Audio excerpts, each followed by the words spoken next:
So let me start with a brief recap of last time by way of overview. So the topic is structuralism. And a structuralist thesis says, in some sense, about some specified domain, the pattern is primary and the nodes in the pattern are secondary. Pattern is some sort of network of properties and relationships of the nodes, which are the entities in the pattern, and the structuralist thought has always got this form. There's something important about the pattern. Now, the question is how to make structuralist theses precise. And I've said that we should do this we do this in different ways depending on our metaphysical tools of choice. The metaphysical tools one uses are the basic concepts you use to articulate metaphysical problems.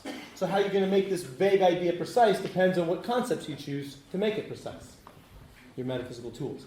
Using modal concepts, it's pretty straightforward. Structuralist theses can then be understood just as the claim that patterns and nodes can't vary independently in various senses. But what I'm after in these talks is postmodal articulations of structuralism. And the postmodal slogan is something like this: I don't want just an account of what all possible worlds are like. I want an account of the structure of this world that makes it the case that all worlds are a certain way. I don't want just a claim that it's impossible for nodes and patterns to vary. I want to know what it is about the structure of this world that makes independent variation impossible. And I talked about some different conceptual tools one might use to articulate in postmodal terms structuralist theses. I mentioned fundamentality, essence, and ground. So for this week, I want to look in depth at one particular kind of structuralist position, or one kind of position you can think of as a form of structuralism. And the relevant kinds of patterns here are patterns of lawful or gnomic relationships between properties, between scientific properties. So we're talking about, so the nodes in these patterns are scientific properties like mass and charge in classical physics, and the relationships, the grid of relationships, or the pattern, are the gnomic relationships, the relationships that these properties bear to each other because of the laws of nature that govern them. So in classical physics, the laws connect properties like mass and charge, properties having to do with the electromagnetic field, and properties of location that connect all these properties with each other via the laws of classical physics. And so a structuralist thought is, well, these relationships of lawful dependence are primary and the actual particular properties in the relationships are secondary. So gnomic essentialism, at least on some ways of thinking of what it amounts to, counts as a structuralist position in this sense. So the basic thought of gnomic essentialism is that properties and laws are not independent. You can't understand what the properties are independently of the laws. You've got to bring the laws in there somehow. Actually, most of the literature is not focused so much on gnomic essentialism. So gnomic essentialism has to do with the relationship between properties and laws. It has, not all, but most of it is more talked about the relationship between properties and dispositions. Another kind of connection between properties is property is disposed to bring about that property, or causal powers, or causation. The reason I'm talking about the connection between properties and laws rather than causation or causal powers or dispositions is I want to get at an issue about the underlying fundamental structure of reality. And in my view, laws are more likely to be fundamental than causation or disposition or causal powers. But that's an opinion, and there are people who will disagree with that. In any case, that's why I focus on laws rather than causal powers and the like, which are more commonly focused on, at least in some of the literature. So, why be a dispositional or gnomic essentialist? Well, the argument often has to do with the possibility of swapping roles in the laws of nature. So if you think that, so the opposing view to gnomic essentialism is often called quantitative, which says that properties and the laws are independent in a certain way. And so the quantitativist wants to say you can understand what a property is without bringing its laws into it at all, continuing to keep this at a vague level. If that's so, then it should be possible for a given property, like the property of mass or the property of having a certain mass, to have obeyed different laws, or even it should have been possible for the properties of mass and charge to have swapped their role in the laws of nature, so that mass obeyed laws that are like what laws that charge actually obeys, and vice versa. And then there follows some sort of complaint about the idea that that could happen, that mass and charge could swap their roles. One sort of argument would be epistemic, and this is familiar given some of the things we said in the first day. The argument might be, how could we know anything about mass and charge if mass and charge could have swapped their roles, because all we know about a property is via what it does and what other properties do to it. We only know the role. We don't know the nature of charge itself. Another kind of argument is more metaphysical, less epistemic. It just says this swap is a distinction without a difference, and so we need a metaphysics that blocks it. There just isn't any real difference between a world in which charge and mass play the gnomic roles they actually play, in a world in which they swap places. Now, I don't like either of these arguments, and this is just very superficially. Seems to me the threat to knowledge that's posed by swapping roles isn't any. I mean, you shouldn't similarly worry that you don't know that it's really me rather than Barack Obama talking, even if you think that Barack Obama and I could have swapped roles, or even if you think, as you likely do, that it's possible that it looks just like this, but you're dreaming. The epistemic argument here doesn't to me feel pressing, and the metaphysical argument that the swapping worlds are a distinction without a difference feels like it relies on an overly observational conception of a distinction without a difference. But those are I'm just pointing at familiar directions that quantitatives usually take in responding to these arguments. I don't want to focus on the arguments, though. I want to just give you those arguments just so that this isn't too much in a vacuum. These are the kinds of considerations that gnomic essentialists usually put forward. I want to direct our attention to the question of what gnomic essentialism is. What exactly does it mean to say that properties are bound up with the laws that govern them, or that they're not independent from the laws that govern them? What is this contrast in precise terms?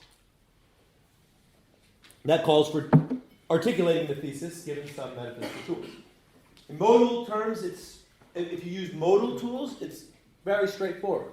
And maybe at the end you'll conclude that the discussion in this particular domain anyway should have been left in the modal arena at the start. But the modal articulation is straightforward. There are various theses one can state to the effect that properties and laws cannot vary independently. There isn't just one thesis of that sort. There are multiple. So one thing you could just say is, you could just say, well, swapping of roles is impossible.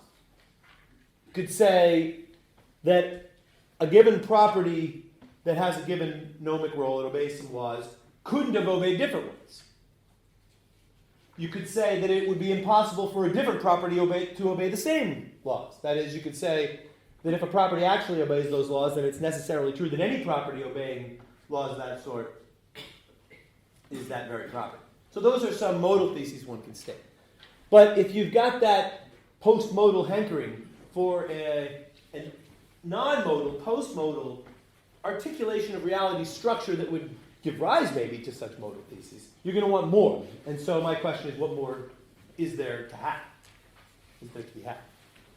So let me first start talking about attempts to formulate this gnomic essentialist vision of properties being intertwined with laws using the concept of ground. So the idea of ground, remember, is you take seriously this impulse we often have in philosophy to talk like this. This holds in virtue of or because of that. You give the metaphysical reason for something being the case. You give a more fundamental account that gives rise to the phenomenon in question, if you want to give a metaphysical account of some phenomenon. So we talk about, and Kit Fine uses the term ground for this notion of metaphysical dependence, or metaphysical in virtue of, or metaphysical explanation. And so the first thing I want to look at is whether gnomic essentialism should be understood as a claim that has this form. A statement that the particular instantiations of scientific properties like charge and mass are grounded in, hold in virtue of something about the laws. So we say something of the form, something about the laws grounds or makes it the case that a particular object, say A, has a certain property, P. Something about the laws makes it the case that a particular object has mass. See, the metaphysical account of what it is for a particular thing to have a particular scientific property always drags in the laws somehow. That's the sense in which properties cannot be understood independently of laws. So what of this form might gnomic essentialism take? Here's an obstacle. Whatever goes in here has to connect to A, the object in question that has the property. But laws don't connect to particular objects by name. Laws are general. They connect to objects, they say something about objects via their properties. And the relevant property is surely going to be P. And so there's a concern that what we write in here is going to assume stuff about P. And so there's going to be a kind of circularity in the metaphysical account of what it is for an A to have P. P is going to be inappropriately brought in there somehow into the ground of A's having P. So let me talk about a particular instance of this strategy that clearly does have this problem. Does have this problem. The problem of the circularity of ground. The problem here is an instance of the second type of obstacle for ground theoretic articulations of structuralism that I talked about last week. It's a conflict between a structuralist idea and the logic of the postmodal concept in question, in this case, ground. So, here's the idea. The reason, or the metaphysical explanation of A's having P, is that A has some property or other that plays an appropriate role. A has mass because A has a property that plays the mass role. A has P because there exists some property P, such that P plays a certain role in the laws of nature, and A has that property. So the A having that property is what connects the proposed ground to A, but the property that A is said to have plays the right kind of role in the laws, so that gives us a view according to which you always got to drag the laws in if you want an account of a properties being had. So this should strike you as intuitively off. I mean, how could the right explanation of an object's having mass be that it has some property with the right kind of role? And that warning bell that's going off in your head, I'm assuming, is some sort of response to the argument. It's the obvious sort of argument, an argument that appeals to certain principles about the logic of ground. And I'm not going to write all the principles up, but the principles are on your handout. They are the principle that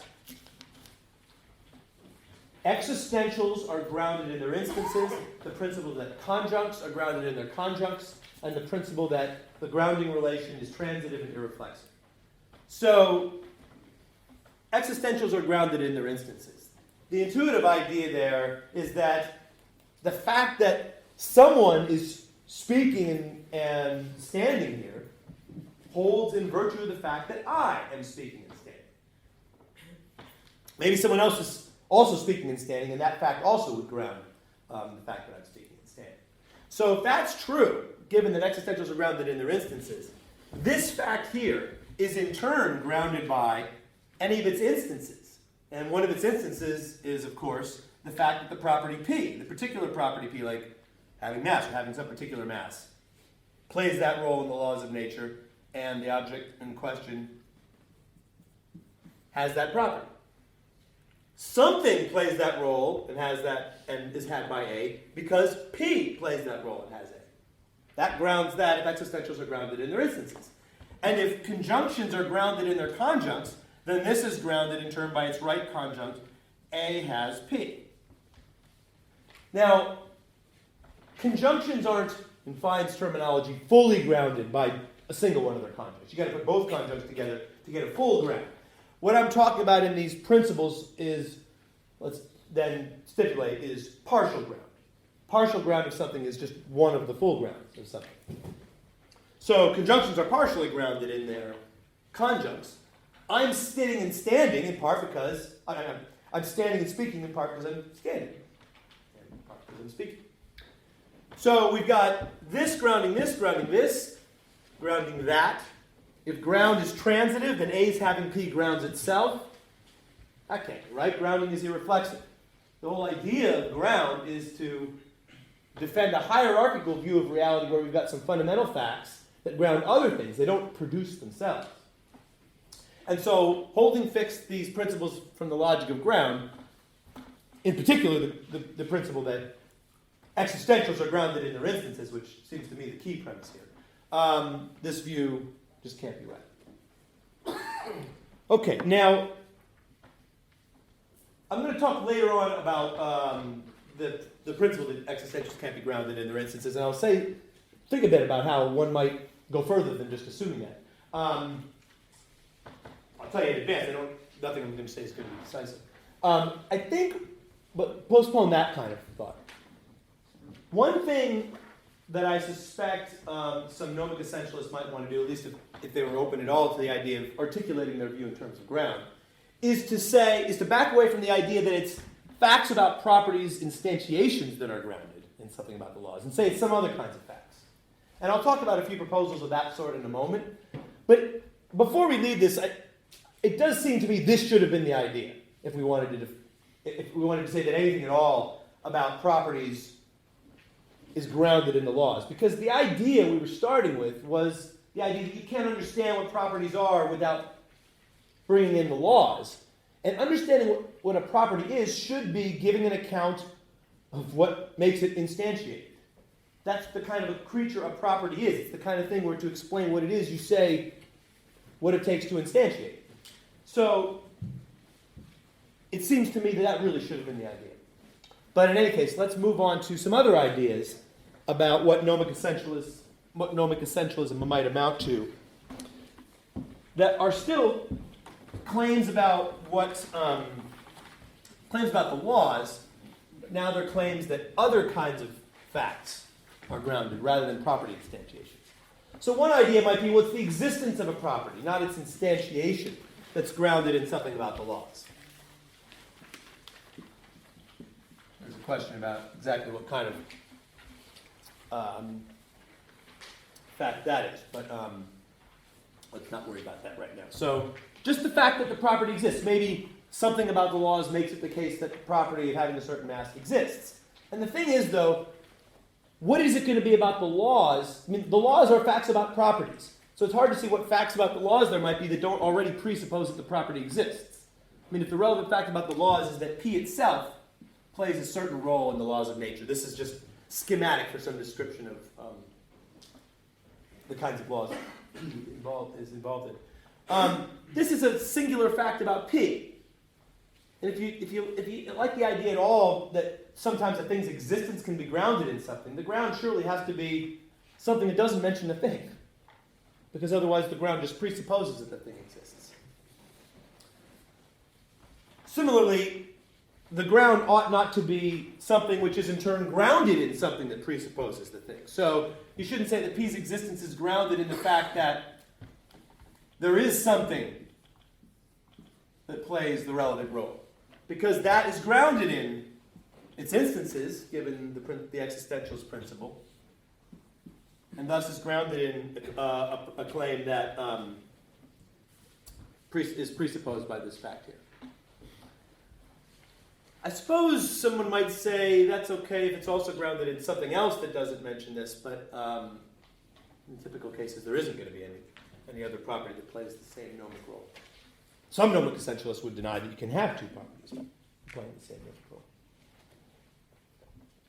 So I don't think that idea is on the right track at all. Gnomic essentialists sometimes speak of the identities of properties in this kind of context. They say things like it's the identity of a property that's tied up with the laws. So we should think for a bit about claims of the form something about the laws grounds something about properties' identities. What's that?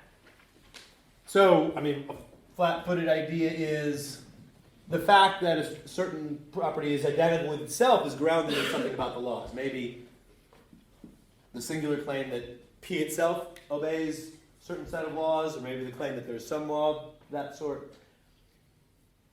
Either way, I mean, I don't think this kind of claim is true, or I don't think I would think it was true if I loved ground more than I in fact do. I mean, I doubt that facts of self-identity have grounds at all.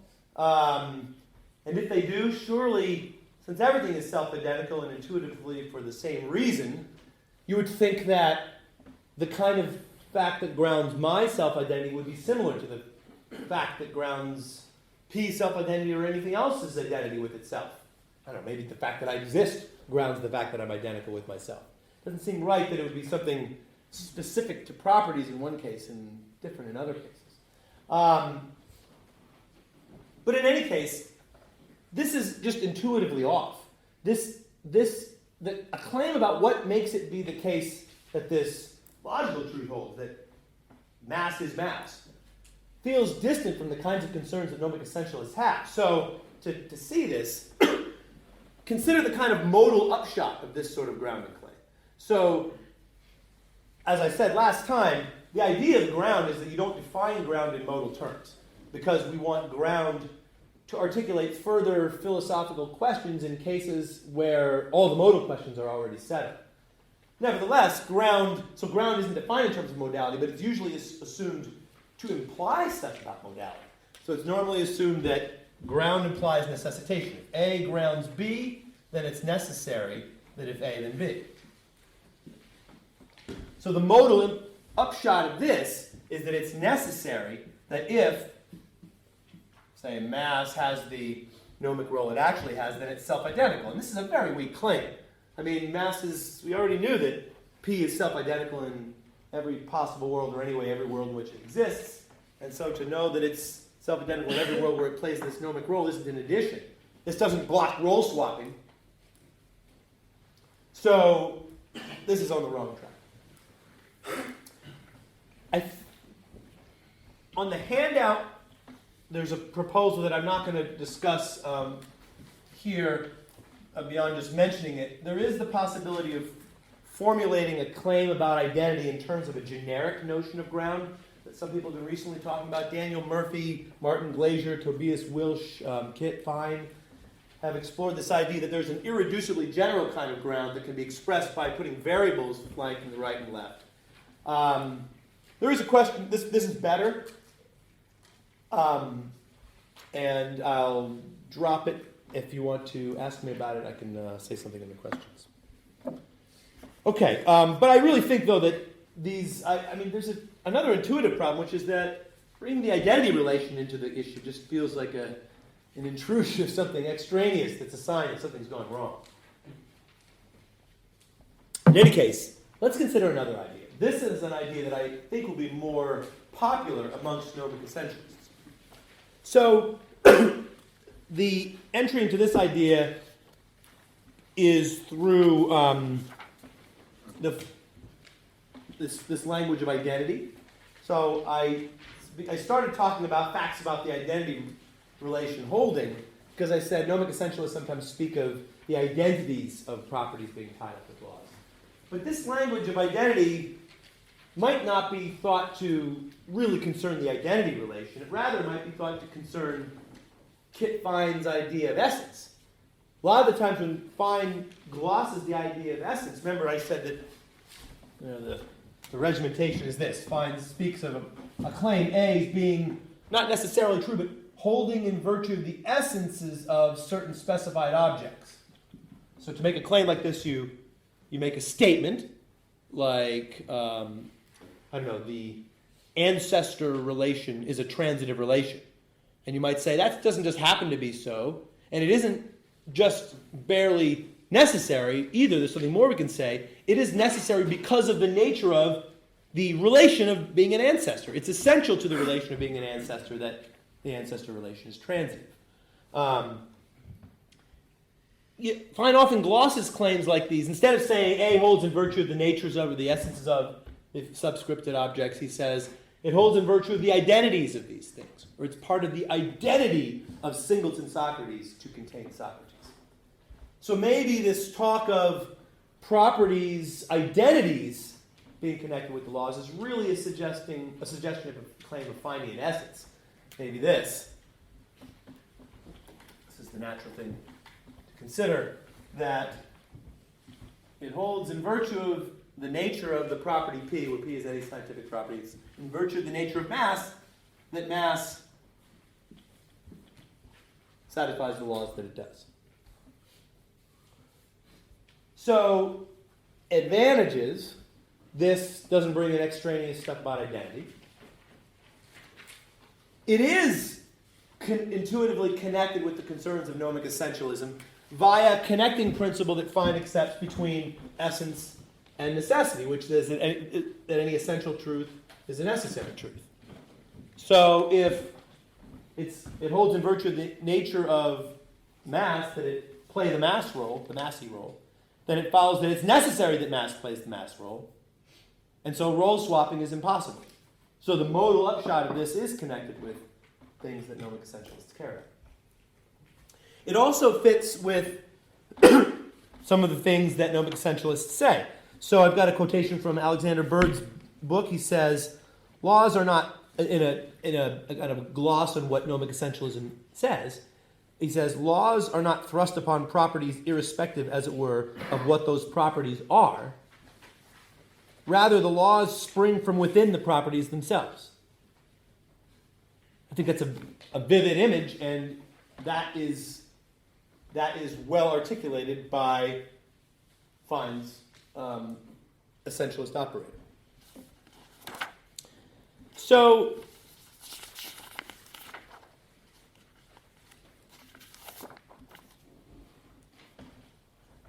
my objection here isn't that this isn't true. It's that it's insufficiently metaphysically revealing. The claim isn't suited to articulate a gnomic essentialist vision of what fundamental reality is like. The claim says, no, actually, before I get into this, it helps to think this thought first. Notice that there's a difference between this claim and the kinds of claims I've been talking about so far, in that the direction of influence is reversed. So the ground theoretic claims I was talking about all had a laws to properties direction of influence, like fact about the laws, grounds makes it the case that properties instantiated. This is the reverse. It's properties to laws direction of influence. So it really is quite different from the other. In some sense, this kind of view also might not fit the structuralist gloss that began within the beginning of the talks quite so well. But anyways, I want to flag this fact that there's a properties to laws direction of influence. The natures of the properties, the natures of the subscripted things are said to give rise to the claim in question. The natures of the properties are such as to make the laws hold. So back to what I was saying. We're told that the properties' natures are such as to make these laws hold, but we aren't told what it is about those natures that makes that the case. We aren't told what it is about the innards of a property, what it is about the property's guts, its nature. We haven't been given a story about that from which we can read off that the laws that it obeys are, in fact, the laws it has to obey. We're just given the bare claim something about those natures guarantees that this is so. So this is a kind of a concern that that should jump at you from the Finean gloss on essentialist locutions. The Finean gloss sounds a bit like there are these things, natures being hypothesized, because the gloss is the natures of x1 and x2 are such as to make A the case, or A holds in virtue of those natures, or A holds in virtue of their identities. And so you imagine there are these things, A's identities, these little containers you can kind of look up and see, oh, yeah, I see those natures do guarantee that the claim in question holds. But this is that's the gloss, but the expression is logically primitive. The expression is just got subscripts for the things, and then the sentence there follows. So there's no underlying account of what the subscripted objects are like, and there's no commitment to there being such an account when you make such an essentialist claim. that explains why the claim in question holds. That isn't always a problem for claims of finding an essence to be the right answer to the metaphysical question, depending on the context. I mean, sometimes the question that we're interested in, the question we ought to be interested in, the question that's important, might be well answered simply by figuring out which claims are essentially true and figuring out the objects we can pin those claims on. So at least being able to point to objects that are responsible without giving a fuller account of those objects' fundamental natures. But not in the kind of context we're engaged in here, when we're looking for a vision of fundamental reality that's inspired by these gnomic essentialist slogans. Then we don't want to just say that there's some fact or other about the objects that gives rise to the laws. We want to know what those facts are.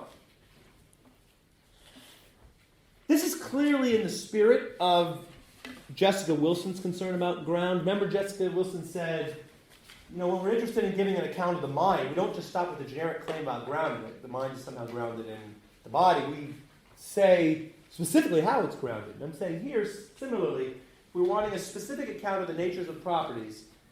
It's unsatisfying in a certain way just to be told that the laws are essential to the properties without being given a fuller account of what properties are. In a way that the grounding claims I started with would have been if they were coherent, given the logical ground. I mean, those were claims about what grounds a property's instantiation. So those were meant to be a claim about the property's guts, so to speak. Without a claim like that, though the essentialist claim feels unsatisfying. The essentialist might well say, look, a more explanatory story may not be possible. Sometimes it is. So there's that example of ancestor I was giving. So, it's true in virtue of the nature of the ancestor relation that the ancestor relation is transitive. That is, ancestors of ancestors or your ancestors of your ancestors or your ancestors. And that's a case in which you can give the kind of plausible story that I'm hankering for in the case of the gnomic essentialist claim. Because what it is to be an ancestor, you might say, what it is for one thing to be an ancestor of another, is for the ancestor to be connected to the descendant by a finite series of persons, each of which is a parent of the previous. And so if X is connected by that kind of series to Y, and Y is connected by that kind of series to Z, then X is connected by that kind of series to Z. And so just follows from an account of what the subscripted object is like that the claim holds. So sometimes what they might reply to me, what you want can be had. But it can't always be had, so especially if we talk about very basic concepts. So disjunction, for example, maybe it's true. Maybe disjunction obeys the rules that it obeys, like disjunction and reduction, in virtue of its essence. But there's not going to be some further definition of disjunction that we can use to just read off that the rule holds, or if you think disjunction is defined in terms of conjunction and negation, then we can repeat the argument for conjunction and negation. There's going to be an end to this kind of story that I want. And so in the end, isn't the essentialist going to have to say that there are some cases of these less informative essentialist claims? And I think, yes, that's true. I'm not saying that it's a terrible thing about essence that's going to have to be stated sometimes. But what I'm saying, though, notice that the concern I had about the essentialist statement is that it doesn't give us a certain kind of picture of the nature of properties. It doesn't give us a certain kind of explanatory account. That complaint is very much like just the postmodalist complaint in general about modal articulations. I'm saying that the essentialist thesis is unsatisfying in the same way that a merely modal articulation of gnomic essentialism would be unsatisfying. Because you aren't, in each case, you're given some facts. You say it's a fact that this property exists, it's instantiated by these things, the property obeys certain laws, and then you're given a kind of add-on from the outside, not coming from the inside of the property. You're given that it's necessarily true that those things hold. Or it's necessarily true in virtue of the nature of one of the things. That's the essentialist version of the modal addition. In each case, it's an addition of something external to the objects in question. And if you didn't find the modal articulation satisfying, I don't think you're going to find this finding an alternative any more satisfying. Okay, so that's what I have to say about that. What I want to say about the generic grounding claim is similar, but I'll continue to not talk about that. So we've talked about attempts to understand what gnomic essentialism is in terms of essence and in terms of ground. What about fundamentality? Let's see if we can find a gnomic essentialist thesis using that metaphysical tool instead. So in terms of fact fundamentality and property fundamentality, it's clear what the opposition thinks. It's clear what the quidditist thinks. The quidditist thinks properties like mass and charge are fundamental properties. Facts about their instantiation in particular cases are fundamental facts. Some quidditists think that laws are fundamental facts too, others don't. That's a dispute within the quidditist camp. So that's the kind of things that quidditists say. People who think that the properties and laws are independent. But what then in this picture will a gnomic essentialist resist? What's the distinctive gnomic essentialist beef with that picture? Could it be that the gnomic essentialist just thinks that properties like mass and charge aren't fundamental properties? It doesn't feel right. That doesn't fit with what they say. It seems wrong to just downgrade properties like mass and charge to the status of Grue and Bleen. It doesn't fit the gnomic essentialist picture. Also, the gnomic essentialist surely thinks that laws are fundamental, that laws involve properties like mass and charge, and shouldn't a fundamental fact only involve fundamental properties? So I don't think denying that mass and charge are fundamental properties is the right direction. You might think, no, it's instead the bit about the picture that gnomic essentialists don't like is that the particular facts of properties being instantiated, like A's having P, it's that those properties are fundamental facts. And the thought would be, no, those facts aren't fundamental. The only fundamental facts in the vicinity are facts that also have to bring the laws in. Again, back to this idea that you shouldn't be able to understand the properties instantiations without laws being involved. But the only way of making this thought precise, that these facts aren't fundamental, rather the facts always have to drag in the laws, takes us back to terrain we've already covered. The idea that those aren't fundamental. What's really fundamental are existential facts like this.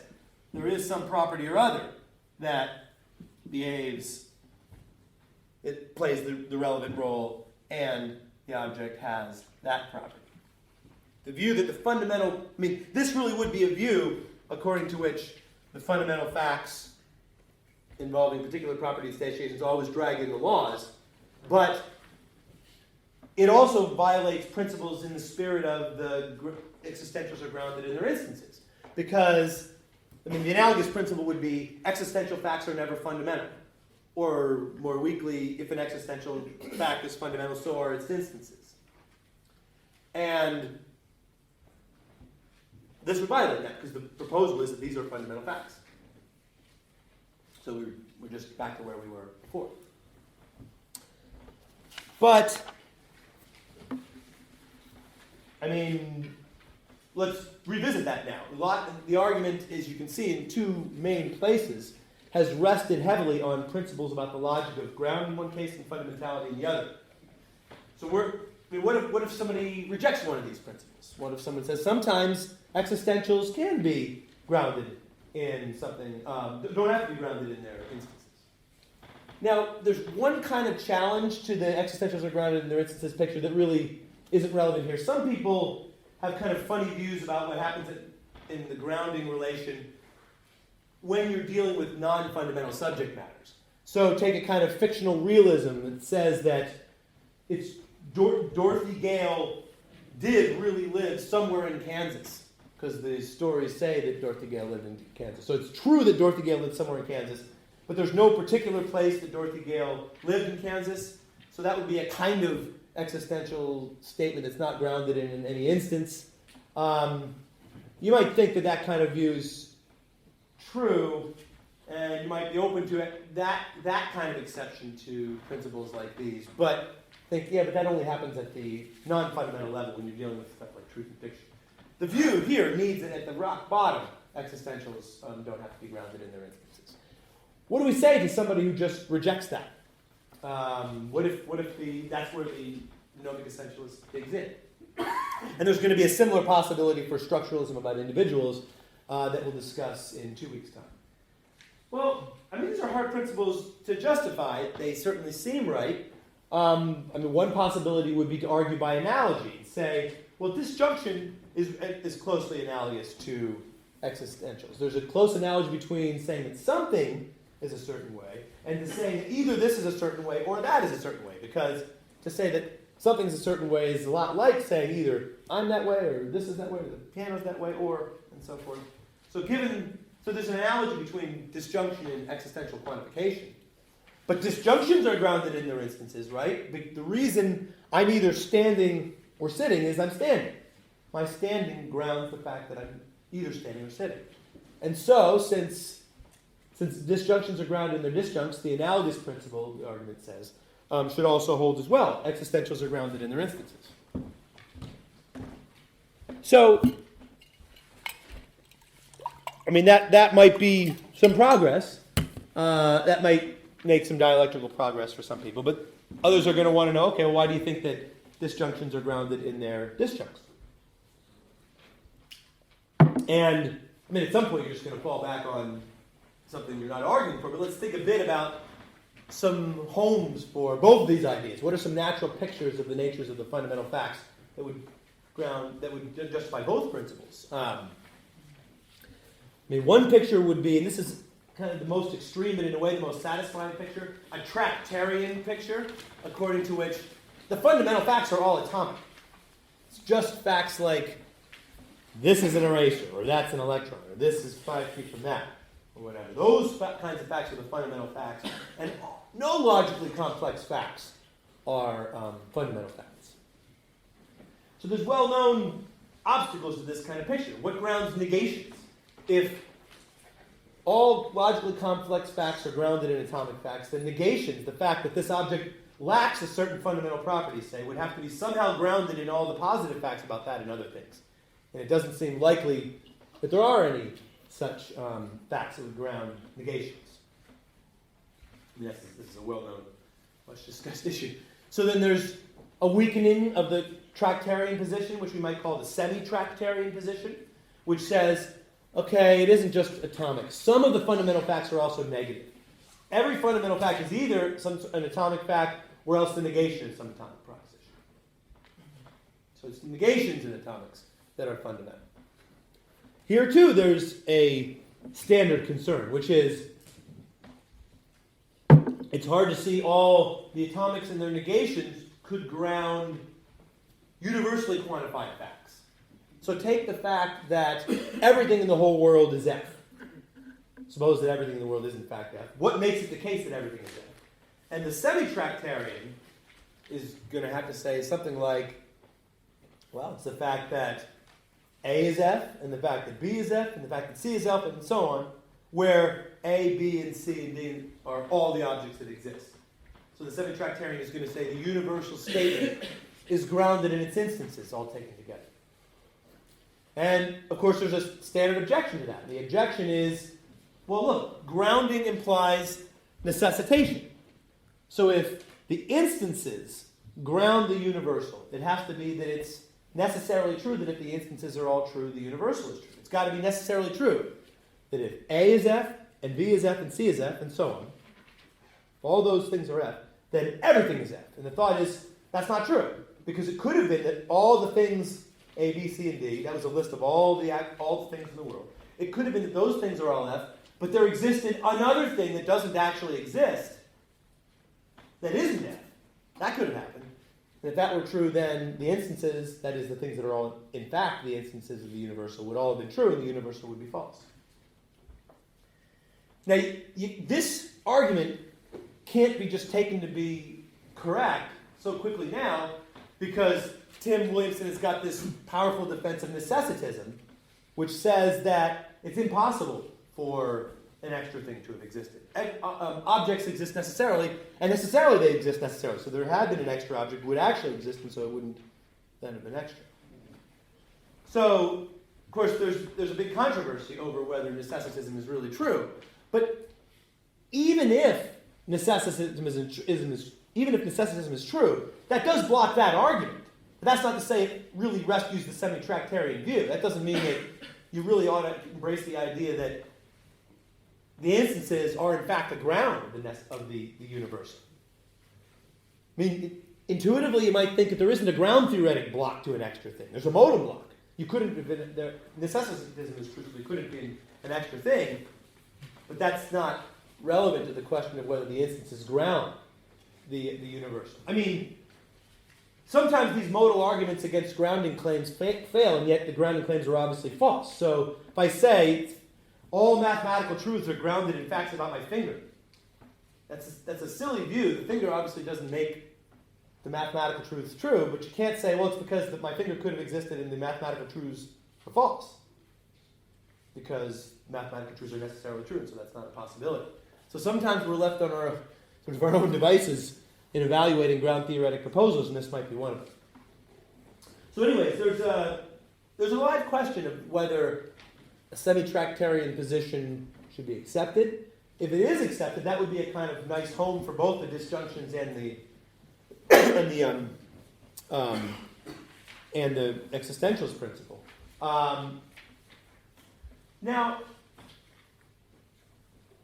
resting on necessity, there might be a way, just a further thought here, this is a little bit of an aside, but there may be a further way that's of interest for independent reasons. There may be a further way in which a semi-tractarian might defend the idea that the universal is defended in all their instances.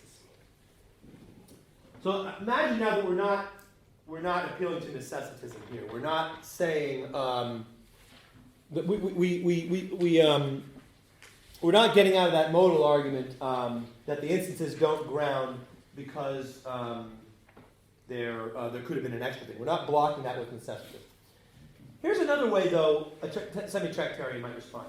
Think of an old dispute between David Lewis and David Armstrong over the truth-maker principle. So Armstrong says, you got to believe the truth-maker principle, the principle that if something's true, there has to be an object whose existence makes it true. And Lewis says, I see the itch you're trying to scratch with that truth-maker principle, Armstrong. The itch is something like we want to rule out views which say there are truths that float free of objects. Like the view that there are brute counterfactuals. So Lewis says, I share your concern there. But there is a weaker principle, a principle weaker than the truth-maker principle, that can also scratch that same itch. And this weaker principle doesn't have all these horrible consequences of your truth-maker principle, like the existence of states of affairs or the existence of totality facts. And Lewis says, this weaker principle is the principle that truth supervenes on being. Truth supervenes on being scratches the same itch, but it doesn't imply the bad things of the truth-maker principle. Truth supervenes on being is the claim that any two possible worlds that are alike in what objects exist and what their fundamental properties are, their natural properties, Lewis says, are alike in every way. Here's why this is of interest. Really what Lewis is thinking is that an account of fundamental reality, which for him was a specification of things and natural properties, an account of fundamental reality doesn't have to say it is complete by including an Armstrongian totality fact. It just has to be complete.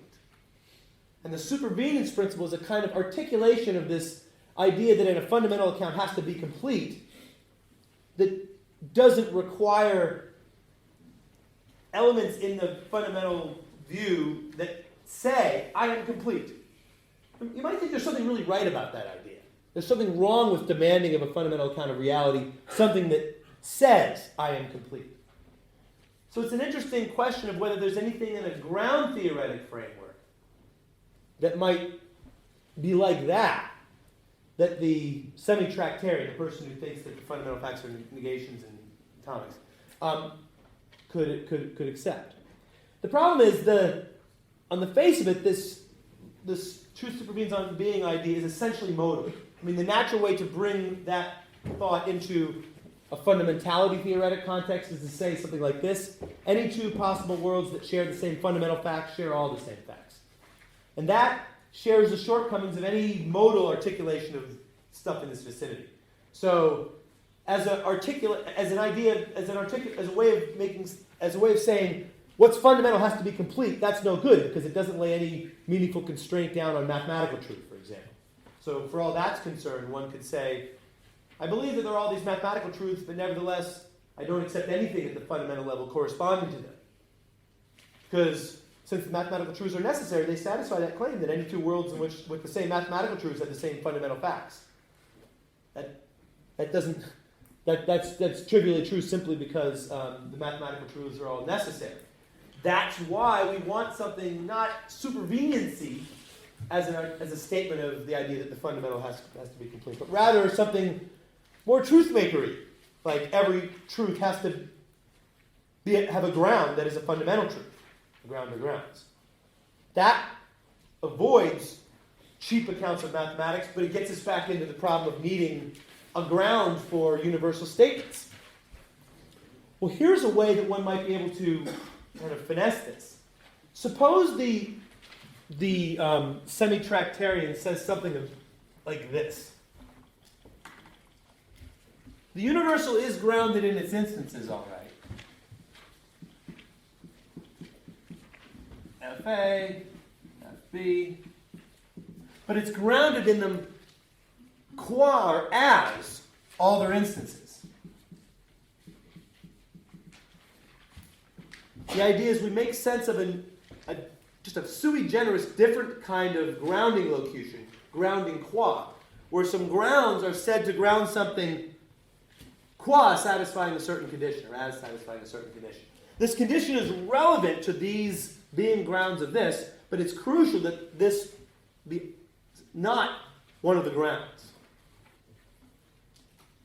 The idea is that this would have a distinctive kind of modal implication. When some statements ground qua condition, the modal implication is that it's necessary that if the statements hold and if they satisfy the condition, then the grounded statement hold. And so, even without being a necessitist, one could say, yes, if these are all true, and they're all the instances of this universal generalization, then the generalization would have to hold. The crucial move would be to say that this doesn't have to be part of the ground. And there is a real question about whether this is a legitimate move, because you can't in general take what you would normally think of as part of the ground and move it into the condition and say that now it's no longer part of the ground. It would be absurd to say, hey, conjunctions are solely fully grounded in their left conjuncts all the time. Why? Because my standing and speaking is grounded in my standing, qua the fact that I'm speaking. Qua my standing being such that I'm speaking. I mean, if you could just always move a ground into the condition, then that would trivialize the whole search for ground. So the view has got to be that there's something special about totality. There's something we don't want to require. It has to be that you like this Lewis thought, that an account of fundamental reality doesn't have to say that it's complete, and say that then can be recognized by demanding only qua grounds of certain sorts, namely where the relevant condition has to do with the totality of the provided grounds. So that's another way that one might try to defend the semi-tractarian position. I don't think that any of this is amounting to a very decisive defense of the existentialist principle. Let me... Got about 5 minutes left. Let me skip one thing and make a final comment about non-essentialism. The thing I'm going to skip was exploring a connection between denying the existentialist principle and denying the disjunctions principle, and thinking of the denial of the disjunctions principle as a way to articulate a kind of a defense of metaphysical vagueness. So if you're interested in that, you can ask me about that. So one final thought. We've been looking in vain for a satisfying account of gnomic essentialism in postmodal terms. And I haven't found anything so far that I thought was a suitable articulation in terms of either ground or essence or fundamentality.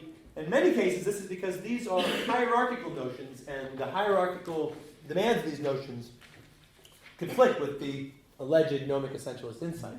There is, though, one kind of view which doesn't involve any kind of metaphysical funny business at all, that actually gives gnomic essentialists a lot of what they want, though I suspect that they won't like this olive branch. So this is a kind of resemblance nominalism. So resemblance nominalism, like it's defended by Gonzalo, for example, is the view which says there are facts about resemblance that are rock bottom. If you have two objects that we would normally say resemble each other because they possess a property in common, so if two electrons resemble each other because they're charged, the resemblance nominalist says, no, that's not why they resemble. The fact of their resembling is what's fundamental. So imagine a resemblance nominalist who takes, for example, kind of primitive plural predicate, the objects, x's, certain objects, all resemble one another, or other predicates of that form, and says the fundamental facts just consist in facts that you can state with this kind of predicate. We're going to want to handle relations as well, so maybe we've got to have some thinking about pairs resembling. So the view is going to have to be extended in certain ways, but just stick to the simple monadic case. These things resemble. That's what the fundamental facts look like. Many resemblance nominalisms are forms of Humeanism about laws. That is, they say there's nothing more to what goes on than just this occurs here and that occurs there. There is no, the Humean says laws of nature are really just kinds of summaries of patterns in what happens. And so far, the resemblance nominalism that I've got on the table is a theory like that, because the fundamental facts don't say anything about laws. They just talk about objects standing in resemblances. And that's just a fact about the pattern, not a fact about what must be the case. But you could add some a robust conception of laws into the mix and make things closer, because most gnomic essentialists normally have a more robust conception of laws. So imagine that our basic language, in addition to having this kind of predicate, in addition to having its logical apparatus, and enough logical apparatus needed to make appropriate statements about pairs. Imagine it also has a primitive sentence operator. It is a law then. So certain kinds of statements about resemblances could be said to hold of gnomic necessity. So imagine this kind of resemblance nominalism. This view, though distant from the kinds of things resemblance nominalists say, does have one implication that they should like, which is that role swapping is blocked, because there simply aren't any properties to permute amongst gnomic roles. All you've got is, a gnomic role is just going to say these things act a certain way and these things act a certain way. There isn't any property that's generating the groups of things. So you've got this resemblance class and that resemblance class. There's no such thing as properties that are generating them to swap. Swapping the properties just keeps the resemblance classes undisturbed. And so there's a very deep block to role swapping. Not only is it impossible to swap roles, a swapping of roles doesn't even correspond to a difference at all at the fundamental level. There simply isn't any way to articulate role swappings. So, so that's something to end with. Why not that? Okay, let's start.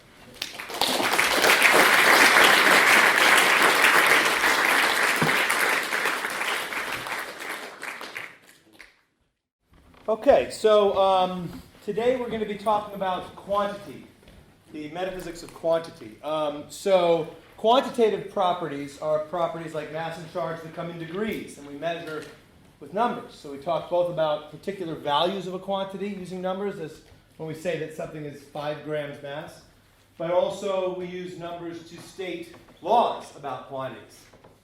So the metaphysical question is, what's metaphysically up with that? What is the underlying metaphysics of quantity? What is it about a quantity, a property like mass, that justifies us in using numbers to talk about it and state laws about it. So the most flat-footed approach to the metaphysics of mass is a kind of Pythagorean approach where we involve numbers in the facts about mass, and we say that a quantitative theory about mass is a theory about a relation like the mass in grams relation. The mass in grams relation is a relation between concrete things like me and real numbers. So an object bears the mass in grams relation to the real number that gives its mass in grams. And if you were thinking in terms of modal and ontological metaphysical tools, if you looked at the question of quantity through that lens, that might look all right. I mean, there would be a question of whether you really believe that there exist real numbers. But if you did believe there exist real numbers, what's the problem? I mean, you might supplement that this way of talking about mass with some necessary truths correlating relations corresponding to different scales. So you would say it's a necessary truth that if something bears the mass in grams, if something bears, say, the mass in kilograms relation to a certain number, that it bears the mass in grams relation to 1,000 times that number. You could recognize necessary truths connecting these relations to numbers to certain non-numerical concepts, like you might say it's a necessary truth that if two objects bear the mass in kilograms relation to two numbers, then the one number is a bigger number than the other if and only if the first object is more massive than the second, for example. So you could, when supplemented with necessary truths like that, if you believed in the existence of numbers, that all might look fine. But when you view the problem through the lens of fundamentality, and that's the way I'm going to be viewing the problem for the rest of today. When you view the problem through the lens of fundamentality, then some new questions come into view, and things aren't so simple. So you should ask the question, well, which of these numbers is the fundamental relation? Mass. So are you going to say that the mass in kilograms relation between concrete objects and real numbers is the fundamental mass relation? That seems crazy. That would be to privilege the kilograms unit over other units. Surely no one unit is metaphysically privileged in that way. So would you instead say, okay, well then I don't want to privilege any one unit, so all of the relations corresponding to mass in unit U for every unit, all those relations are fundamental. Well, that seems like overkill. I mean, that seems like you've got now massive redundancy in the set of fundamental properties. So this dilemma of arbitrarily privileging a unit on one hand and redundancy in the others seems to suggest we should move away from this, this flat-footed metaphysics. But then what? Well, let's now consider what I call in the handout simple absolutism. So this is the view that the fundamental mass properties and relations are just the determinate masses, and similarly for other quantities. So by a determinate mass, I mean the property of having exactly such and such a mass. So the property of having exactly this mass, and having exactly this mass, and having exactly that mass. Those are the fundamental mass properties. And similarly for every other property, every other quantitative property. So these determinate mass properties, the property of having such and such mass, we normally name those using numbers. We might name one of those as the property of having exactly 56 kilograms mass.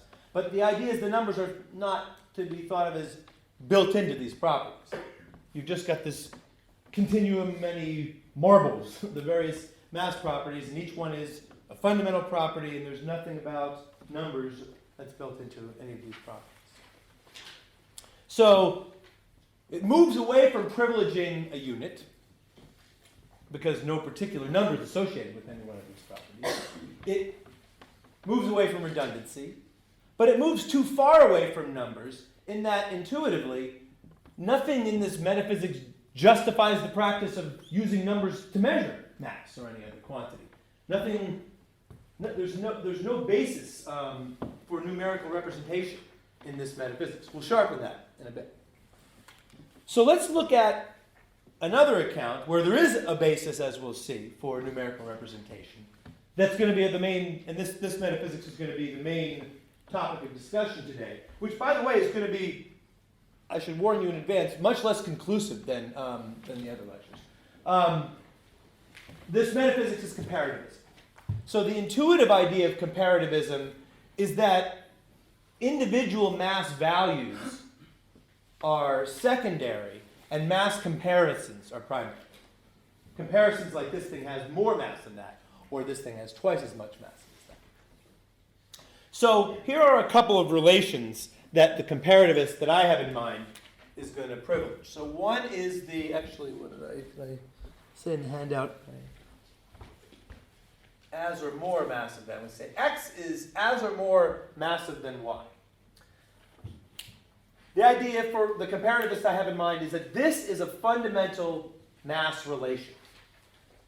It's important that this relationship of X being as or more massive than Y, not be understood as relying on an underlying numerical scale. You can get your handle on which relation it is by thinking about scales. So if X is 5, by thinking about numerical scale. So if X is 5 grams and Y is 4 grams, then X is as or more massive than Y. But the idea is that this is a fundamental relation. It's not defined in terms of anything about numbers. In fact, the reverse, as we'll see, the practice of using numbers to represent mass derives from relations like this. So that's one relation, and another is a relationship of concatenation. So X and Y concatenate to Z means that X and Y together in mass equal Z's mass. And again, this is not to be understood as being understood via underlying numerical scales. It's a direct physical relation you could test by, for example, sticking X and Y on one side of a pan balance and Z on the other, seeing if they balance. As long as X and Y, none of those overlap with each other, that'll work. And the pan balance is working. So the idea then for one kind of comparativism says the fundamental mass relations are just these two. And similar story then can be told for other quantities. So you can think of the move from one of those Pythagorean views where you said that there was one privileged relation to numbers that gave the fundamental mass facts. You can think of the move from that view to this view as a move in the direction of structuralism. Because think of the mass facts for that Pythagorean flat-footed view.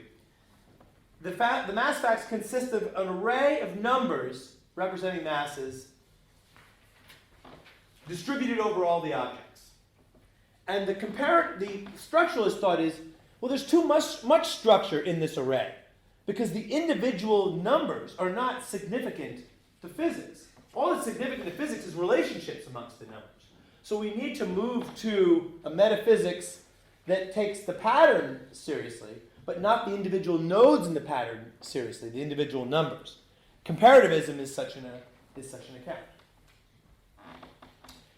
Now, also, comparativism, though, isn't metaphysically suspect in the way that some of the other forms of structuralism that I've been talking about in these lectures is metaphysically suspect. It doesn't require any funny business like ungrounded existential statements, or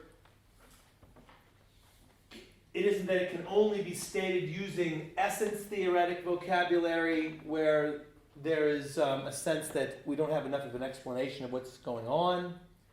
There's nothing like patterns without objects in the patterns. The comparativist account is a perfectly straightforward account that tells us what the particular fundamental properties and relations are having to do with mass. The reason that there's no funny business about ungrounded existentials or relations without relata is that the comparativist doesn't, when the comparativist moves from one kind of network where you have those numbers to another network where you just have relations, the objects that the relations are relating are not understood in any structuralist way. The objects that these relations relate are just physical objects. So it's metaphysically very straightforward. So now, in what sense can the comparativist justify the use of numbers to measure mass? Well, via representation and uniqueness theorems that are familiar from the theory of measurement.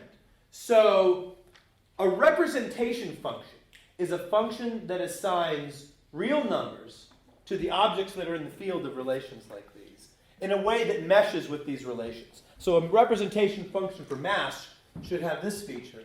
the mass of it should be a function that assigns real numbers to objects, and it should assign a number that is greater than or equal, assign a number to x that is greater than or equal to what it assigns to y, if and only if the object x is as or more massive than the object y. And there should also be a constraint relating this to the function. It should assign, the number it should assign to z should be the sum of what it assigns to x and what it assigns to y, if and only if this relation holds between x, y, and z. So a representation function for mass is a function from massive objects to real numbers that codes up in this way the facts about these comparativist predicates. What a representation function theorem says is that there exists at least one such function. And what a uniqueness theorem says is that any two functions of this sort will differ only in a way that corresponds to an arbitrary choice of unit. So uniqueness theorem for these mass functions will say that if you have any two functions satisfying the two constraints I mentioned, then one of them is going to be a scalar multiple of the other. That is, the values of one will be the result of taking some one constant positive real number and multiplying it by the values of another. Okay? So, given certain assumptions about how these relationships behave, given certain axioms on these relations, one can then prove representation and uniqueness theorems, and it's via, and so we'll know that there exist these numerical representations, and it's because of this that you have a justification of the practice of measuring mass and other quantities by numbers in the fundamental account of what mass is. The fundamental relations of mass play a role in these representation theorems and uniqueness theorems. So, whereas for absolutism, nothing like a representation theorem can be proven because the absolutist doesn't recognize anything like these structuring relationships. It just has an unstructured set of mass properties. So, we're refining a little more this idea that simple absolutism cannot, but comparativism can, justify the practice of using numbers to measure. Now, let's move on, though, because there's more to be said about all this. So, I want to first say something a little more satisfying about what's inadequate about simple absolutism. And most of the rest of what I'm going to say today has to do with the connection between the metaphysics of quantity and laws. So let's start by thinking about what would laws look like for a simple absolutist. So, simple absolutism, remember, says the only fundamental mass properties are, or relations, are these determinate properties of having exactly such and such a mass that don't have any numbers built in. So the only laws one could state using properties just of that sort, both for quantity like mass and also for other quantities, would have the following form. So let's imagine what a law like Newton's second law would look like, F equals ma, but pretending that, so F equals ma for a simple absolutist would have to look something like this. It would say, if a particle has exactly this mass and is undergoing exactly this net force, then it will undergo exactly this acceleration. Or if on the other hand it has a different mass and is undergoing exactly such and such a net force, then it will undergo a correspondingly different acceleration. And if it has yet another mass and is undergoing another force, and so forth. It would have to be this infinitary thing, specifying one by one all the combinations of forces and masses and resultant accelerations. Because there's no other resources available to state fundamental laws using the fundamental properties of that theory. So if a part of one's epistemology of fundamentality is what I mentioned in the first day when I read that quotation from Frank's book, where I said one of the main constraints on choosing a set of fundamental properties and relations is that those properties and relations ought to enable simple and strong laws, simple when evaluated by their statement in terms of the fundamental properties and relations, then that epistemology should lead us to reject simple absolutism, because simple absolutism doesn't enable simple laws. Whereas you'd expect, given the possibility of representation theorems and uniqueness theorems being proven on the basis of the properties and relations recognized as fundamental by comparativism, you might expect there to be simple laws on that side. So the real problem with simple absolutism, the sharpest problem, is that it doesn't enable simple strong laws, whereas you might expect comparativism to enable simple and strong laws because of the fact that you can prove representation theorems and uniqueness theorems on the basis of its fundamental concepts.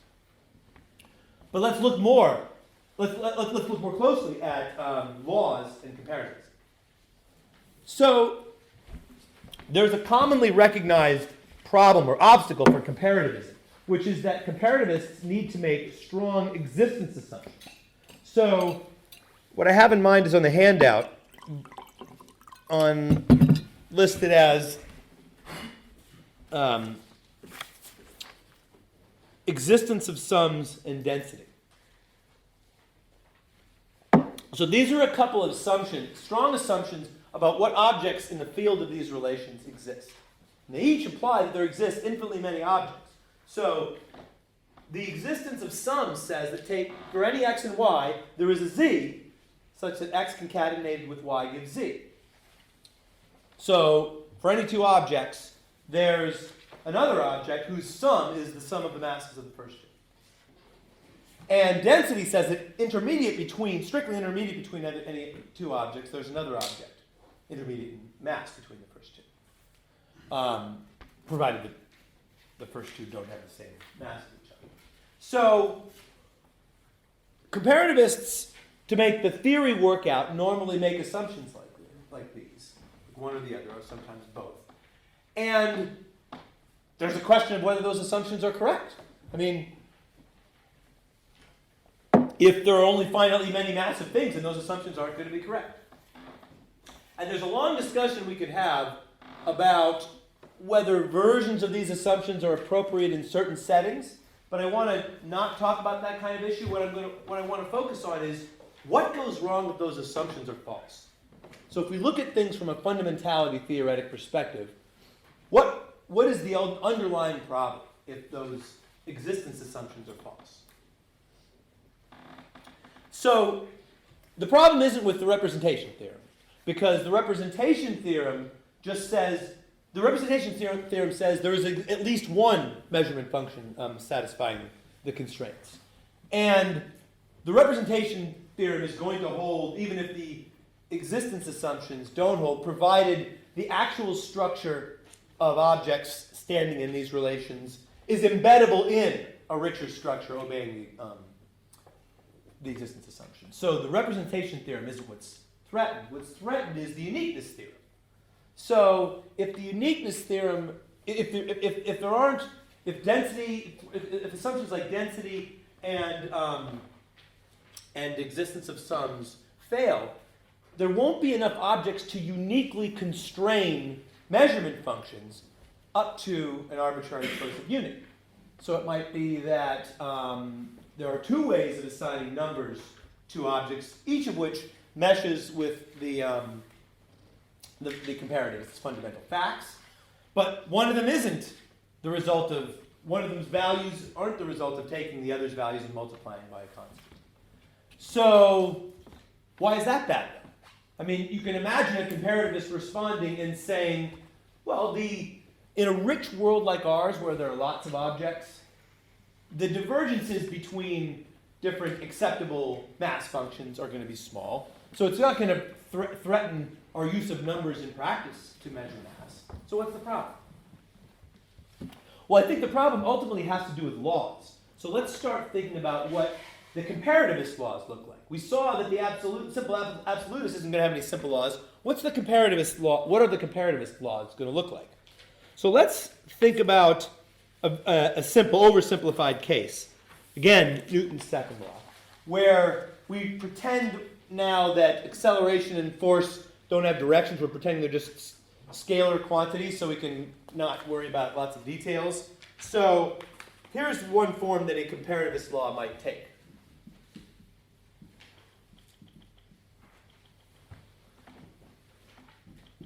this is on the handout as well, there exist representation functions for force, mass, and acceleration.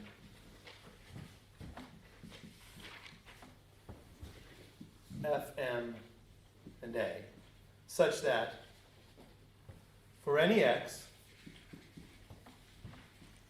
the value of the force function is equal to the product of the mass function and the acceleration function's values for that object. So, this is the kind of law that a comparativist could state. There exists at least one representation function obeying Newton's second law formulated numerically. So, this could be true, given the failure of the uniqueness theory. But it won't be unique.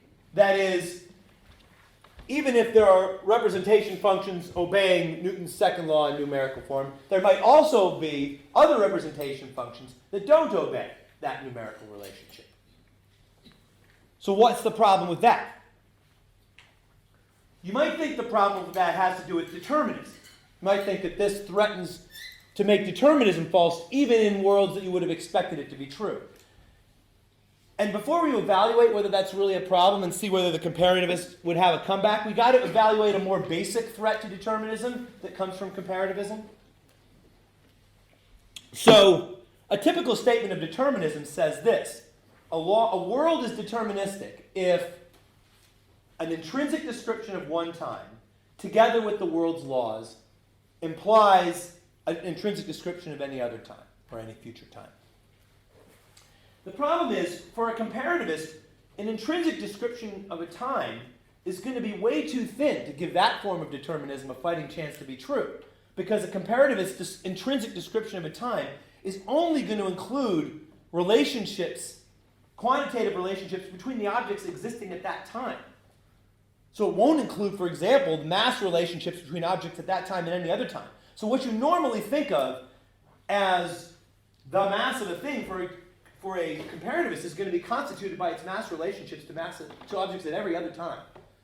So it's that kind of determinism, that statement of determinism threatens to be false simply because comparativism is true, whether or not the existence assumptions hold. A more comparativist-friendly statement of determinism would be something like this. It would go via representation functions. It would say, choose any representation functions and describe what the world is like at a time using those representation functions.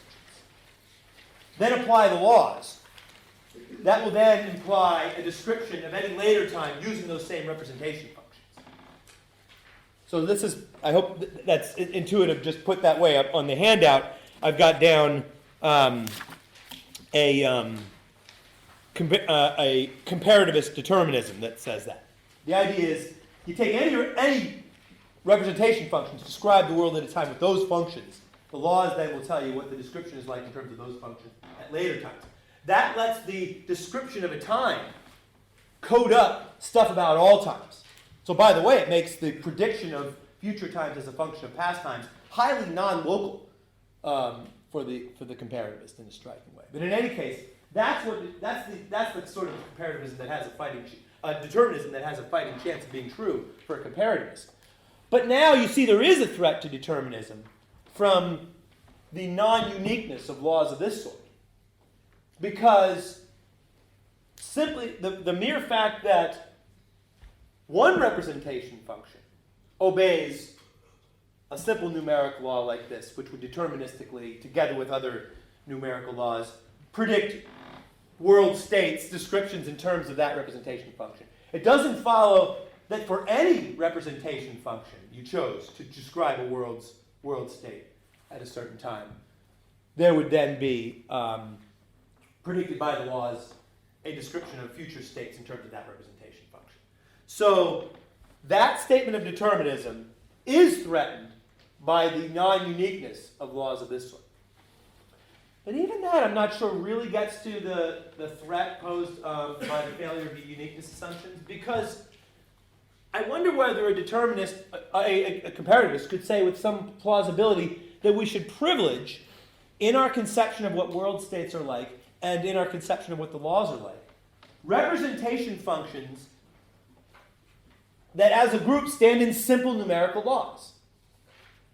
And so they could say the right way to understand what world states are like and what determinism is that determinism says that for any simple numerical representation functions, by which I mean representation functions that stand in simple numerical relationships.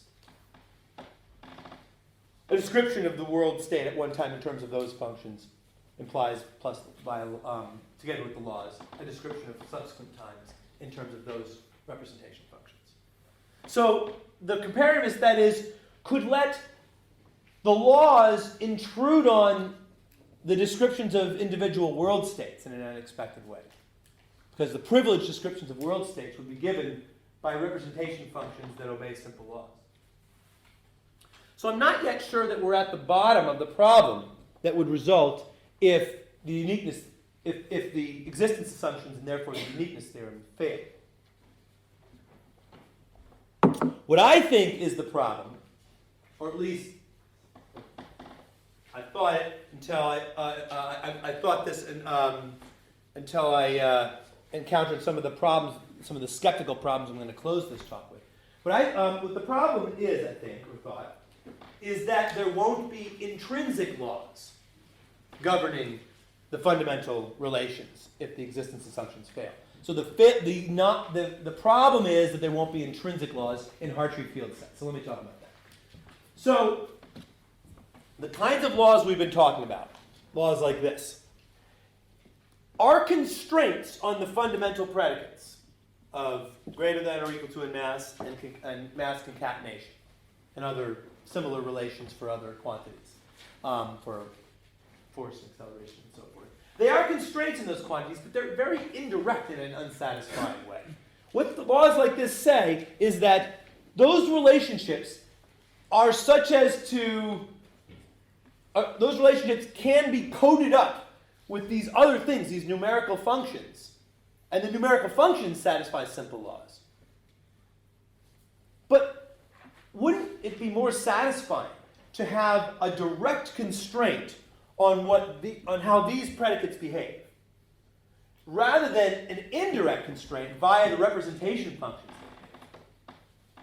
Field says that even if Field's book is ultimately a defense of nominalism, but he says even if you didn't care about nominalism, you should still like his approach because his approach gives you intrinsic laws. You should think that intrinsic laws stated directly about the properties that are more directly connected to the metaphysics of mass, properties and relations like mass concatenation and mass greater than. You should think that constraints directly on those are the real laws. And you should seek a metaphysics of laws that enables the statement of intrinsic laws. Laws not bring in extraneous stuff like real numbers. Axioms directly concerning the fundamental predicates. There's something very intuitive about this call for intrinsic laws. But it's not trivial to figure out what intrinsic laws might underlie an extrinsic law like this. So the search for intrinsic laws is what Frank and Key and Dorr call the hard problem of quantity, is that what you call it? And so it's a non-trivial question as to whether there exist intrinsic laws in any given case. So what I want to argue next is that if the existence assumptions fail, then there won't exist intrinsic laws of Field's sort anyway. So let me look at just a bit at Field's method for producing intrinsic correlates of statements like this. So Field uses a kind of standard technique from the theory of measurement called the technique of standard sequences. So a standard sequence is, the way I'm going to set it up anyway, a series of objects that are evenly spaced with respect to some quantity. So if this has some mass m in a standard sequence, then the next member of the sequence has mass 2m, this has mass 3m, this has mass 4m, and so on. So it's this infinite sequence of massive objects where adjacent members are the same, or where each one is the result of taking the previous and concatenating the first in the sequence. So you can think just intuitively, and I'm not going to lay out all the details of how this works, because if you think intuitively, you can think of a mass sequence as a kind of grid where you can measure the mass of anything in the world using that grid. And not everything is going to fit exactly on the grid, on a point of a grid, so you can't think of, some objects would be exactly 4 times the mass of the unit of the grid. Other objects won't follow exactly in a point in the grid. But by choosing grids with finer and finer resolution, you can measure more and more accurately with increasingly fine grids. And what Field does is he shows how to nominalize statements about, say, ratios between real valued quantities using quantification over standard sequences of this sort. Quantification over mass sequences, over charge sequences, over mass density sequences, acceleration sequences, and so forth. Again, ignoring the directionality in something like acceleration. So, what goes wrong with this procedure if existence assumptions are false? Well, most simply, the problem is the standard sequences won't exist, because in this way of setting it up anyway, the standard sequences are infinite, and so there have to exist arbitrarily large, massive objects for the standard sequences to exist. And so if existence of sums fails, then there won't exist standard sequences, and there won't exist standard sequences of you can't be guaranteed that you can choose sequences of arbitrarily fine grain if density doesn't hold. So why is that a problem? Well, let me just look at one case of what a Fieldian law might look like. So, suppose we're talking again about F equals ma and make even more simplifications than what we've been making so far, so that we imagine that the force on every object is constant, so that the law just says that the product of mass and acceleration for any 2 objects is the same. So the law says for all x, mass of x times for all x and y, the mass of x times the acceleration of x is equal to mass of y times the acceleration of y. Now, how would Field nominalize such a statement? You just got to take my word for it. It would look something like what's on the handout. So I'm calling it intrinsic law on the handout. So it's a mouthful, but only a small part of it is relevant. So I'll read it out and I'll emphasize the relevant bit. The intrinsic law says for any objects x and y, so this is the intrinsic correlate of this statement which concerns mass and acceleration function. The intrinsic correlate is for any objects x and y, there do not exist a mass sequence S1 and an acceleration sequence S2 such that some stuff. And there do not exist an acceleration sequence S1 and a mass sequence S2 such that some other stuff.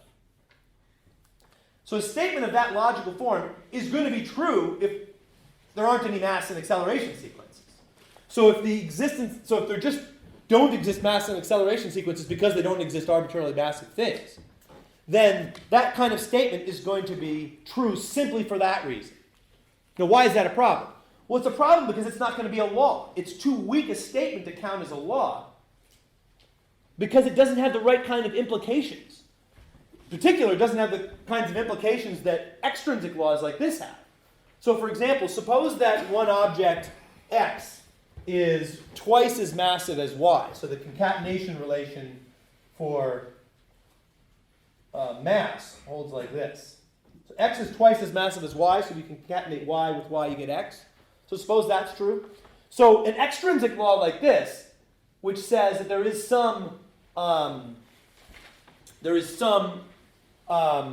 are some representation functions for force, mass, and acceleration, are going to imply, together with the fact that the forces are always constant, are going to imply that since x is twice as massive as y, that y is twice as accelerated as x, and so they're going to then, by the constraint that any acceleration function places on the acceleration concatenation relation, this is going to imply that this holds. So this plus the extrinsic law is going to imply this. But this plus the Fieldian intrinsic law won't imply this, because the Fieldian intrinsic law Plus, this could be true simply because of the lack of existence of mass and acceleration sequences. So the problem is not that what Field calls intrinsic laws won't be true. The problem is they won't be laws because they aren't sufficiently strong. Other laws might just be false. It depends on the exact logical form of the law. I'm not saying that this exact problem is going to recur for any sort of intrinsic statement of a law you might come up with, given Field's approach. But the point is just to illustrate in one concrete case that you just won't have intrinsic laws of the kind that Field describes unless you have these existence assumptions. So let me say something else about the importance of intrinsic laws to this question of quantities before I end with the promised depressing reflections, or depressing to me anyway.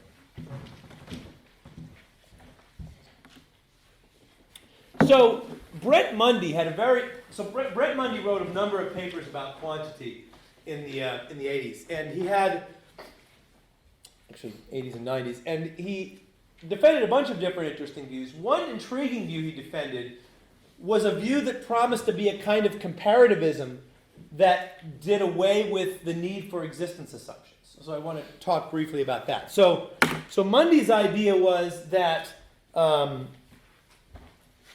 you replace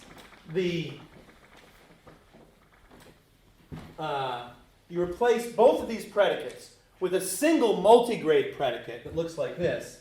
A1, A2, AN are together as or more massive than B1, B2, Bm, where N and M here can take on, where the idea is you can flank this predicate with arbitrary finite numbers of arguments. So it's a multigrade predicate. It doesn't have a fixed number of places on either side. So why is that useful? Well, Mundy shows how to prove a representation theorem and uniqueness theorem based on natural-looking constraints you could lay down on how this behaves without making any existence assumptions at all. And I don't have to walk you through all the way the whole proof of that representation theorem to see how the trick works. So suppose you wanted to say that the mass of, so suppose we're talking about a mass greater than or equal to relation. Suppose we want to say in terms of Mundy's predicate, or a comparativist predicate, that a certain ratio of masses, m of x to m of y, is greater than or equal to some fraction n over n. So the way a comparativist would normally do that is the comparativist would consider some evenly spaced things, n of them, the last of which is x, and would consider m evenly spaced things, the last of which is y, and say that the first member of that sequence is as or more massive than that first member. So you would take x's mass and sort of divide it up n times, and y's mass and divide it up m times, and then say that the first thing is as or more massive than this. That's how you would say that this ratio is greater than this fraction. And that strategy, that way of nominalizing this comparison depends on density, because you have to know that there are there exist massive objects of this sort, smaller than x and smaller than y. But Mundy can make a statement like this without assuming density at all. Mundy just says something like this.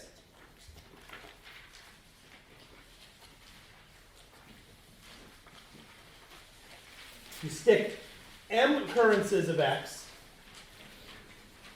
of the variable x, and you stick y n times on the right-hand side of this predicate, And you say, what you're saying is that m copies of x is as or more massive than y copies of y. Except you're not doing that via ontology, you're doing that via ideology. You're not saying that there's an object consisting of whose mass is the result of concatenating of adding x's mass to itself n times. You're rather just flanking this predicate by m occurrences of the variable x and flanking the right side of it by n occurrences of the variable y. So once you see that trick, you can kind of imagine how Mundy might be able to prove a representation theorem to the effect that there exists a unique numerical representation provided there are appropriate constraints are laid down on this predicate.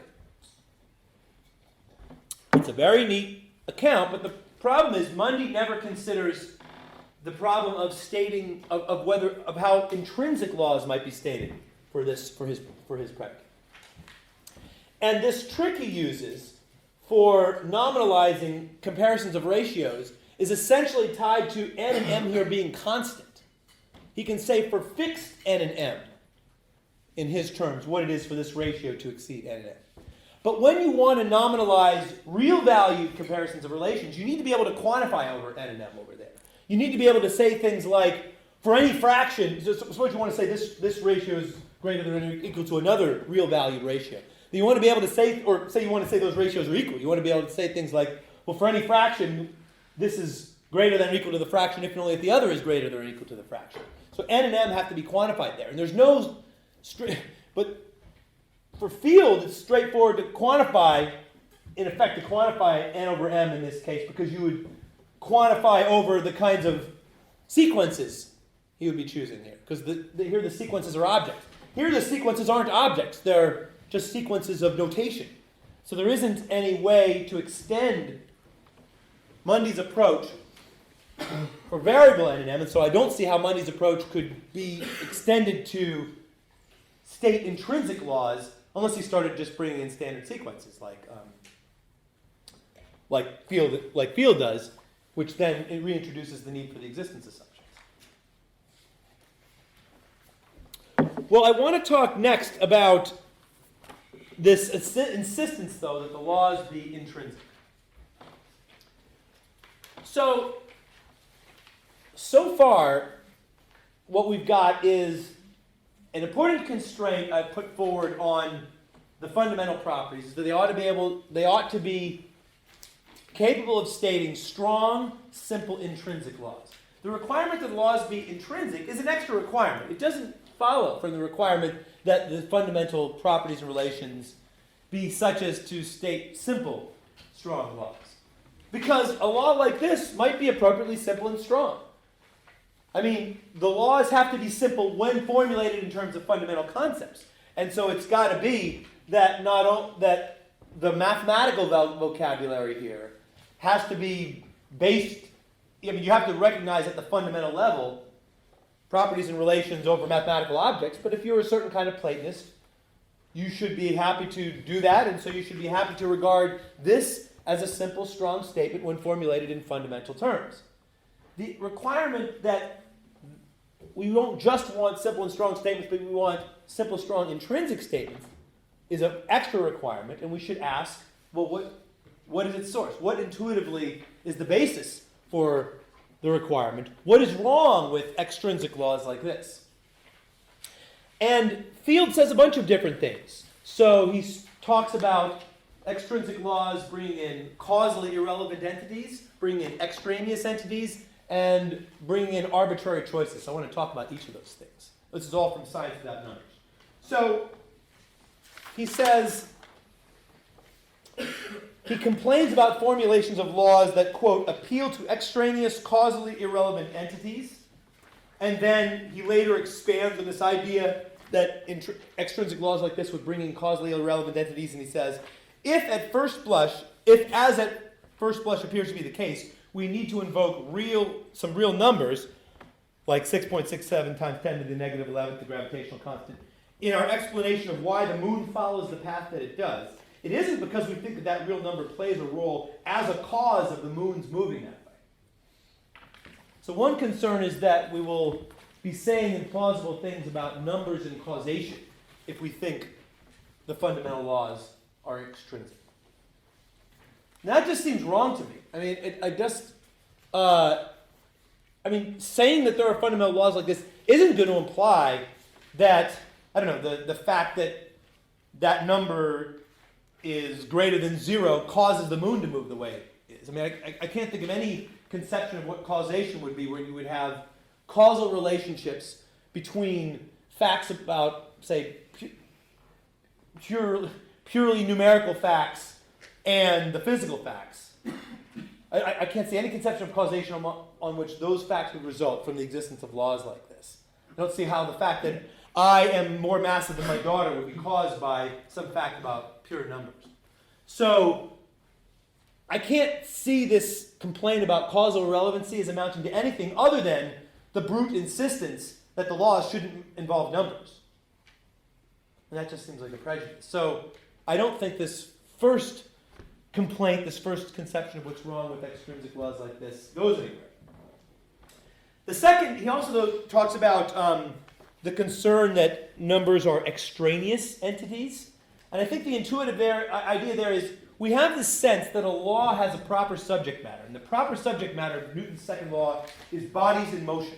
And it shouldn't bring in any other kinds of objects into our account of bodies in motion. And real numbers are intuitively not part of the intuitive subject matter of Newton's second laws, so they don't belong in a fundamental account of what Newton's second law is. And that, I think, that has something intuitive going for it.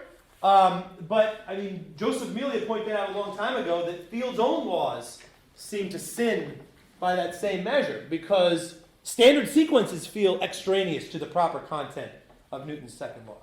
So, standard sequences are made up of bodies in motion. But the sequences themselves are composed of bodies at arbitrary spatial distances from the object whose motion you're considering at any given time. And it seems like these kind of spatially, like this could be here, and this could be in another planet, and this could be in the other side of the galaxy. Those kinds of objects don't feel like they're the proper subject of the laws of motion. So,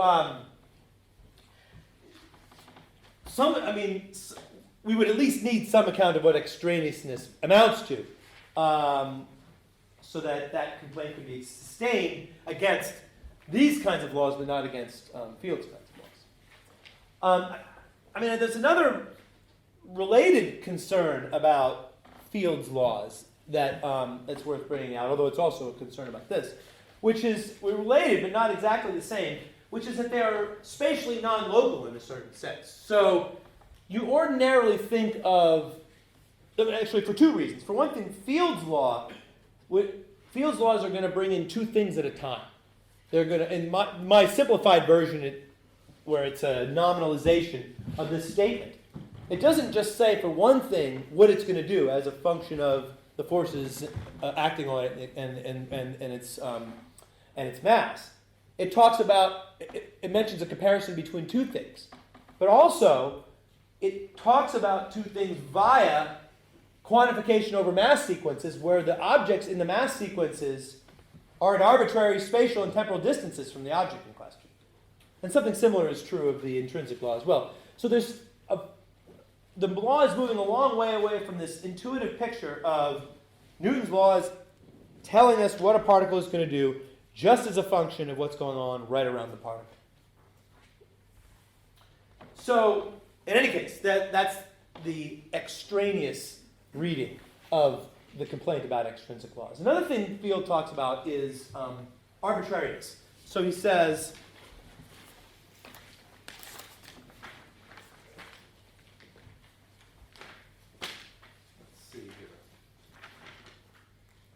Field says that one of the things that gives plausibility to the idea that extrinsic explanations are unsatisfying if taken as ultimate explanation is that the functions invoked in many extrinsic explanations are so arbitrary. Now, the idea is that when you make an explanation, I guess, with a particular representation function, you've made an arbitrary choice because you've chosen a particular unit of measure when you've chosen that representation function. But laws like this, which quantify over-representation functions, don't make any arbitrary choices of that sort. So it's hard to see how this could be a complaint about that kind of law. Also, I mean, another metaphysics of mass that I haven't talked about so far is yet another one that Brett Mundy considered, which is the view that the fundamental facts about mass are given by a two-place function, which take a pair of things and yield a real number, which is the ratio of their masses. And that kind of function is up to its ears in involving numbers in the metaphysics of mass, but doesn't involve any kind of arbitrariness, at least not arbitrariness of choice of a unit. Maybe there's a kind of arbitrariness there that results from arbitrariness in how real numbers are to be defined in terms of sets ultimately, or how functions are to be defined in terms of sets. There's lots of equally good ways to define the real numbers in terms of rationals, and there's different ways to define rationals down to sets. There's different equally good ways to define what an ordered pair is. So there's all sorts of arbitrary choices made in the development of the mathematical vocabulary used to state this kind of account, or used to state the Mundian ratio view. So perhaps a special arbitrariness complaint could be made there. On the other hand, it's very hard to think that Field's approach to nominalizing and constructing intrinsic laws based on standard sequences makes no arbitrary choices. So it seems difficult to me, it seems unlikely to me that a complaint of arbitrariness is really going to make a cut between laws like this, which talk about numbers, and intrinsic laws like Field's. So I said I was going to close on a kind of pessimistic note, and here's the pessimistic note, the pessimistic thought I'm having. The concern is that there's just no way around what Field's really reacting to in laws like this. What he's really reacting to there's a kind of artificiality to the way in which a constraint on the fundamental predicates is being concocted in either this sort of approach or else on the intrinsic approach that Field prefers. There's no escape from that kind of artificiality or arbitrariness or bringing in intuitively extraneous entities, because if we want a fundamental account that's very simple, has a very minimal basis, just a couple of fundamental properties and relations, it's bound to be that we've got to use all sorts of artificial-looking tricks to code up the kind of complex numerical statements we want to make when we state scientific laws. There's this concern that artificiality and arbitrariness and extraneousness is the inevitable result of choosing a minimal metaphysical basis for quantities. So I find that unsettling, not just because I found the desideratum of intrinsic laws correct and thought it could play a role as an important constraint on theorizing about quantity, but also because I worry about a challenge to the very intuitive, simplicity-based epistemology for fundamentality. I mean, the intuitive basis for that epistemology is this. When you look at the laws as they really are, put on your fundamentality goggles and look at the laws as they are fundamentally, they ought to look good as laws. That's sort of you think that way, that's why you should expect, if you think the world ought to obey simple laws, that should mean simple laws when formulated in fundamental concepts, if you're thinking that that's the way the laws really are, fundamentally are, viewed as they're stated in terms of fundamental concepts. Well, the concern here is that the laws just don't look good as laws, viewed as they really are, because they look artificial. When you really look at what the laws are going to have to be like, what quantitative laws are going to have to look like when formulated in fundamental terms, if the fundamental basis is very sparse, the laws are going to have to look really artificial. What should we make of that? Should we think that some kinds of artificiality are bad and other kinds are good? Maybe we could reflect on the fact that Field's laws are highly non-local spatially, and think that that's a reason to prefer a non-comparativist account of laws on which the laws wouldn't be so spatially non-local. That's a possibility. But in any case, I think that there's just a real hard question here for the friend of fundamentality, especially the friend of intrinsic laws. What sort of intrinsic laws are demanded, and can this idea that the laws ought to look good when viewed through the lens of fundamentality really be sustained? Let me close with one final comment.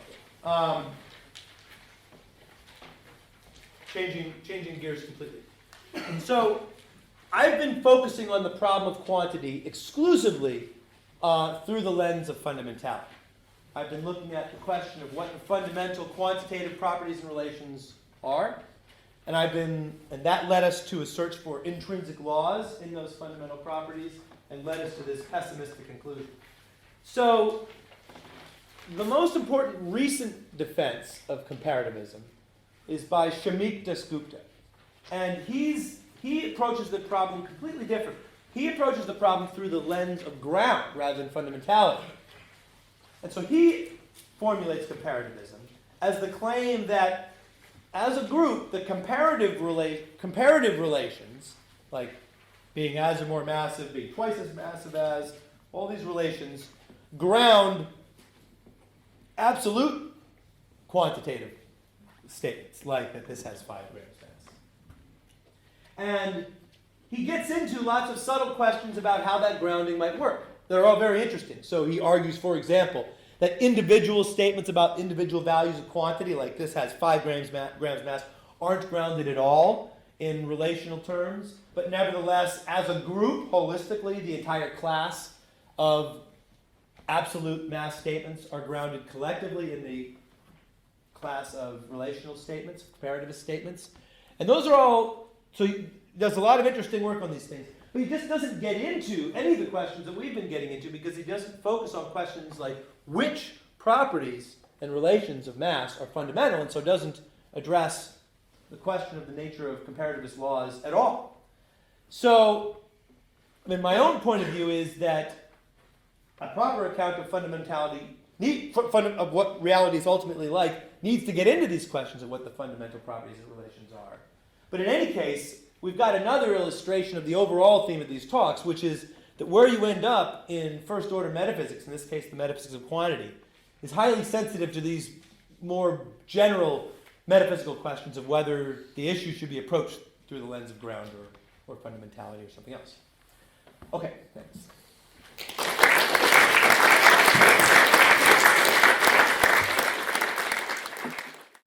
Okay, so let me start with, as I've been doing every week with a recap. I'll do a little more extensive recap this time because we've got some people here from the Metaphysics and Structure Conference. So the theme of the series has been about structuralism. So structuralist theses are about some sort of pattern. So you've got some properties or relations, a pattern over some nodes, and the structuralist thought in one way or another is always the pattern is primary, there aren't really any nodes, or the nodes are not independent of the pattern, or the pattern is prior to the nodes, or something like that. And that kind of claim is very unclear.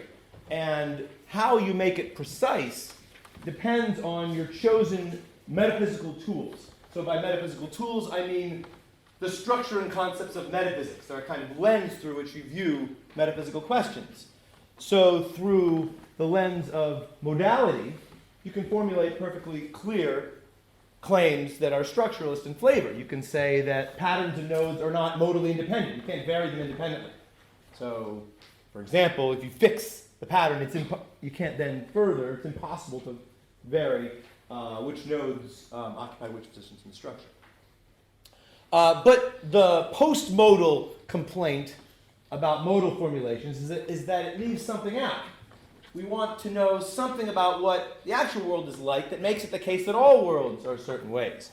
And so what I've been looking for in this series is post-modal formulations of various forms of structuralism, ways of thinking about what structuralism amounts to if you're viewing metaphysics not through the lens of modality, but through the lens of, say, essence or ground or fundamentality.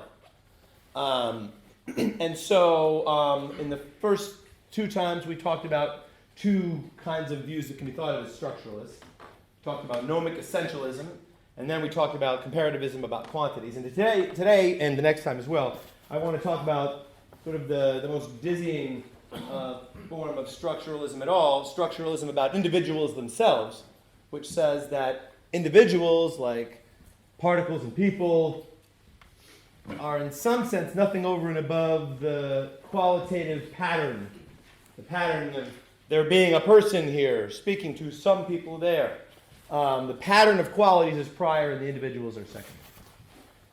So, by individuals, I mean, I've got a very broad construal of individuals in mind. So it isn't just things that endure over time, like particles of people. Points of space-time would be individuals.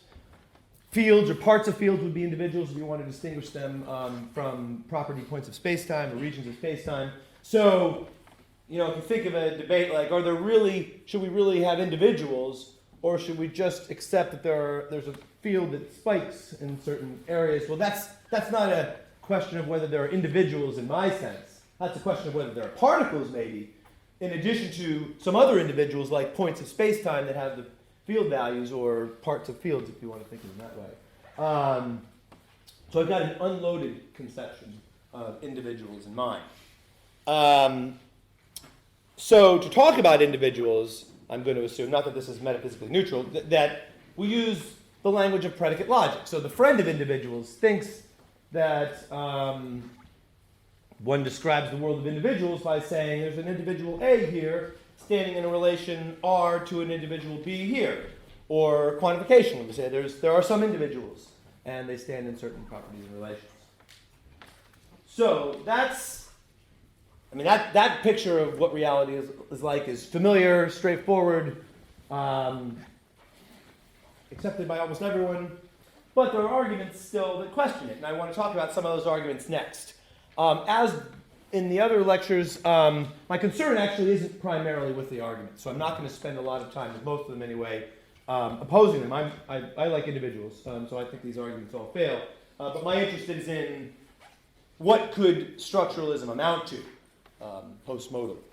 So, but still, let's look at some of the arguments. They vary in quality. They are, let's begin with some arguments just from pure metaphysics. So some of these arguments are meant to support the bundle theory of particulars. So bundle theory of particulars says in some sense an individual is just its properties. And it said, well, if you think the object is something over and above its properties, then the object itself, so here's the properties, here's the object doesn't have any properties.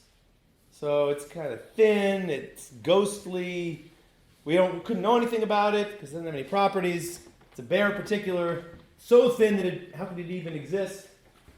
So, I don't think those kinds of arguments are any good at all, but that is a traditional motivation for the bundle theory, those kinds of arguments. There's a better sort of argument, I don't buy these arguments either, that says that the bundle theory better resolves this or that puzzle in traditional metaphysics about particulars. So there's the old puzzle of the statue and the clay. They have different modal properties, but they have the same parts. I mean, the statue is made up of the clay, so it's not as if the statue has any material parts that are not in the clay. And so how could they be so different if they're just made up of the same parts? And the bundle theorists could say, and Laurie Paul and Chris McDaniel have said, well, here's the solution. They don't have the same parts because you got either modal properties or kind properties, and you stick them in the bundles, and now they don't have the same parts anymore. So that's one sort of argument. We turn to metaphysics, and we get another kind of argument. So there's this tradition of thinking that when metaphysicians ask questions like, are there really holes, like this buttonhole, H-O-L-E, or is there just the shirt, or the whole lining, or when metaphysicians ask questions like, are there any WH holes, like the table as opposed to the parts arranged table-wise, or could objects be in the same place, or could one object be in many places, multi-location, co-location? that things have gone off the rails, and these are questions whose alleged answers don't really correspond to genuine distinctions in reality. And you might have the thought, if you have that kind of concern, well, the problem is that these are about entities. Entities lead to the problematic questions. Get rid of entities, and we don't get those problems. Talking about entities, at least at the most basic level, leads to pseudo questions. So that's another kind of reason that people sometimes put forward for disliking entities. There's structural realism in the philosophy of science. So structural realism is a movement in the philosophy of science that has had a lot of attention in the last 20 years, and its main thesis is that certain considerations in the philosophy of science lead us to have a metaphysics which privileges structure over entities. In some sense, reality is ultimately entity-free. Now, what sort of arguments? Well, one has to do with the pessimistic meta-induction, the argument that since there have been all these drastic changes in theory in the past, we should be pessimistic that current theories are true, and so this threatens realism. And John Worrell argued that maybe the way out of this is to think that what's preserved through theory change is structure, and structure alone. And then James Ladyman had a reply to Worrell in which he said, well, Worrell could be intending this as a support for an epistemic position, epistemological structural realism, he called it, according to which all we know is structure. But one could instead take it to support a metaphysical position, which says that in some sense all there is structure. And then a lot has been written about what that would amount to. But in any case, the argument is it's the metaphysical version of structural realism that I want to be thinking about here. That metaphysics, adopting that metaphysics in some sense, gives one a distinctive solution gives one a distinctive answer to the pessimistic meta-induction.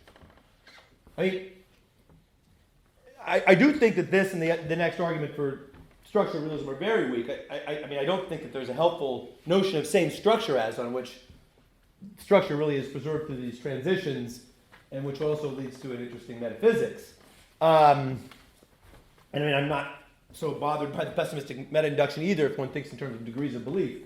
But I guess I'm cheating. I want to get that off my chest, but I don't want to bear down on that. So I'm going to leave that argument. Another argument is called an argument from metaphysical underdetermination. And here the idea is, in certain cases for certain physical theories, the science leaves unresolved certain questions about entities. So it's unresolved, allegedly, whether particles are entities in quantum mechanics. That's one case that gets discussed. Another is just in space-time theories, whether substantivalism or relationalism is true. And so Ladyman writes, we need to recognize the failure of our best theories to determine even the most fundamental ontological characteristic of the purported entities they feature. It's an ersatz form of realism that recommends belief in the existence of entities that have such an ambiguous metaphysical status. What is required is a shift to a different ontological basis altogether, one for which questions of individuality simply do not arise. So it's like the argument based on thinking metaphysics has come off the rails. It's saying that certain questions are illegitimate, and so if you have a theory which leads to the existence of those questions, that theory needs to be rejected. The illegitimacy here is that the questions aren't resolved by the particular physical theory in question. So it depends on a very contentious conception of when questions are legitimate. A bunch of people have pointed out also, I think Oliver Pooley points this out, that it isn't clear how adopting the truth of any form of structural realism is going to make the problem go away. Why doesn't it make it worse? We had the individual's theoretic descriptions of accounts of the foundation of the theory in question. Now we have another competitor, the structural realist account. Why is that helping? But in any case, those are a pair of arguments. They also seem to lead to different facets of the structural realist picture. Most structural realists think of the world as being an entity-free grid of relations. So they get rid of both entities and monadic properties. And near as I can tell, the first one seems to tend against the properties, and the second one tends to speak against the individuals. But in any case, maybe the two arguments then complement one another in that way. I should also mention that there's, I think, a much better argument in the vicinity of the underdetermination argument, which is just more first order. It just says, look, take the scientific theory in question, make clear the structural realist idea, and then claim that the better account of the theory is the structural realist one, and it's better than any of the entity theoretic accounts. So take just take a simple example. Take the shift arguments that Leibniz gave to Newton. So Newton thinks that space is this container, and Leibniz says, well, God could have created the world here, but God could have instead created the world 5 feet to the right, and that would have been just as good, and God wouldn't have had a reason to do one but not the other. So that's an appeal to the principle of sufficient reason. But your metaphysical eye might discern that that's a distinction without a difference, or in versions of this for general relativity in the whole argument, it's not the principle of sufficient reason that's playing that role, but rather determinism. In any case, you might have some reason for thinking that there shouldn't be a difference between certain kinds of scenarios, shifting scenarios, for example, in the Leibniz-Newton debate, Leibniz-Clark debate, and structural realism might be, Leibniz's way of making out the idea that's a distinction without a difference is based on relationalism. That is the idea that there are material bodies staying in spatial relations, but that's it.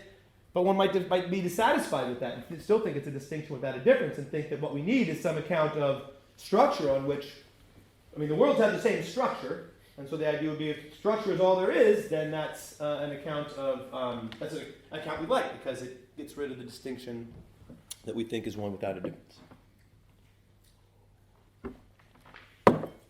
So, Dasgupta against individuals. So I think this is a formidable argument, that the one that worries me the most as a believer in individuals. So again, go back to Newton's physics. So Newton thought that there is this thing enduring space. So for Newton, there's a fact of the matter as to how fast I am moving, not with respect to other bodies, but with respect to space itself. So I might be at absolute rest with respect to space, or I might be moving at a certain particular velocity. It makes sense to ask how fast I'm moving, if I'm moving with constant velocity. And it was discovered later that one could base Newton's laws not on a conception of space or space-time on which there is such a thing as absolute velocity that makes sense, but rather on a conception of space-time on which relative velocities are well-defined, but absolute velocities are no more well-defined than the idea of there being an absolute 0.000. Absolute velocities, just like particular values in coordinate systems, are artifacts of conventional choices of representation, not intrinsic to the space itself. So in Galilean space-time, it makes sense to ask whether an object is accelerating or not. Is it better if Newton's laws of motion are to make sense? And it makes sense to ask how fast objects are moving with respect to other objects, but it doesn't make sense to ask how fast objects are moving with respect to space-time itself. So it seems to be the conventional wisdom that Galilean space-time is better to pair with Newton's mechanics and theory of gravitation rather than Newton's own enduring space, or a Newtonian space-time in which absolute velocities make sense.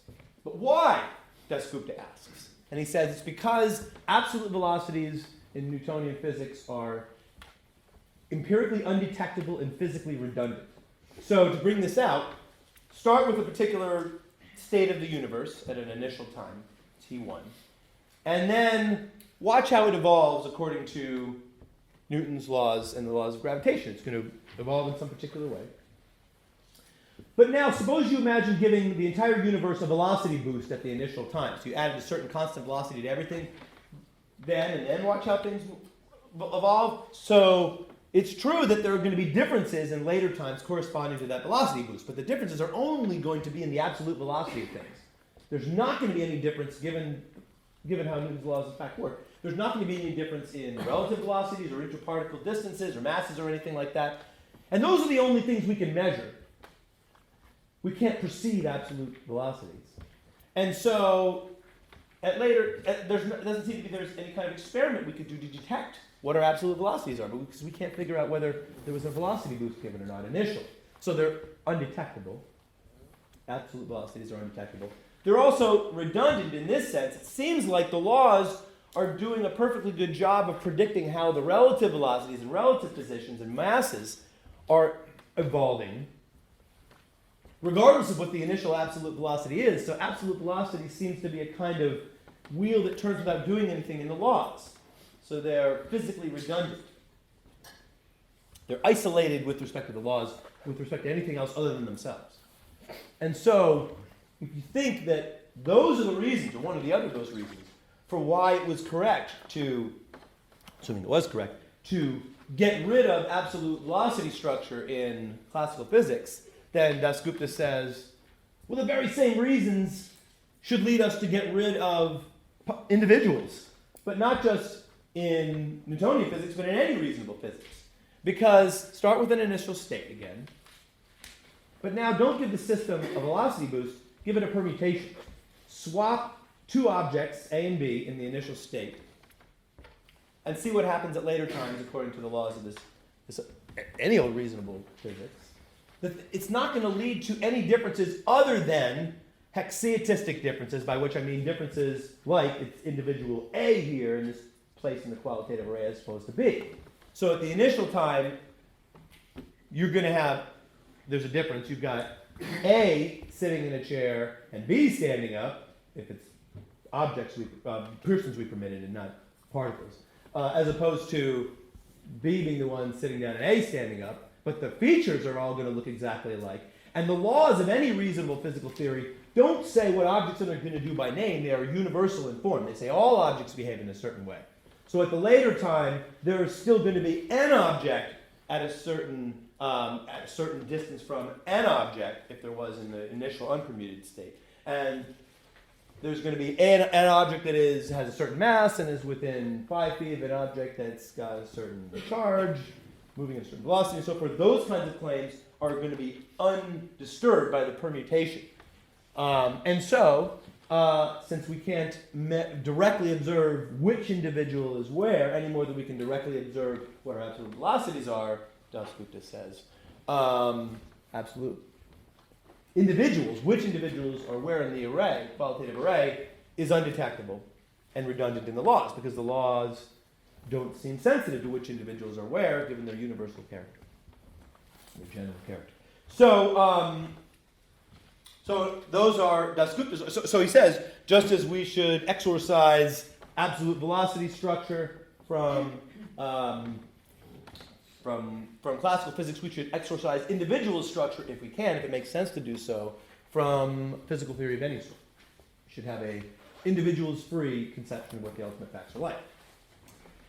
Okay, and let me mention one other kind of argument, but in the case of used to argue more for mathematical structuralism, and this used to argue for mathematical structuralism. And it's the following set of thoughts.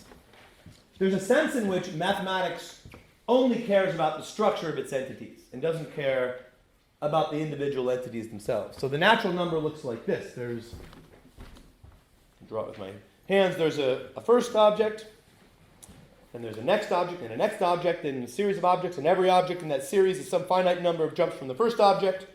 The first object we call 0, the second object we call 1, the third object we call 2, the fourth object we call 3.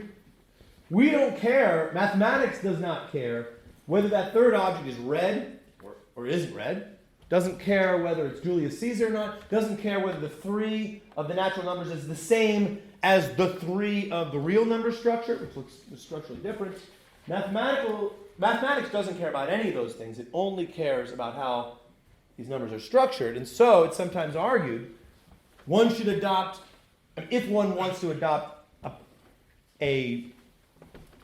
if one wants to believe that there are numbers at all, and there are ways of reacting to this kind of consideration that don't accept that numbers are objects. If you think that there really are numbers, it's argued that we should think of mathematical objects as just positions in structures. There are just these mathematical structures, and there's no more to the objects than something about the structure. There are nothing more than positions and terms. So these are the kinds of considerations that have been put forward, some of the considerations anyway, that have been put forward in favor of, broadly speaking, structuralist conceptions of what objects are. Okay, so now the question is, well, yeah, but what would it mean to say objects are just positions and structures, or there's nothing but a structure? What do those claims mean? And modally, it's easy to articulate a coherent thesis. That's usually called anti-hexietism, and it's some thesis to the effect that it's impossible to vary which individuals are where in the qualitative array independently of the array itself. So worlds that look alike qualitatively are alike in every way, or anyway, alike in which individuals are where. Those theses are perfectly precise, or can be made perfectly precise, but we're after more. We're after, or other. We are after post-modal conceptions of what the world is like that perhaps give rise to these modal theses, but are not just modal in character. Perhaps because we think that if anti-hexietism is true, it must be true because of what individuals are. Like, if the bundle theory is true, that would explain why you can vary individuals independently of the array, because individuals just are bits of the array. And one might instead think that the arguments for structuralism of various sorts demand more than just modal structuralism, demand more than anti-hexietism. Because you might think, well, Dasgupta does say, the argument that the arguments that we need to get rid of individual structure don't demand merely that it's impossible to have the one if the other holds. That two permuted possibilities don't both hold. It demands that we get rid of the individual's structure in the first place so that we don't have as different descriptions at the fundamental level the permuted possibilities. Also, in the case of mathematical structuralism, and if you think that mathematical facts are non-contingent, that doesn't articulate any distinctive position. And if you think that there is a further question of whether some sort of mathematical structuralism is true, given that mathematics is non-contingent, you need some other approach. So what are some non-modal ways of thinking about what structuralism amounts to about individuals? So I want to start with eliminative structural realism.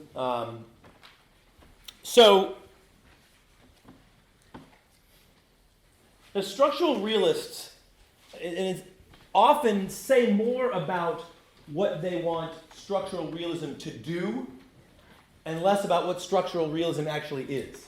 So they're very clear that it's a position that collapses differences that are structurally alike. And they do spend time saying what counts as structurally alike. Not enough to say the sense of structure. I think that would rescue the argument from the pessimistic meta-induction, but that's what they spend their time with, and it should be entity-free in some way.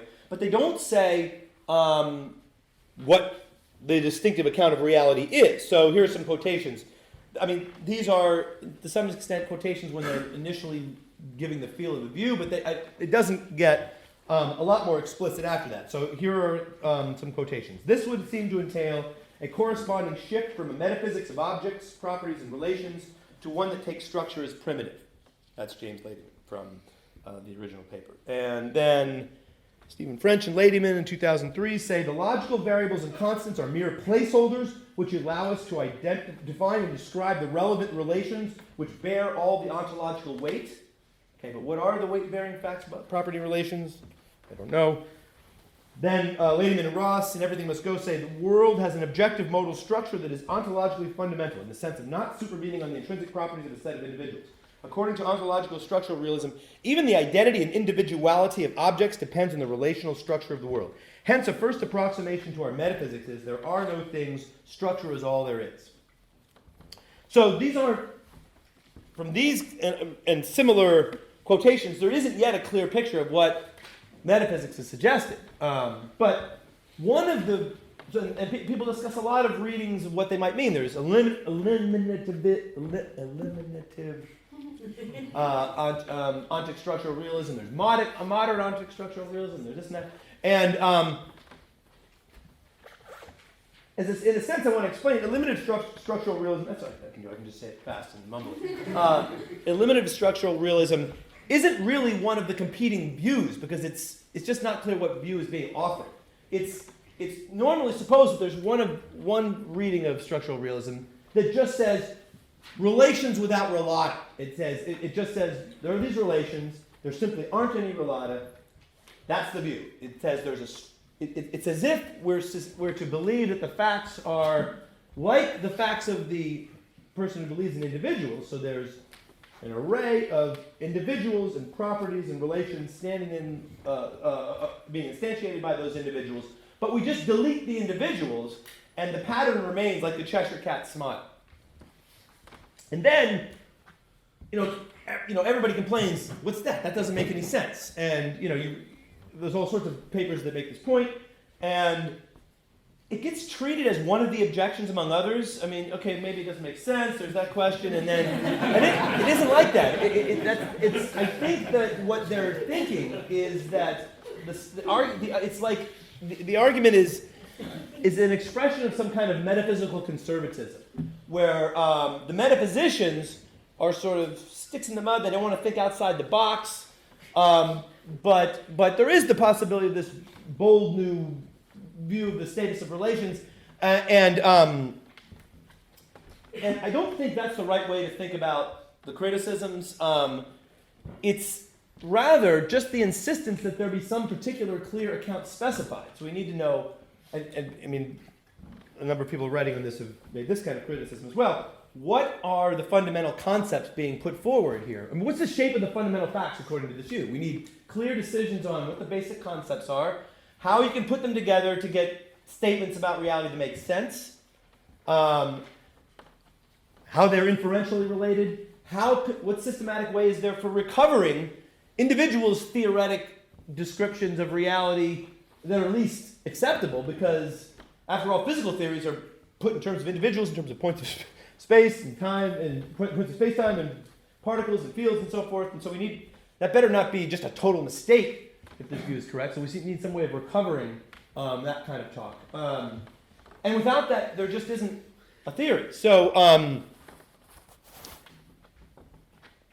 the concepts of predicate logic were, the concepts of the opposing view were developed in blood and sweat and tears in an unforgiving area, an area where if it's unclear, you make mistakes, your view is going to reduce to absurdity, or you're just not going to be able to get what you want out of it. Namely, the investigations into the philosophy of mathematics and logicism by Frege and Russell and others.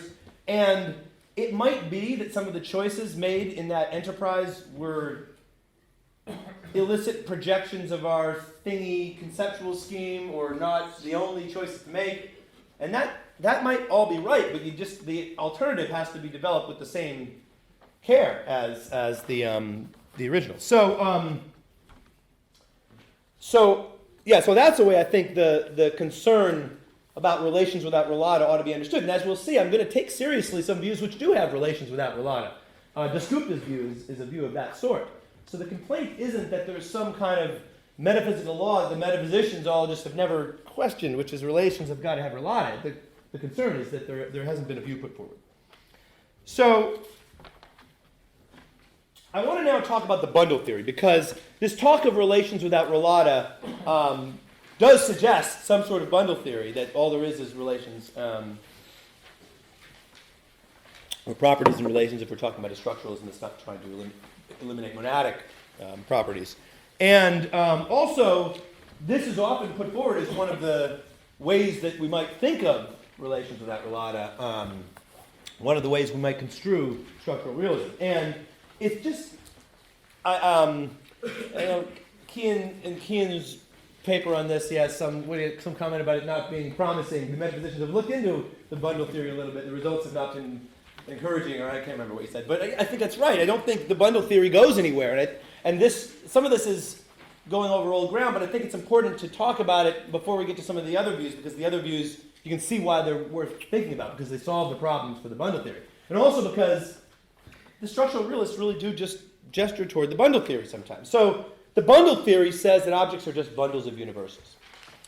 And usually the idea is, okay, you take some set of compresent universals. So compresence is the relation that binds together humanity and being a philosopher and being 5'9", but those are compresent universals. But golden and mountain, those universals, if they're universals, aren't compresent with each other. That's why there's no golden mountain, even though there is an aggregate of golden and mountain, goldenhood and mountainhood, because particulars are bundles, aggregates of compresent universals.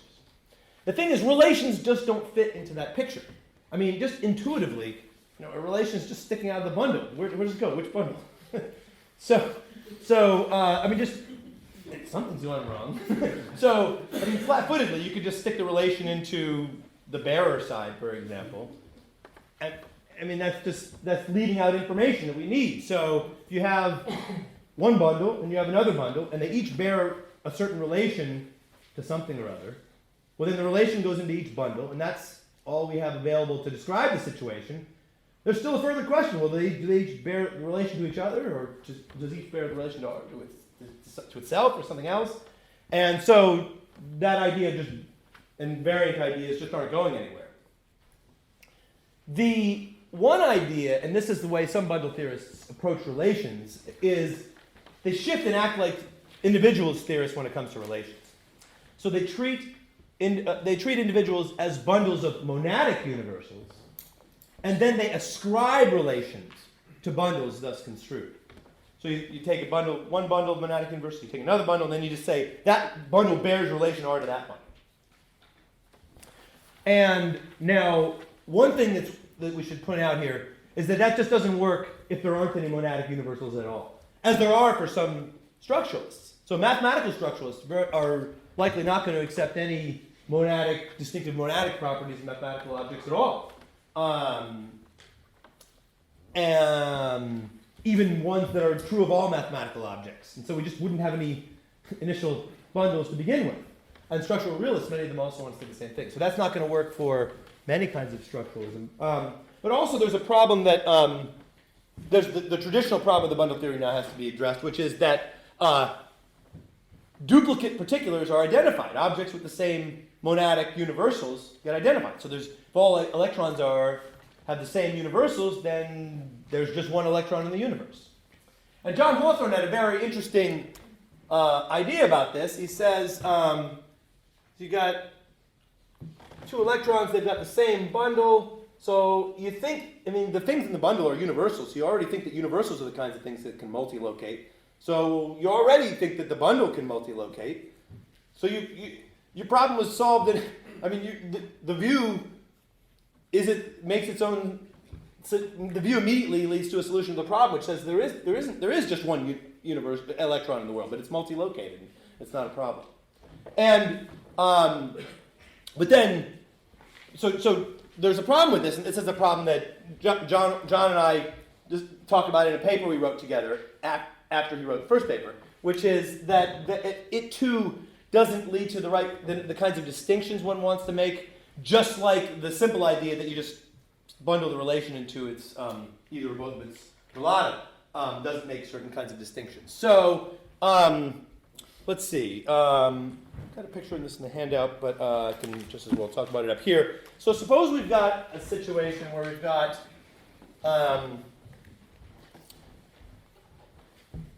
what we would describe as a believer in individuals, three objects on a line, evenly spaced, and there's a relation R that holds here, and a relation S that holds here in scenario 1. And in scenario 2, we've got the same spatial arrangement of the objects, but R and S hold the first two objects in this scenario. And the bundle theorists that I have in mind will describe this situation as follows. They'll say, so suppose the spacing here is 5 feet. They'll say this bundle is 5 feet from itself. And they'll say this bundle is 5 feet from itself. They'll say this bundle is 10 feet from itself. So they'll say those things in this scenario, and also in this scenario. They'll say the bundle bears R to itself.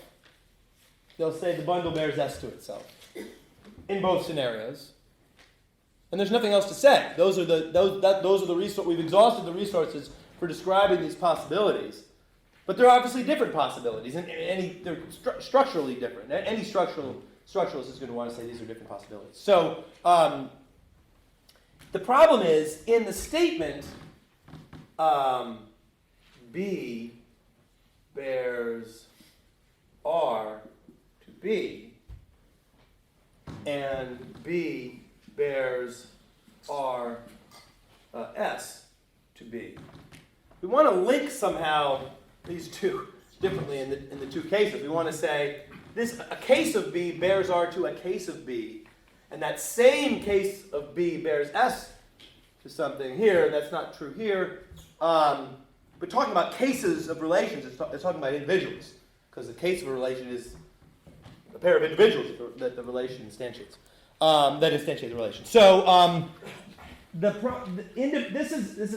individuals are providing a kind of linkage amongst distinct facts that, or anyway, linkages amongst distinct facts or parts of a fact that describe complex situations, and those are doing some work for us in describing structures. And so whatever distinctive structuralist metaphysics we adopt, it better have some structure that gives us that. Okay. So I would like to, for now, skip ground in monism and bare particulars and talk about weak discernibility. So I'm jumping around a little bit. And then I'll come back to bare particulars if I have time. So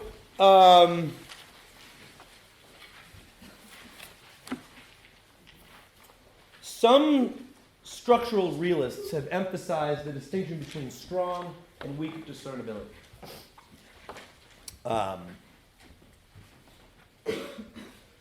So objects are strongly discernible. Let's first put it linguistically.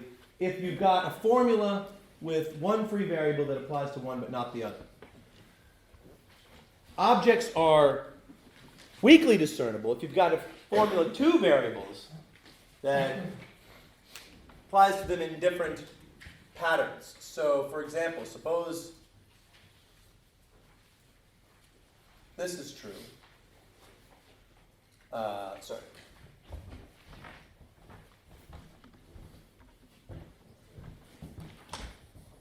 Take the formula Rxy.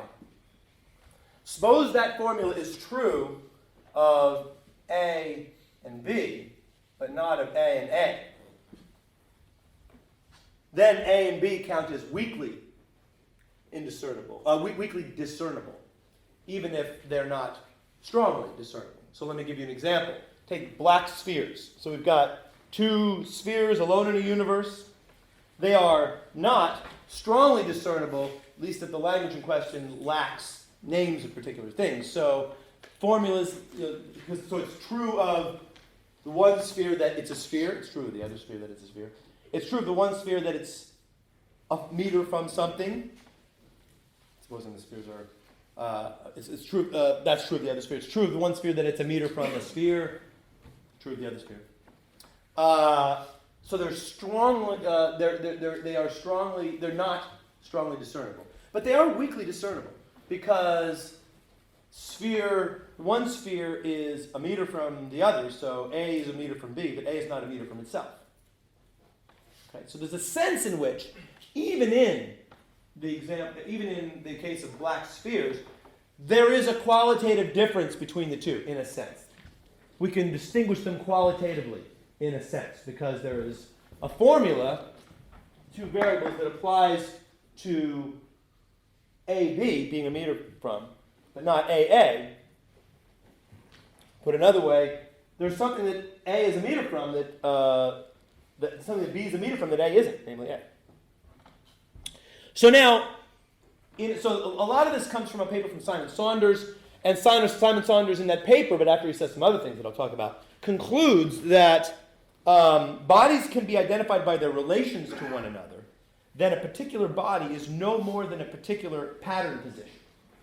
So, and a lot of the structural realists have since picked up the suggestion that weak discernibility, this distinction between weak and strong discernibility, is an important key to understanding what a kind of structural realism might look like.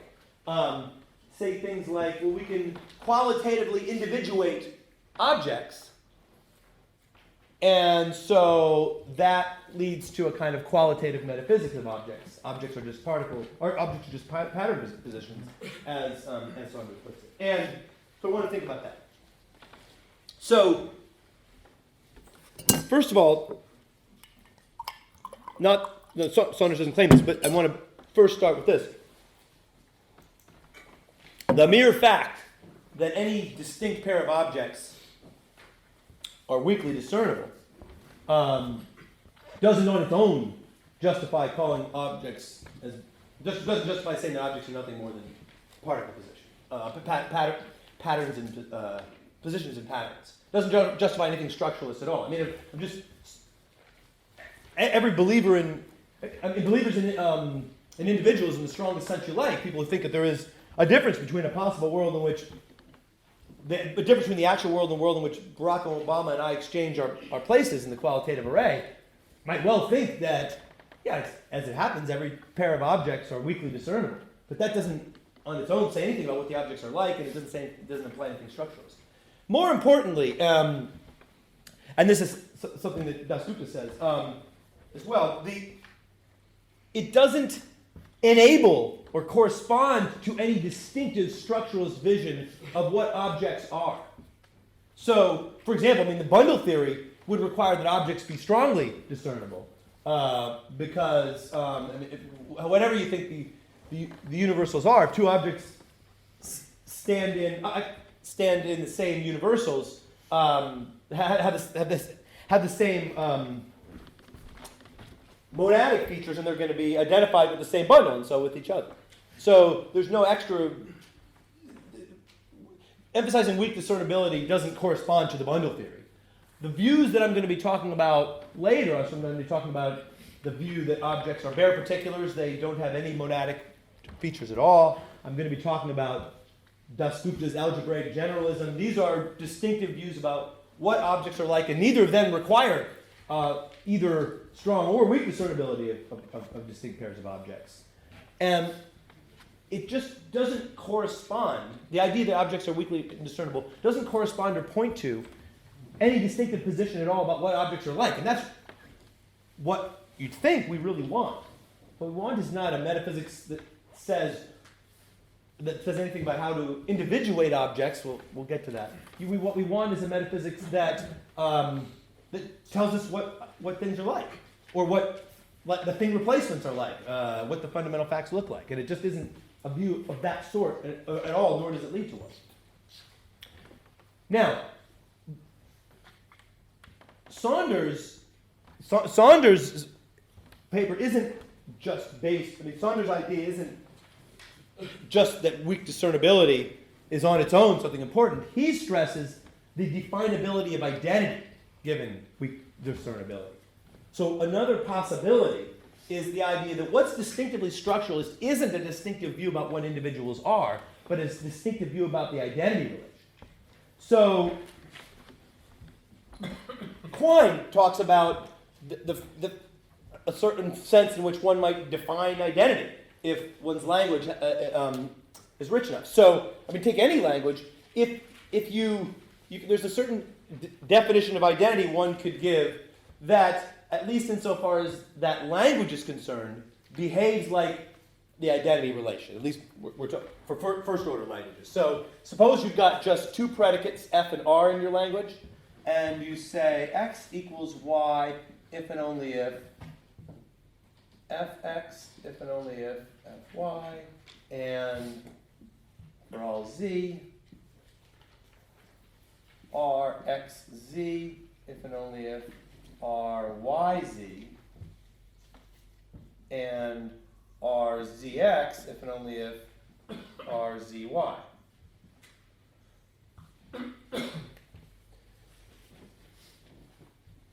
So you just, Quine puts, you exhaust all the combinations. If you have more predicates, more two-place predicates, and you say, and for all z, the new two-place predicate x bears that predicate to one object if it only bears to the other, and an object bears the predicate to x if it only it bears the predicate to y. If you've got, for all the three-place predicates, you exhaust all the permutations there, so you get this long definition, and then one could show that at least the relation thus defined is identity-like with respect to the language, in that it will obey the reflexivity principle and the substitution principle.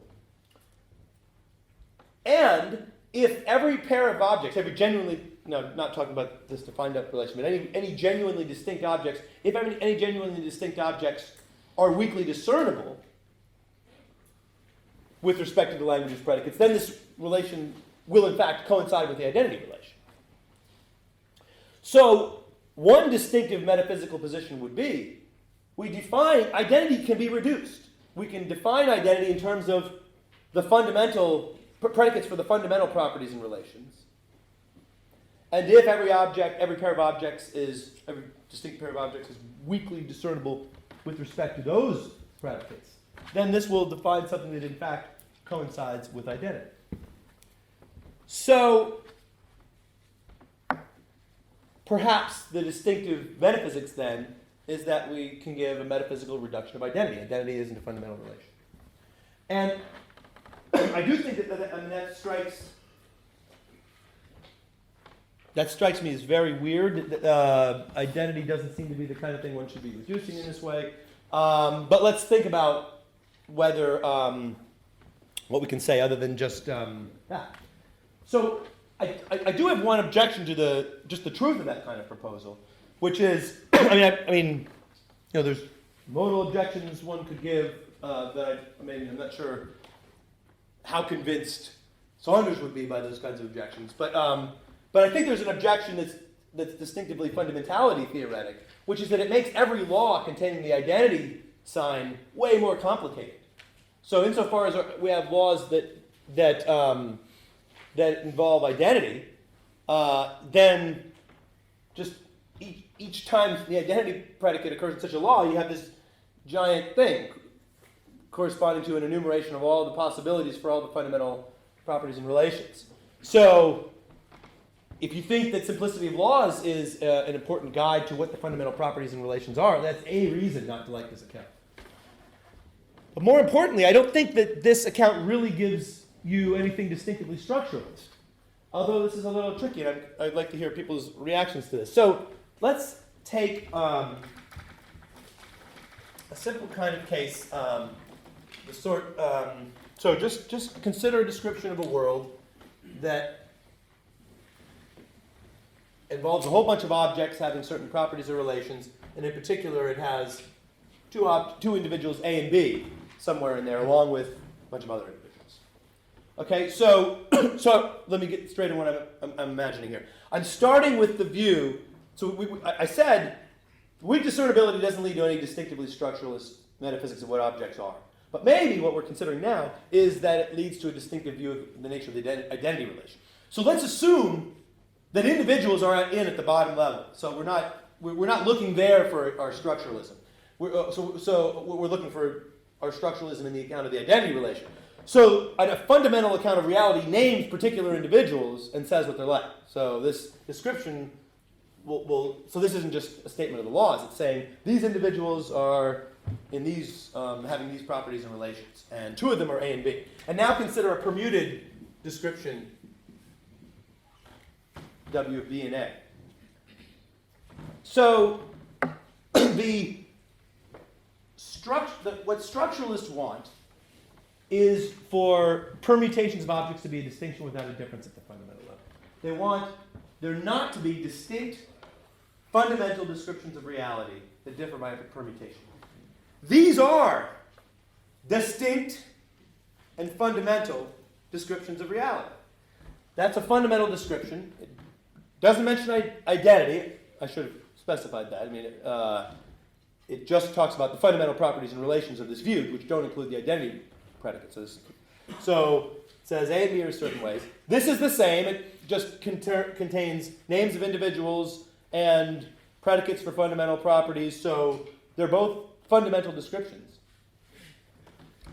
These are distinct descriptions because this contains A in a certain spot, and this contains B in those spots in certain places, and this contains B in those places rather than A. And A and B are distinct. So I've chosen two distinct objects. I've permuted them in a description of fundamental reality, and we get a different description. So we have distinct fundamental descriptions. It is true that the distinctness of the descriptions is a non-fundamental matter. I mean, it is true that A and B are distinct because of their differing, because of the different pattern in which they enter into fundamental relations. So maybe there's a fundamental relation R, and this is true, and this isn't true. And maybe that is the explanation for why A is distinct from B. But still, A is distinct from B, and so we've got two descriptions of reality that are distinct and fundamental, even though, let's put it this way, not fundamentally distinct. Their distinctness is not fundamental, but nevertheless, they are fundamental and distinct descriptions. And so given that, I don't think it's right to call particles, objects, positions and merely positions in a structure. If you think that Das Gupta is right, that individual structure should be eliminated from physical theories in the same way that absolute velocity should be eliminated, that seems I claim that also demands that demands a metaphysics other than this one, because we still haven't eliminated velocity individual structure, because we have distinct fundamental descriptions differing only by a permutation. And so the question then becomes, is there any reason to think that the arguments which are demanding that there not be distinct descriptions of fundamental reality that differ only by permutation demand more than that? They demand not only that, but that the distinctness of the descriptions be fundamental. I just don't see the argument that they demand that further thing. So I don't see this as really delivering structural. Okay, so let me see how much more I want to do. I started at 5 after? Okay, I think I can talk about bare particulars. Let me say one thing. Let me make a guess about what might be going on in the thought that weak discernibility gives a distinctive structuralist metaphysics. There's a lot of talk about individuation in Saunders and in structuralist writings, and I think there's this.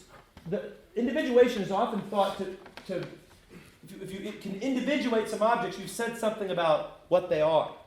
I think that's just not right. I think individuating objects in the sense of providing conditions for their necessity and distinctness comes apart from individuating objects in the sense of giving an account of what they are. And what we want is a qualitative individuation of properties in the sense of some distinctively qualitative, distinctively structuralist account of what individuals are, not qualitative individuation of objects in the sense of a qualitative account of identity. Okay, so let me talk now about bare particulars. And here I think I may not finish, but I'll start. So, let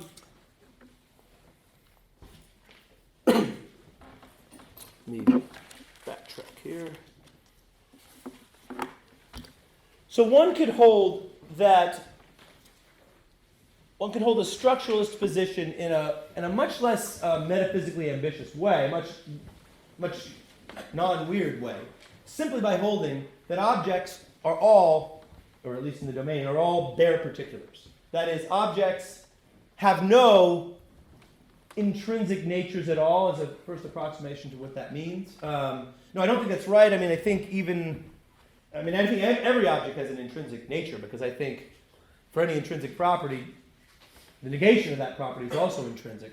So I think even if objects, you try to say objects, for any intrinsic property, it's going to either have that property or its negation. So there's going to be some intrinsic nature to a thing. But still, what an interesting thesis is the claim that all the fundamental features of these objects are relations, or anyway, or insofar as the objects have any fundamental features at all, they're relations. So, so for mathematical objects, the claim would be mathematical objects simply don't have any fundamental properties at all. There are fundamental relations that relate mathematical entities. And for a structural realist about space-time, say, the idea is that points of space-time don't have any fundamental properties at all, just fundamental relations. Might have thought, wasn't that what you thought all along about points of space-time? That's what I thought all along, but this is often described as moderate structural realism. Now, it's sometimes, there's people sometimes, on the one hand, get worried that that's not strong enough, and then they say things like, well, not only do the objects, mathematical structuralists sometimes say similar things too. Objects and structures don't have any properties, they just have relations. And then worry a bit, well, isn't that what we thought mathematical objects were like all along? And then they'll say things like, well, mathematical objects don't have any properties outside of structure, or they don't have any identity outside of structure. And that I also don't think makes any sense at all. But maybe it leads to some ground theoretic claims that I'll consider next time. But in any case, sometimes it's alternatively thought that this is a very daring metaphysical approach because there's something incoherent about objects with no properties at all, just relations. Because how are the objects individuated? What tells them apart? Don't we need to bring in hexaeties to individuate them? We need to believe in this bizarre class of properties, and then each one has exactly one property out of that class, and no other object has or could have that property, and that's why the objects are distinct from one another. And so it's thought, well, this is a distinctive metaphysics because bare particulars are metaphysically quite distinctive and in danger of being false unless you bring in heavy-duty hexaeties to individuate them. And then others argue this is too thin a conception of object. If you think that objects don't have any monadic properties at all, that really isn't any different from just eliminative structural realism because the objects are so shadowy as to vanish into nothing. There has to be something more that anchors the relations when they hold. So, I think that this is all confused, and I think that insofar as you think that object theoretic concepts, like the names or the quantifiers, you think that those are fundamental concepts, and you think that, and so you give some description of the world in which you don't say anything like this. You say R-A-B, and things like that. These are claims that you take to be rock bottom, metaphysically. Because you take the individuals to be, or individual concepts to be fundamental, and the relations to be fundamental. Why should you think that there has to be some extra fact that distinguishes these objects? Why should you think that to be the object that it is, it must have some hexaety? I mean, this object A already, this statement is already stated in absolutely fundamental terms, so it needs no further grounding in anything else. And I think that some of this talk of individuation comes from the following picture. So quantitative, you got to individuate people before you start talking about them. So you've got to draw lines around the bits of stuff in the world and say which of those you mean by people before you've made clear what you mean by people. You can't have an entity without identity, and you got to have identity conditions for people, so you got to individuate the people before you start talking about the people at all. So I think the picture that this is based on is something like this. You got an initial fundamental description of reality that, according to which reality is undifferentiated. And you got to draw lines, you got to individuate your objects before you talk about objects. You got to take the sea of stuff and draw some lines around some bits of the stuff. And so you've got to have some robust account of what counts as an object before you start talking about objects. And it's something like this picture that is driving people when they think that just barely asserting RAB is inadequate, because this is already presupposing a world carved up into objects.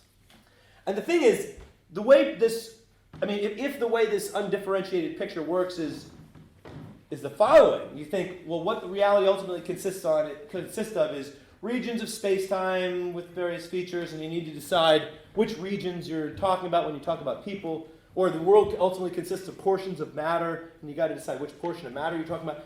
If the initial undifferentiated description of reality that was alleged to be more fundamental than talk of objects, if that is a description of reality that contains regions and points of space-time, or portions of matter, it's already a region, it's already a description of reality in terms of individuals, just not the individuals of our ordinary life like people, but other sorts of individuals. It's, so to speak, already carved up into individuals, just individuals of a plenitudinous sort. I mean, this is the way that four-dimensionalists, people who believe in temporal parts, usually think of continuance. They think of the world as ultimately a bunch of local objects, spatially and temporally local, and if we want to talk about persons, we've got to specify which aggregates of those count as persons, but the ontology of point events or whatever is taken as given.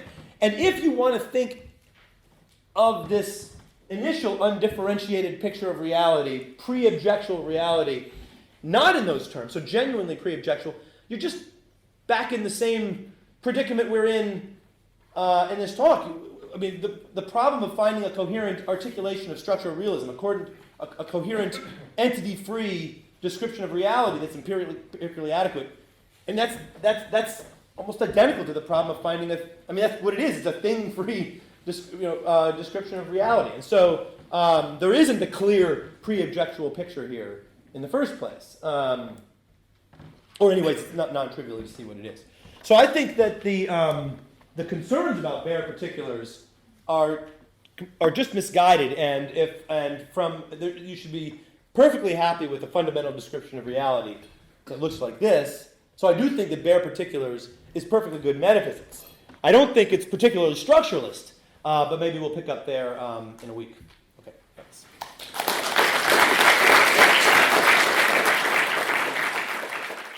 Welcome to the fifth Locke lecture on individuals and structure. Okay, so we are going to continue our discussion of structuralism about individuals from last time. And maybe the best way to get us into that discussion quickly is just to focus on this slogan. The slogan, individuals are just positions in structures. Okay, that's the slogan that you can see as being behind mathematical structuralism, structural realism, Dasgupta's approach. This idea that individuals are just positions in structures in such a way that in some sense blocks a permutation amongst the individuals in the structure or a shift of all the occupants of space-time's position with respect to space-time, or the whole diffeomorphism as a way of blocking these things being real distinctions. Points of space-time are just positions in structures, or individuals are just positions in structures. This is meant to block these corresponding to real differences. Question is how to make sense of this. So last time we talked about a few different ways. We first talked about anti-hexietism, the view that it's just impossible to permute the individuals within the qualitative structure. And there the comment was just the familiar postmodal complaint that we want some account of what individuals are, or what the fundamental facts are, that shows why it's impossible to permute individuals within the qualitative array. What is it about, what distinctively structuralist view about the nature of actual reality makes this statement about what's possible and what's necessary true?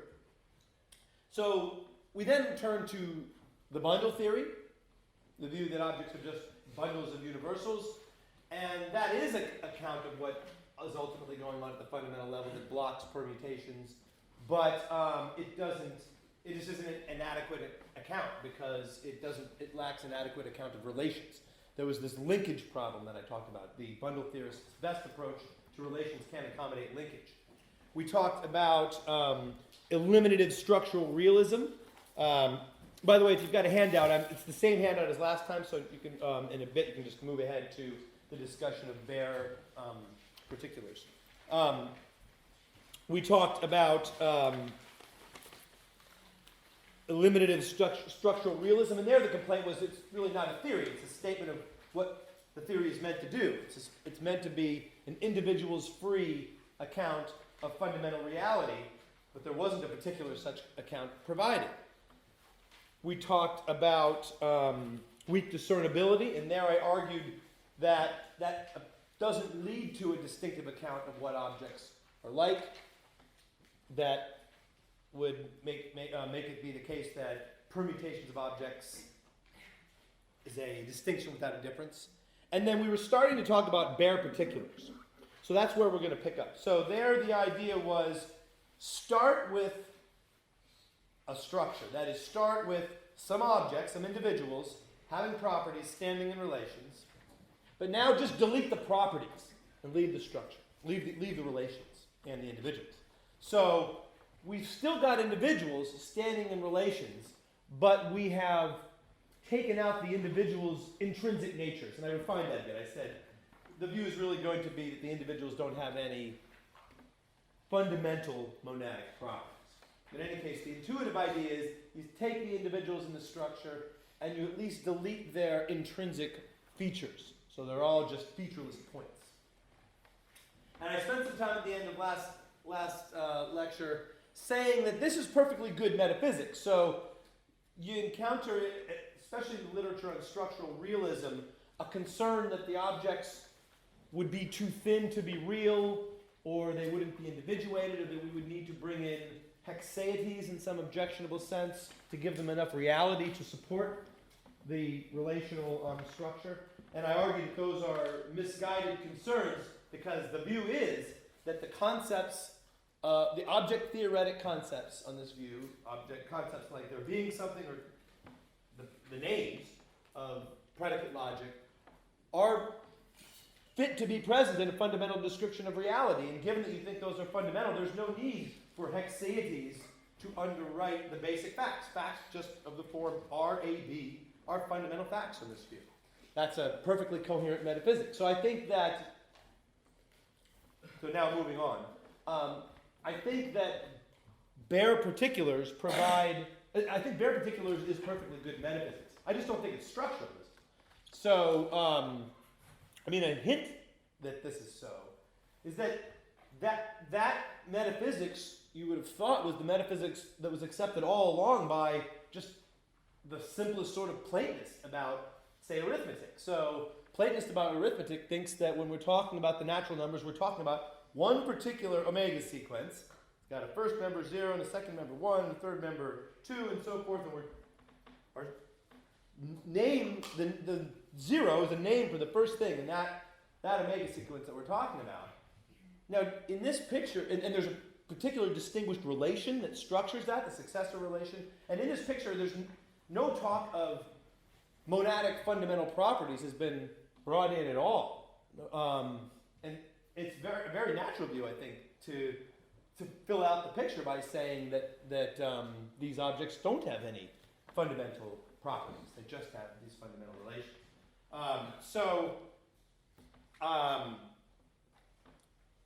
I mean, that's not a structuralist position, or I wouldn't have thought. So now why isn't it a structuralist position? Well, for one thing, there's no deep block to permuting, for example, 0 and 1 in the structure that we're in the natural number structure. So we've allegedly made 0 and 1 and 2 and so forth mere positions in structure by deleting their monadic properties, but nothing, blocks the following two being distinct fundamental pictures of reality.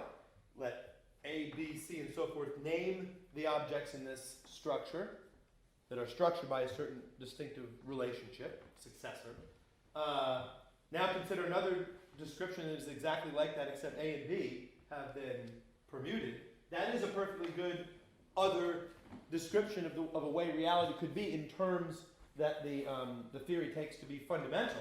Perhaps it's impossible that be true if it's necessarily true of the objects in the structure that they have, the positions in the structure that they have. But still, that whether the second is possible or not, we don't have any internal barrier to the permutation. That is, no barrier within the terms that the theory takes to be fundamental, blocking the articulation of this permuted scenario. So insofar as you were unsatisfied with merely modal approaches to structuralism, you should think that this isn't a structuralist view either. There's also the other kind of thing that the mathematical structuralists didn't like is there being a real question as to whether the rational number 2 and the real number 2 are the same or different. But there just are two different descriptions in terms that this view takes to be fundamental of the way propertyless objects could be. One that is shaped like the rational numbers, and then one containing distinct objects that shape like the real numbers, structured like the real numbers, and then a second description in which those rational numbers are parts of the real number structure. So it doesn't look structuralist at all. And similarly, in the case of structuralism about, say, points of space-time, nothing in this account of points of space-time blocks there being a difference between a world containing the actual world space-time and another world in which 2 points have been permuted. So the account just isn't structuralist.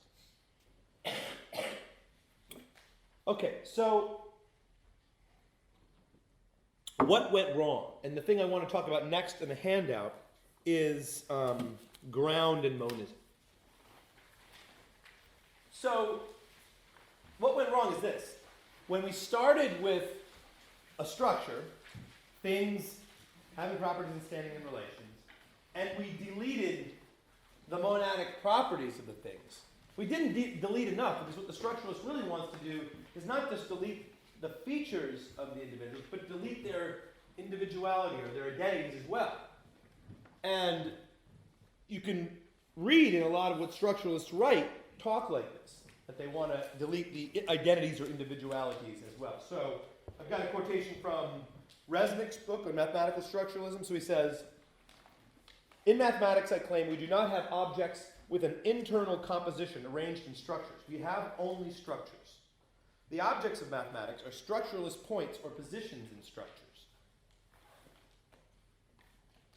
As positions in structures, they have no identity or features outside a structure." So the features, we remove those to get to bare particulars.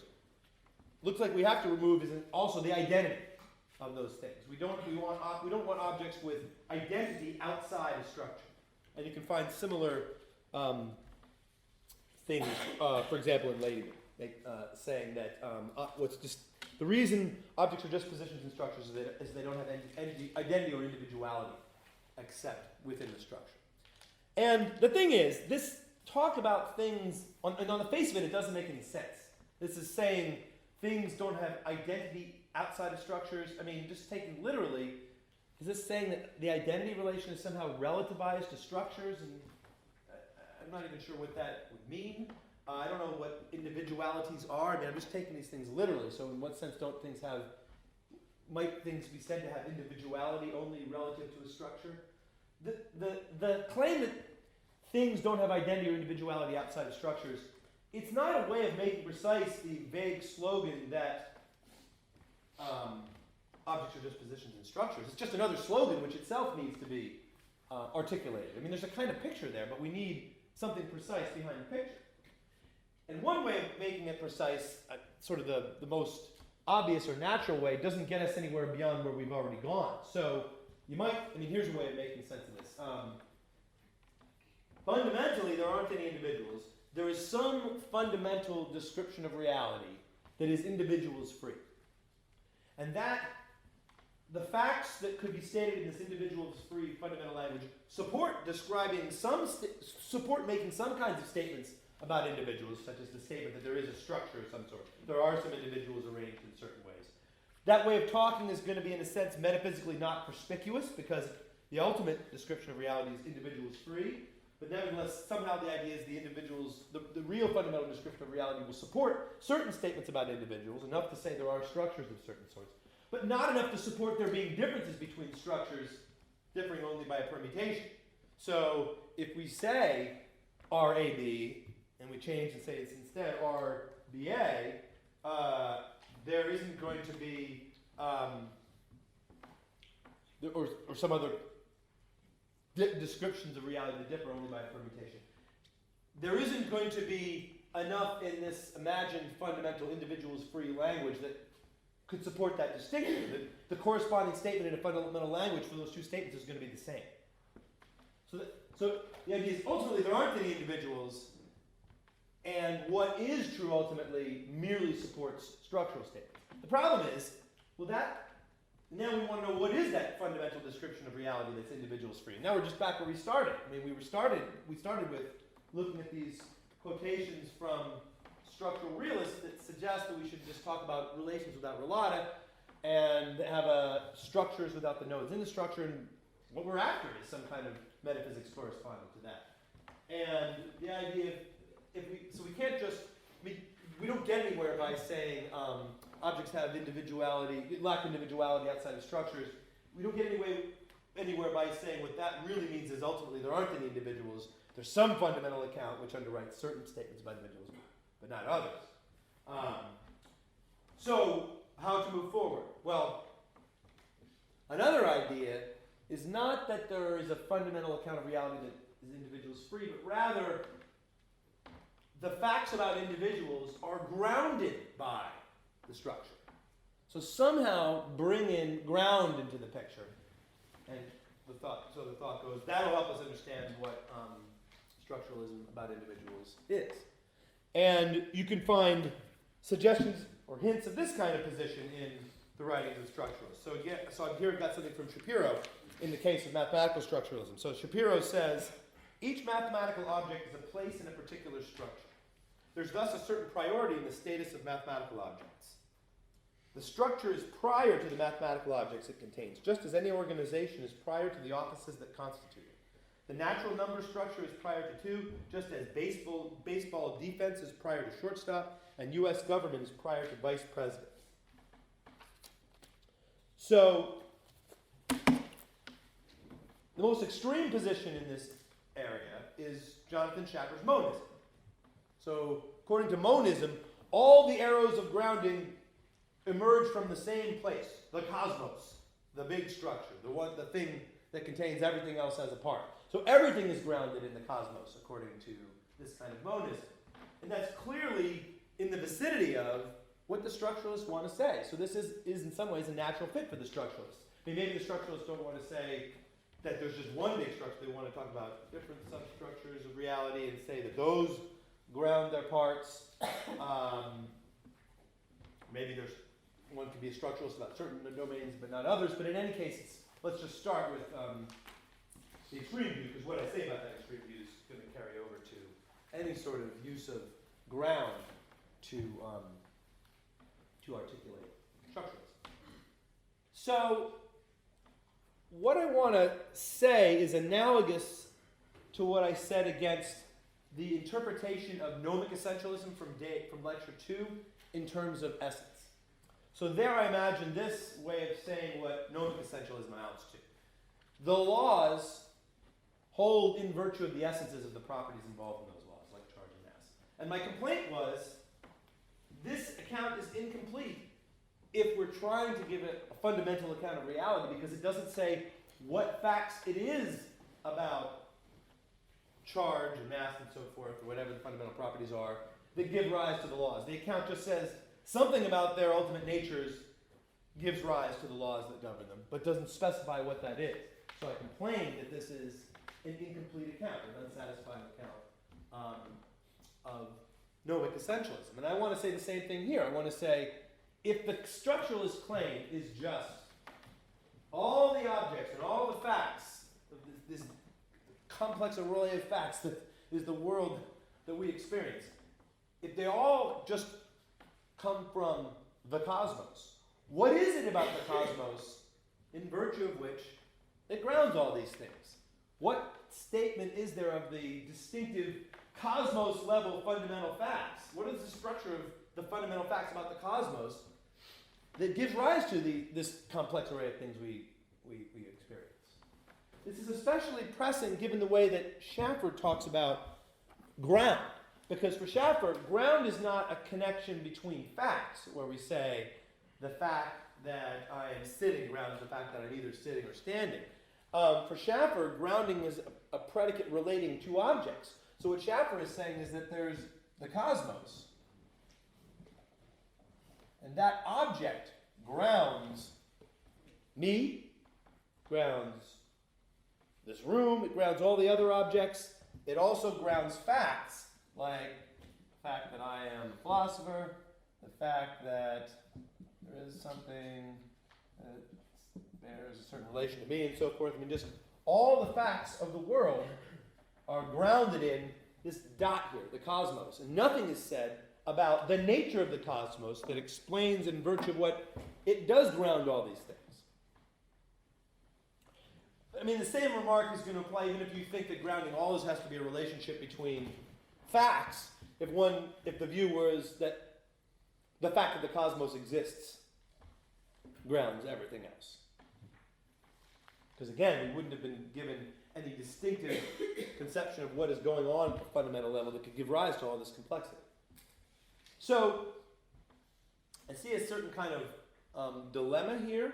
So, either the monist accepts the demand for there being some fundamental account of what is going on here at the fundamental level, what the cosmos is like, what the cosmos level facts are, that underwrites all these grounding arrows, or the monist doesn't. If the monist does accept that the need for these grounding arrows to be explained, then the view is just incomplete.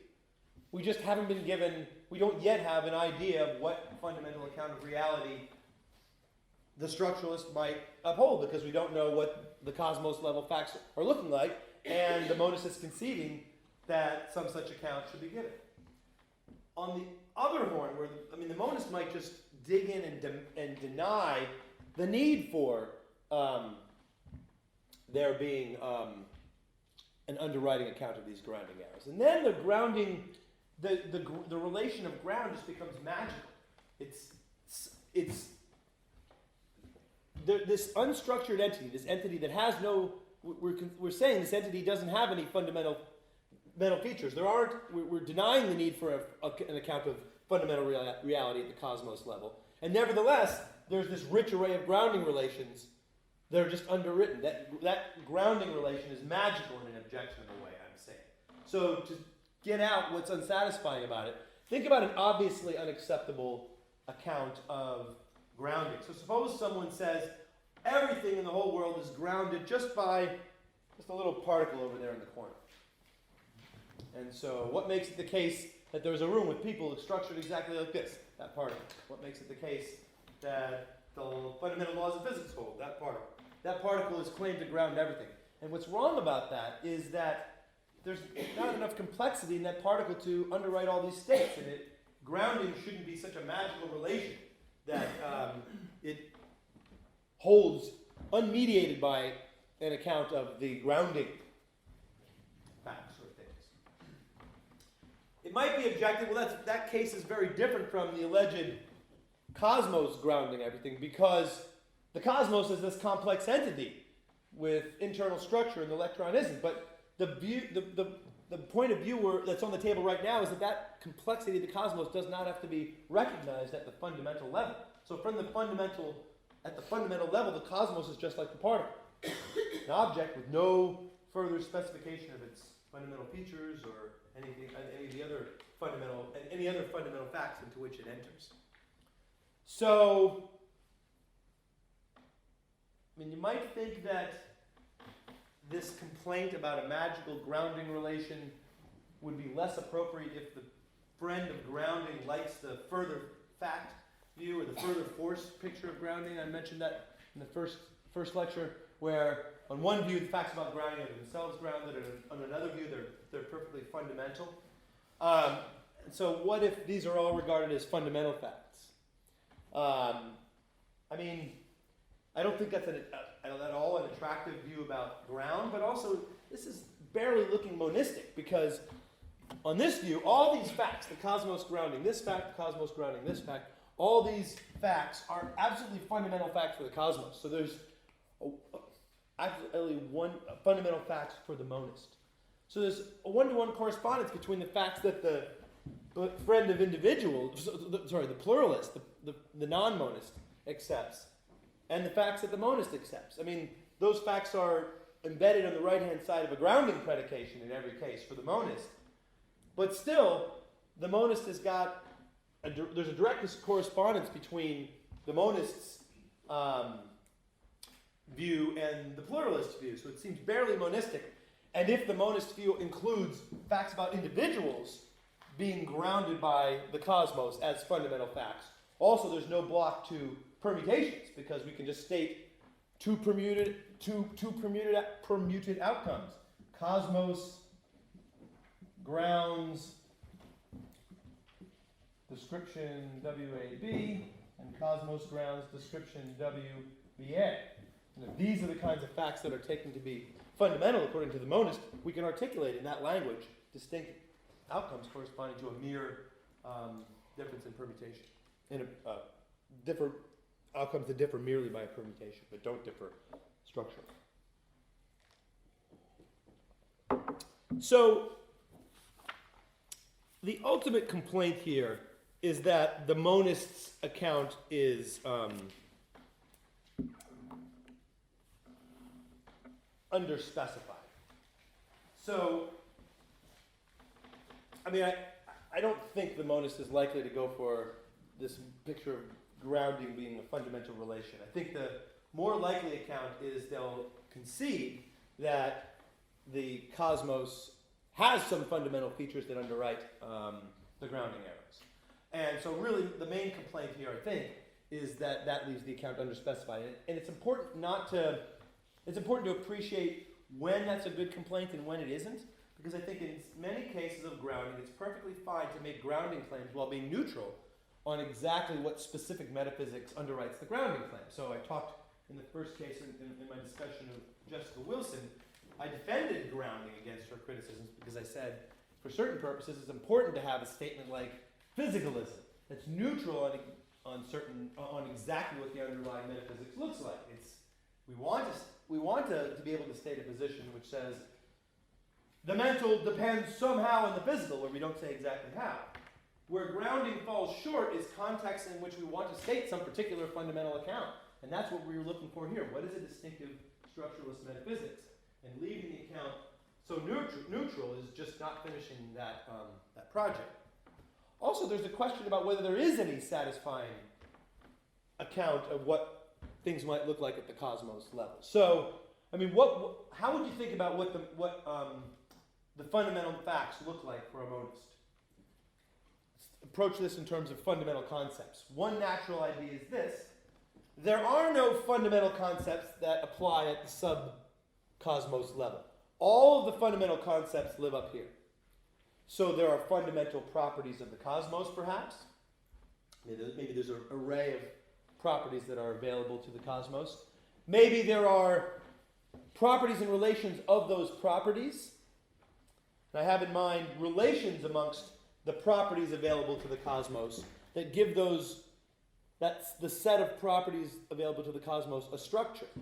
So what the monist has to work with at the fundamental level is a state space structured in a certain way, and a set of properties available to it, and a set of relations that characterize the structure of that state space. And also a distinguished point in that state space, the property or properties that's instantiated by the cosmos. And my concern there is the points in that state space, the properties, and we don't just have a few fundamental properties now, like a believer like a pluralist, a believer in small objects would have. We've got vast infinity of properties available to the cosmos, corresponding to all the points in the state space. Those things are looking very individual-like. It's likely that no particular one of those properties is going to behave in any distinctive way. The laws at that level are all going to mention just the structuring relations over the state space and not the individual points in the state space. So isn't a permutation of properties in this state space going to be also the kind of distinction without a difference that the structuralist doesn't want to recognize? But nothing in this account is giving us a way of blocking that being a distinction. So I think there's also a concern that there simply isn't going to be an attractive conception of what cosmos level fundamental facts would look like. In any case, I think the ball is on the monist side of the court.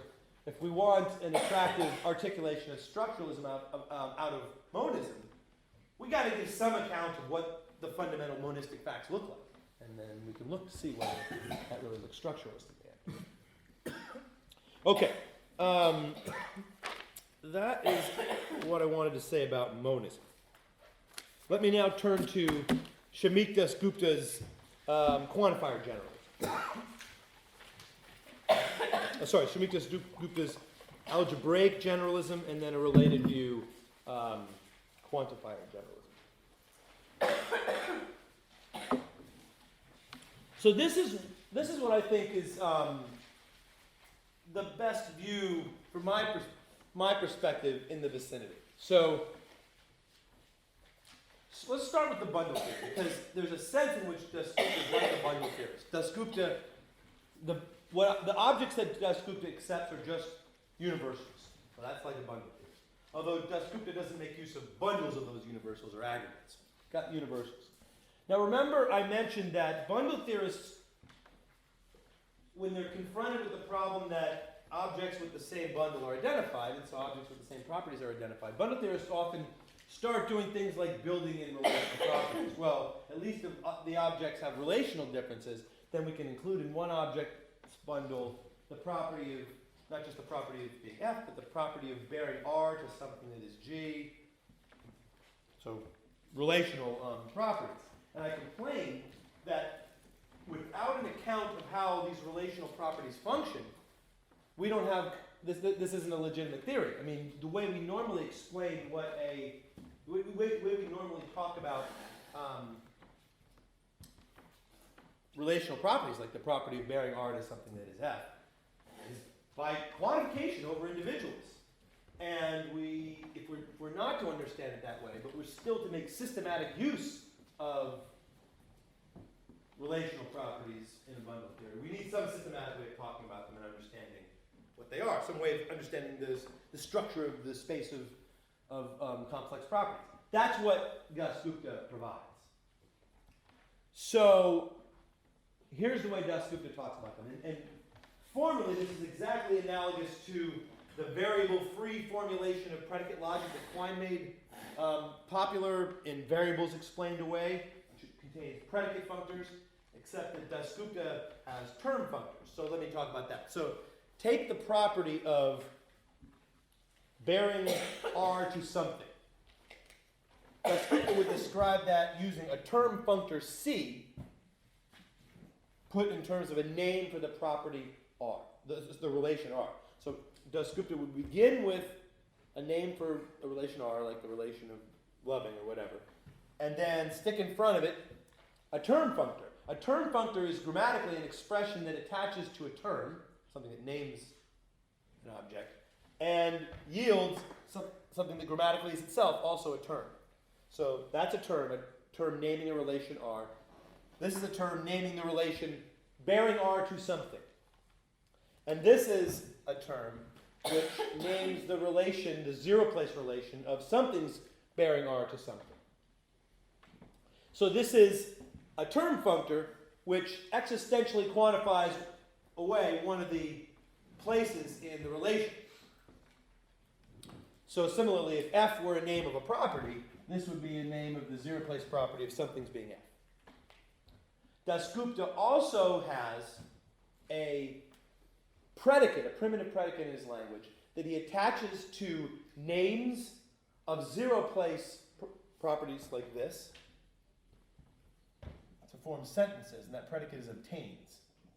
So instead of saying there is an X, there is a Y, Rxy, Dasgupta's surrogate for that is this complex property, the property of something's bearing R to something as we would normally describe it, obtains.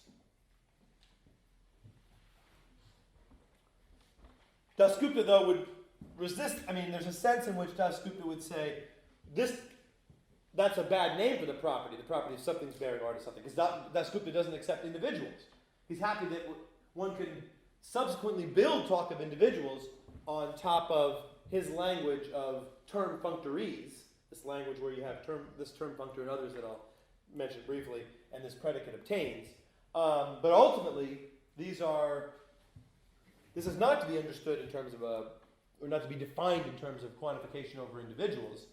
This is a basic concept in his language. A fundamental concept in his language is this term functor, which lets him describe this algebra of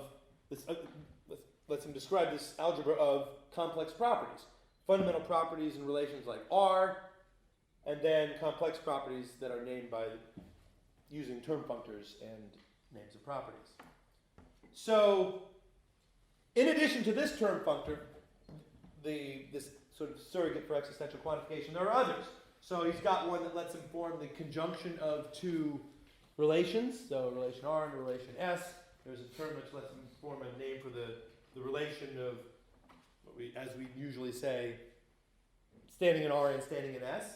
There's a term which lets you form, there are term functors which let you do things to the argument places of relations, like add a vacuous argument place or rotate the places of a relation. So given a relation R, there's I don't even remember if this is the symbol he uses, but there's a relation of rotation that rotates the argument places. So when applied to a two-place relation, this would give the converse of the original relation.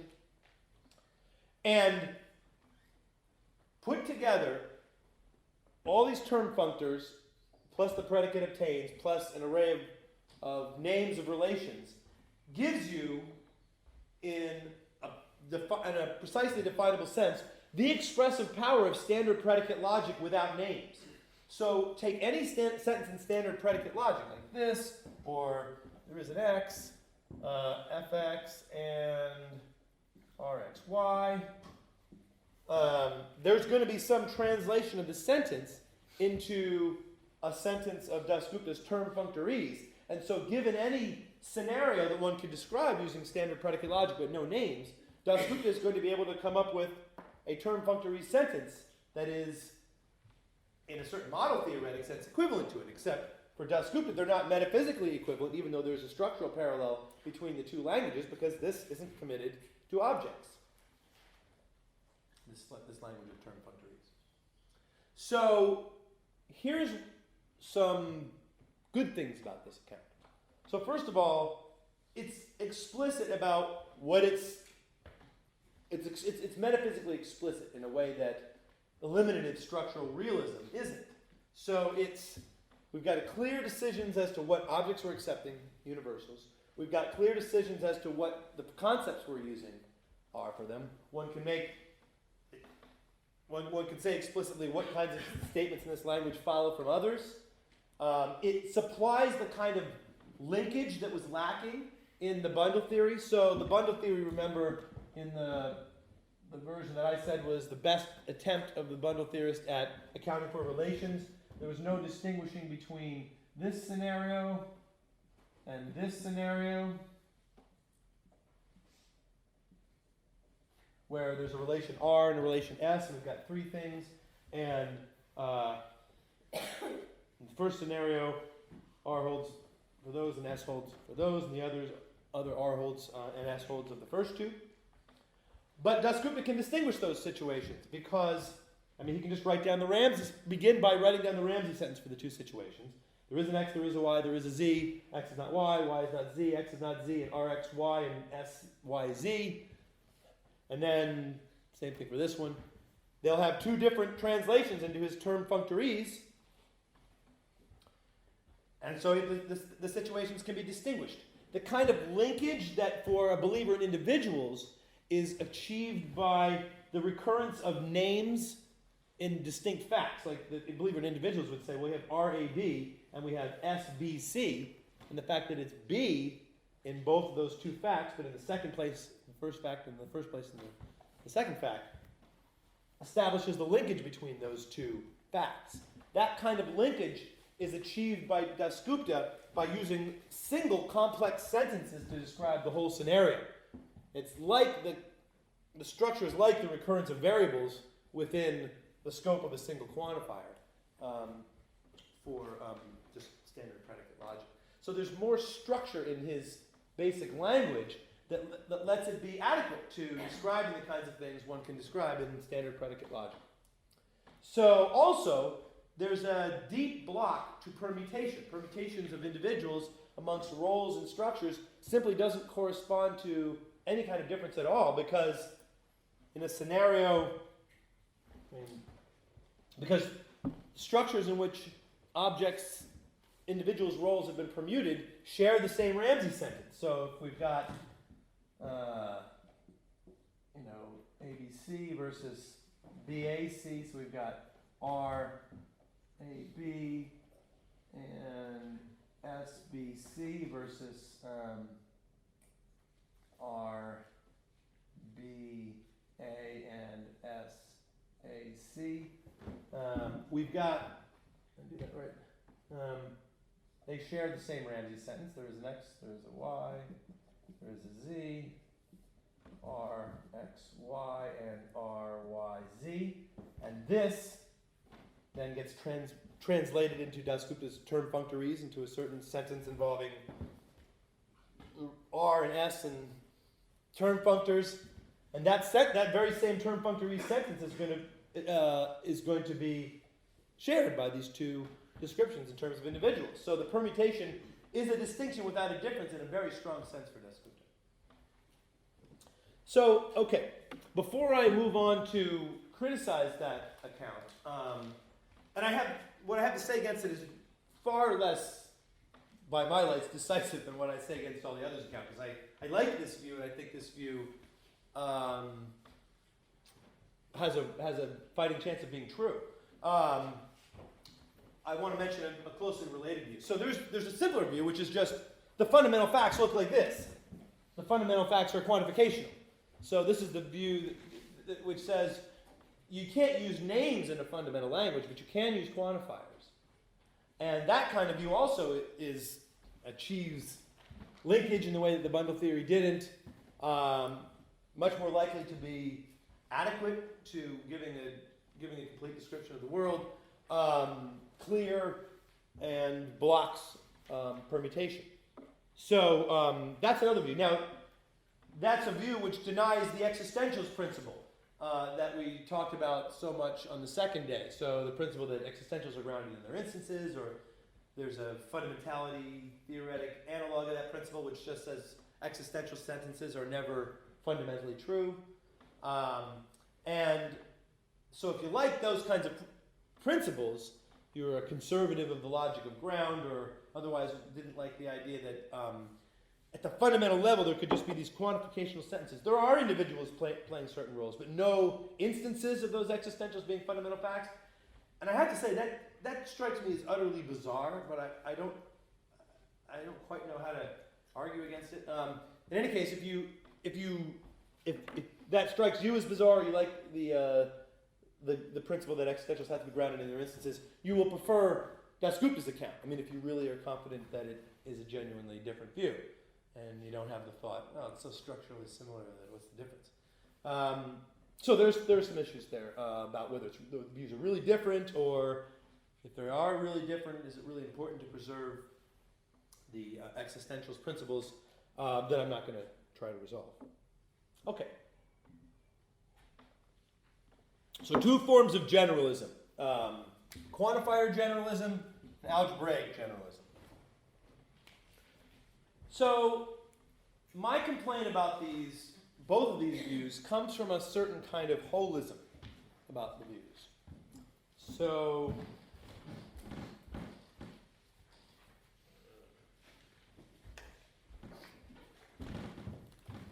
suppose we want to describe two systems. So we have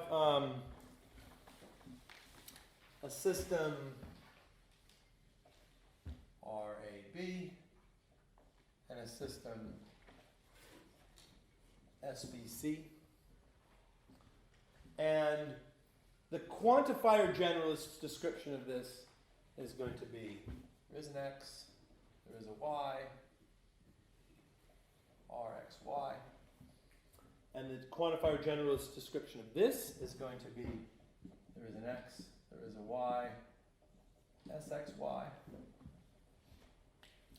And the description, though, of the combined system that consists both this and this, cannot just be the pair of the descriptions of the systems individually, because it's leaving out something that this is the very same as that.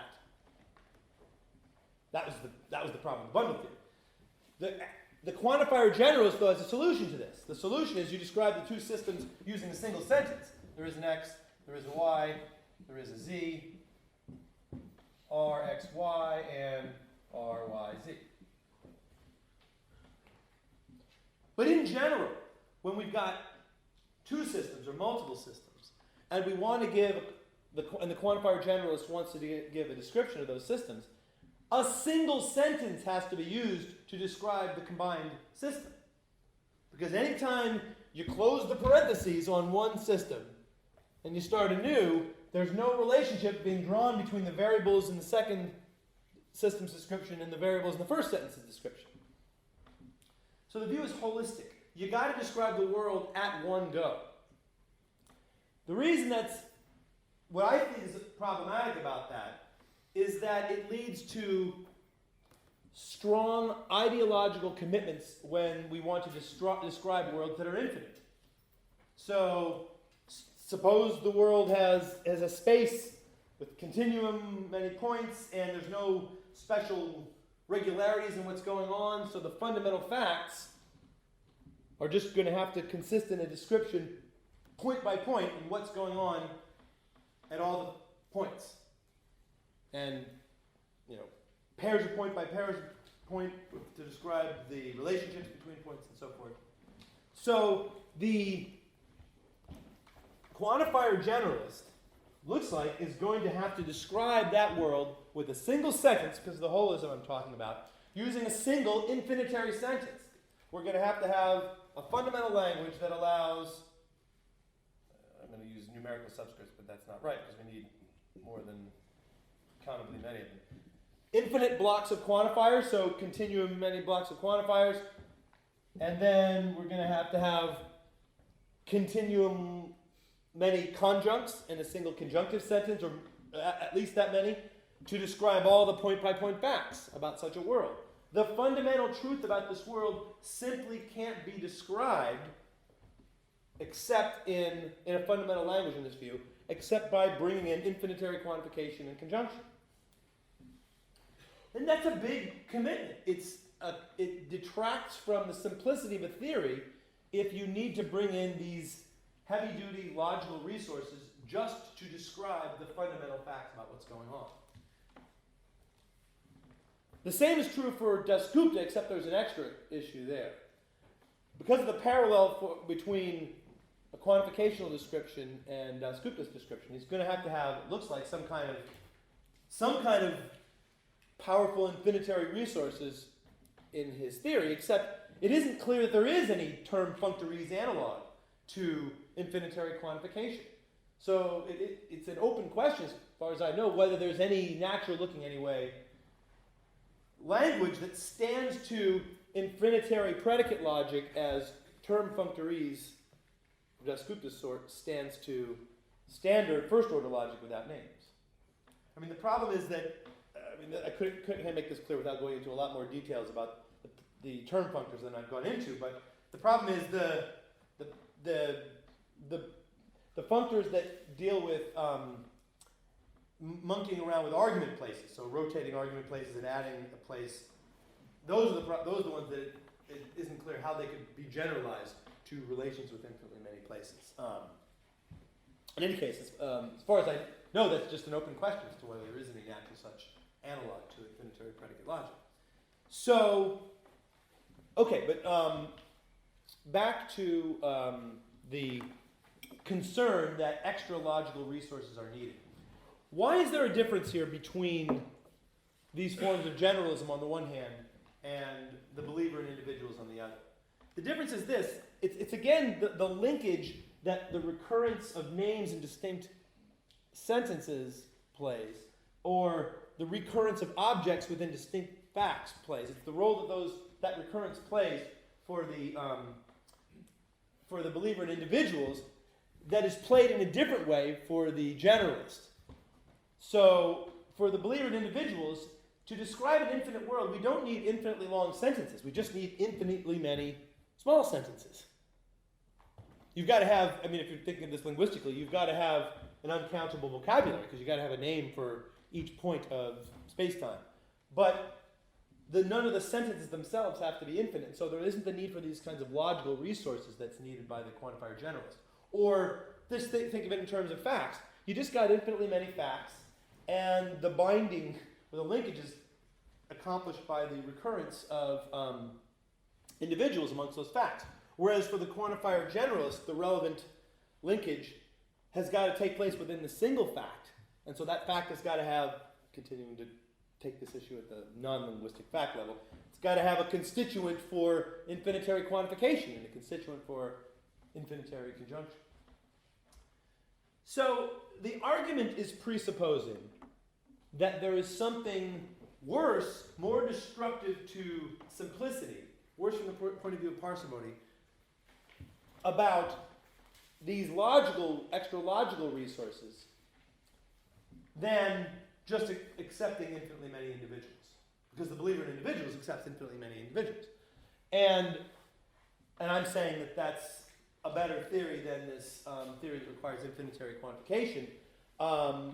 And this kind of assumption is very like a commonly made assumption, although not undisputed, amongst metaphysicians anyway, that quantitative parsimony is less important than qualitative parsimony. It's less important to minimize the number of individuals you accept, and more important to minimize the number of kinds of individuals or the number of fundamental properties of individuals one accepts. And I think both of those are correct, and that number of individuals matters less than either kinds or the kinds of logical bits of ideology one needs. And I think part of this has to do with their differing role in the laws.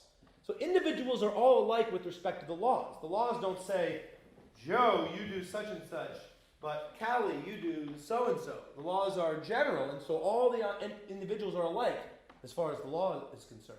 Whereas if you posit a new kind of particle, that goes along with positing a new distinctive law that governs it. And bringing in a new kind of a bit of logical ideology itself means bringing in distinctive logical laws that govern its behavior. So I think this dogma of quantitative parsimony counts less than these other kinds of parsimony can be supported by thinking about the differing roles in the laws of individuals and other kinds of concepts.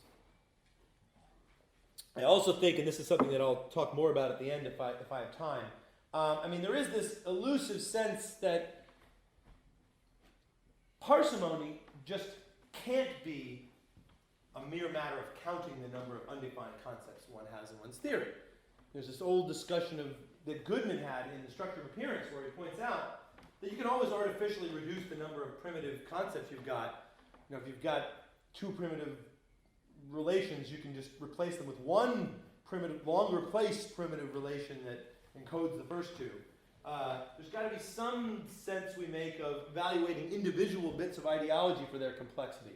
Intuitively, are the facts that the one bit of ideology generates or takes part in thereby more complex than the other? And intuitively, these infinitary concepts are particularly destructive of simplicity because they enable the formation of such complex facts. But, that's all a very hard, murky area. But in any case, that's my main complaint about quantifier generalism and Dasgupta's account. It's that because of their holism, they require very strong logical resources at the fundamental level. So, I want next to talk about Dasgupta's argument again, because this objection I'm making is a very defeasible one. I mean, this is an objection for which the Lewisian language of it's a cost, but maybe it's outweighed seems appropriate. Because we make these assessments of which theory is better by judging how the theories stack up overall according to the theoretical virtues, and parsimony is one of those that can be outweighed by other things. So I think we should revisit Dasgupta's argument. And there are some distinctive things to be said about that argument from the perspective of fundamental concepts, but I need to assess how much time I have. So when did we start roughly? Does anybody remember? I think it was like 8 minutes past. 8 minutes past. Let's see what I can say in 8 minutes.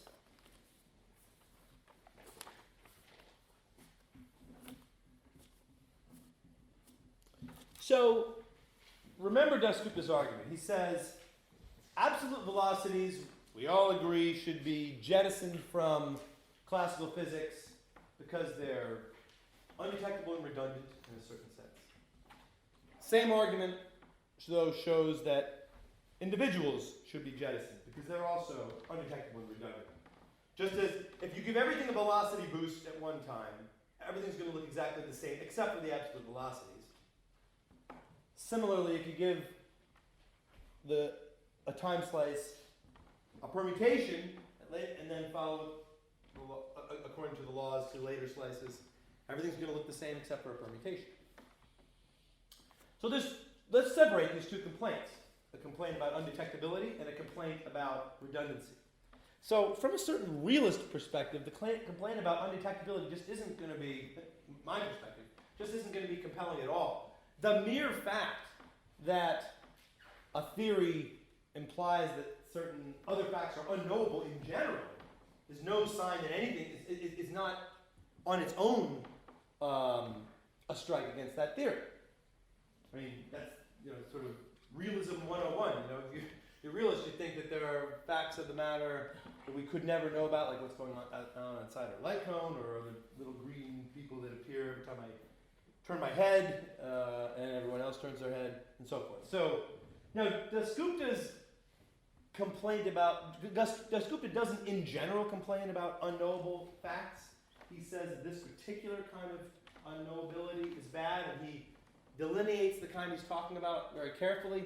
But still, the fact that unknowability in general is no problem for the realist leads to the question, well then what's so special about this kind? I mean, why should the fact that absolute velocity is undetectable on its own be any strike at all against Newtonian spacetime? It can be a sign of something else wrong. Often, if there's a systematic way in which a theory yields these predictions that you just can't test, that's often a sign that there's something wrong in the theory that has nothing to do with epistemology. It's a sign that the theory has got some wheel that's turning without doing anything. But this realist says that's what I care about. If you have unknowable facts or undetectability in Dasgupta's sense, we should look to see whether the theory has some other flaw, whether this is pointing us to some purely non-epistemic flaw.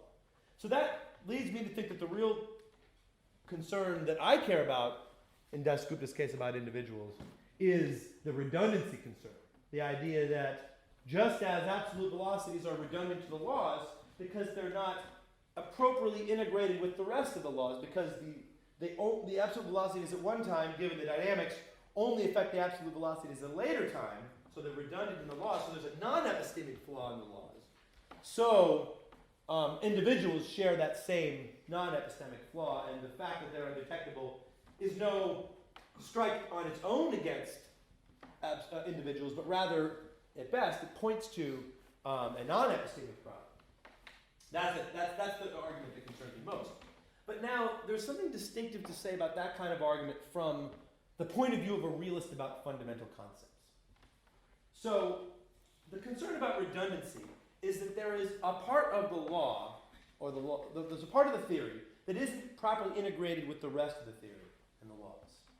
That's the wheels that turn but don't do anything metaphor. That we look at the laws in a theory that contains some redundant structure, and we see that there's some part of the theory that's just not doing anything, not properly integrated with the rest, and it can just be deleted without loss, or it can be deleted making minor modifications elsewhere that yield a theory that just looks better from the point of view of the theoretical virtues. The thing is, it's not at all clear that that can be done in the case of individuals, and leading to Dasgupta's term functories, because what Dasgupta, individuals are integrated with everything the theory says. Everything the theory says on a standard predicate logic construal of the nature of the theory is shot through with individuals taught right from the start. And so what Dasgupta is proposing in moving from an individual's metaphysics to his term functories metaphysics is not a deletion of a bit of structure in the original theory. It's rather a replacement or exchange of one kind of structure for another. So the important thing so it may be that that's a good exchange. Then we have to look and see whether a term functories reconstrual of a given physical theory or a given overall theory of the world looks better from the point of view of the theoretical virtues, or whatever maxims we think are relevant to choosing a theory. And that isn't, the crucial thing though is it isn't as if we've taken one theory and just scooped out the individual's structure, but left in the rest, because the individuals permeated the entire theory. Rather, we rewrote the entire theory in terms of these term functors rather than with quantifiers. So here's why the realism about individuals, realism about fundamental concepts is relevant to this issue. For the realist about fundamental concepts, a theory has a distinguished formulation. There is a distinguished set of fundamental concepts, and depending on how realist you are about laws, a distinguished way of formulating the laws in terms of those fundamental concepts. And a judgment that there is some redundant structure has to be understood in terms of that distinguished formulation. You can't just say, well, a theory has an aspect, the individual's aspect, and then think that that aspect can be just scooped out, leaving everything else intact. Because that aspect may not correspond to an element in the distinguished formulation. So this though leads to real questions about how we ever make judgments about excess structure.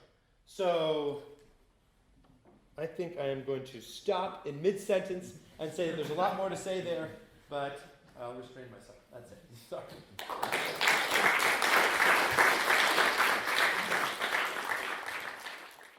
Okay, welcome to the sixth and final Locke lecture. Ted will be talking about theoretical equivalence. Mm-hmm. Okay, thanks. And thanks for coming. And if you've been here throughout the whole set of lectures, thanks for sticking with them. It's been a real pleasure and honor for me to give these lectures. I want to take here at the very end a little bit of a right turn and talk about something a little different. So I hope I've convinced you that first order metaphysics is sensitive to one's choice of metaphysical tools, and maybe even that's especially the case for structuralism, that structuralist theories can look a lot worse when one tries to articulate them in postmodal terms. But I want to shift now to talk about theoretical equivalence, although it does have a connection to structuralism that I'll mention near the end. So, equivalent theories are theories that say the same thing about the world, so that any differences between the theories is just notational or conventional or something like that. And I want to talk about two extreme approaches to the metaphysics of equivalence. And you might in the end decide, okay, now what I know is that we need something in the middle. And that might be right, but often I think it's best to start with extreme positions and go on from there. I'm not going to be talking about symmetry at all, and so let me say a bit why here after this next bit. Now let me say a bit why. So philosophers of physics, when they talk about equivalence, usually talk about symmetry. So suppose you have a space whose points represent overall states of the world, and these points might be allowed by the laws of nature or they might be disallowed by the laws of nature. And a symmetry of the laws is a function, a one-to-one function from space, the state space, onto itself that sends allowable points by the laws of nature to allowable points and disallowed points to disallowed points. So symmetries of the laws, I suspect, are a central part of the epistemology of equivalence. But what I doubt is that symmetry is going to play much of a role in the metaphysics of equivalence, which is what I'm interested in. I'm interested in what it is for theories to be equivalent. I mean, this is a familiar point, but if a symmetry can send a point to a completely dissimilar point. All that's required of a symmetry of the laws is that it maps allowable situations, allowable by the laws, allowable situations to allowable situations, and disallowed situations to disallowed situations. So a symmetry could send a point representing the actual world to a world a point that's utterly different, a point representing a world with no sentient life or just one particle or something like that. And so when philosophers of physics put forward principles that connect symmetry to equivalence, they always add some extra condition X. Points are, we have reason to believe that points are equivalent only if and only if they are mapped by a symmetry and some further condition X is specified. So, but Brosnan and Ismail, for example, say that further condition is that the points have to be perceptually indistinguishable in a certain sense that they specify. Or one might say that the symmetry has to be a continuous mapping of the state space. And the thing is, you can see from the fact that a symmetry can send a point to an utterly dissimilar point that symmetry on its own doesn't even approach equivalence. It isn't as if two points that are mapped by a symmetry are half the way there to being equivalent. And all we need to do is add an extra condition. So just intuitively, it's hard to see how the extra condition X could bump the fact that the points are related by a symmetry up to the points really being equivalent, unless X just amounted to equivalence on its own. And also, defining a definition of equivalence in terms of symmetry plus X seems likely to prejudge certain questions that ought to be prejudged by a definition of equivalence. I mean, it's likely just depending on some details, it'll imply that what's allowed by the laws could never differ between equivalent theories, and that's something that I think is true, but should it be? I mean, it's a substantive claim that that what's allowed by the laws is can never differ between equivalent theories. Or I mentioned that one might require the symmetry to be continuous, but then that's going to have some consequences for the objectivity or non-conventionality of topology that, again, I think is likely true, but shouldn't be just baked into a definition of equivalence. So I'm going to be instead looking into some issues in metaphysics to articulate what equivalence amounts to. So to get a handle on some of these issues, let's consider a case which we can all agree is a pair of theories that are equivalent. So theories that differ just by a unit of measure. So if I describe the world in terms of grams, I say this object is 1,000 grams. If someone else describes the world using kilograms, I say that's 1 kilogram. The theories are equivalent. This is just a conventional or notational difference. So but let's imagine what it would be like for somebody to deny that. So imagine some character, Kilo, who denies this and thinks that if somebody says that's 1 in mass and somebody else says that's 1,000 in mass, those are inequivalent theories because Kilo thinks that the 1,000 answers, the one answer as to what this object's mass is correct because Kilo thinks that the kilogram is a distinguished unit. So imagine somebody who thinks that the kilogram is a distinguished unit. So what is in this person's head? What are they thinking? So this person, Kilo, that I'm imagining, agrees that that object is 1,000 grams, that object is 1 gram, and the object is 1 kilogram. So Kilo can agree that with all the particular verdicts about what masses things have in particular units, and agrees on how those facts relate to one another. But Kilo thinks that there's this extra fact that the object is really 1 in mass. There's a fact left out by all the statements about what the masses of things are in the different units. It leaves out what masses things have in the distinguished unit. Okay, but what's this about a distinguished unit? Well, that's what we need to clarify. But first, let me consider two other examples just to give you a clearer sense of what's at stake. So the next example I want to talk about is Grunbaum on the metric. So Grunbaum thought that there wasn't a distinguished metric. There's not a distinguished set of facts about distances.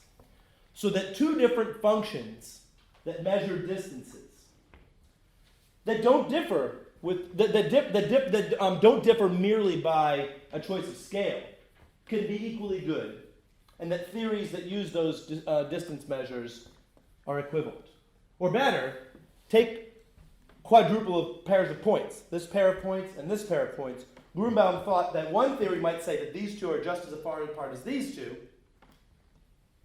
and yet, one theory might say that these 2 points are exactly as far apart as these two, and another theory might say that that's not true, and the theories might be equivalent. Whereas, more people, I would have thought, more of a standard view is that no, the distance is intrinsic to space. I mean, we're going to have to think about exactly what physical theory we're talking about here, but just at least with the kind of physical theories that Grunbaum was talking about, the metric is baked into space. There's a distinguished metric. So there's another dispute about equivalence, and it's again seems to be reducing to a question of what's distinguished. There's a distinguished metric that the opponents of Grunbaum think, and Kilo thinks that there's a distinguished unit of measuring mass. Next example, ontology. So take the ontology of composite material objects. So there's this dispute in metaphysics over whether, in addition to little things arranged in table and chair and person arrangements, there also exist composite things that are made up of them. So David Lewis would say that there are these little things in a table-like arrangement, and there also exists a further object, the table. Peter van Inwagen says no, there just exists the little things in the table-wise arrangement. And then Eli Hirsch comes along and listens to this whole dispute and says, what? You're fighting about nothing. This is a merely verbal question. Your theories are equivalent. And, I mean, lots of people thought this. Hirsch wrote it, but many people think, and he gave a lot of interesting arguments for it, but there is something to it because it feels like a very metaphysical issue, and when confronted with extremely metaphysical issues in this elusive sense, one's instinct is to think that this is a non-issue. And, I mean, it's a little bit of a confusing case because, on the other hand, most people tend to think that ontological issues are paradigmatically non-conventional. And so it's ironic that this issue that sets off people's alarms is an ontological issue. But in any case, so Hirsch says, this is a non-issue. Van Inwagen's claims are equivalent to Lewis's claims, basically because each of them can define the relevant terms in the other's language with a definition under which the other person's claims come out true. So, for example, when Lewis says, there exists a table, and in addition to there existing little things arranged table-wise, Van Inwagen would say, well, that just means what I would mean by saying there are little things arranged table-wise, without adding the extra claim about there being a table in addition. So David Lewis's claim, so Van Inwagen would hear David Lewis on Hirsch's diagnosis of the issue. Van Inwagen would hear Lewis saying, there exists a table. And Hirsch says, the term existence is what's being used differently by the two sides of the quantifier. And there exists in Lewis's sense, a table, means what Van Inwagen would mean by saying there exists in Van Inwagen's sense a lot of little things arranged table-wise. One way to resist Hirsch on this issue and regard it being a genuine, not merely conventional issue as to whether there exist composite objects, is to accept a distinguished concept of existence and say that the issue isn't whether there exists sub-Lewis a table or whether there exists sub-Van Inwagen a table, where those notions, defined notions of existence, have an answer built in, but rather whether there exists in the distinguished sense a table. So we've got three disputes over what theories are equivalent or what theories differ merely conventionally. And in each case, they reduce to a claim about what concepts are distinguished, a distinguished unit, a distinguished metric, and a distinguished concept of existence. But we haven't made all that much progress yet because we still got to say what we mean by distinguished. And at this point, this is where I think to make progress on this issue, we got to get into some disputed territory in metaphysics. And I think that this shouldn't seem out of place. This shouldn't be the wrong. You shouldn't feel like this is the wrong thing to be happening here, because equivalence, to say that theories are equivalent, is to say that the theories are saying something about the world. And so we need to get into questions about what sameness and difference about the world amount to, the deep seas of metaphysics. So in any case, that's where we're going next. And you might have guessed, I'm a fan of the idea of a fundamental concept. The fundamental concepts are those basic building blocks of reality. So I think that these distinguished concepts are all fundamental concepts. So I think that when Kilo is accepting a distinguished unit of measure, Kilo thinks that some concept corresponding to the kilogram is a fundamental concept.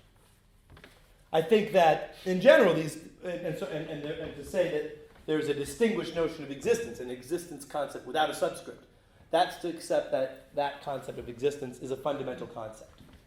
So distinguished concepts are fundamental concepts. Theories are equivalent on this first of the two extreme approaches I want to talk about, if they say the same thing about fundamental reality, if they say the same thing about the world in terms of the fundamental concepts. So just to look a little more carefully at Kilo, maybe what Kilo thinks is that the relation that is borne by a physical object to a real number, the relation mass in kilograms. So X bears the mass in kg relation to a certain real number, the number 1. This relation here, according to Kilo, is a fundamental relation.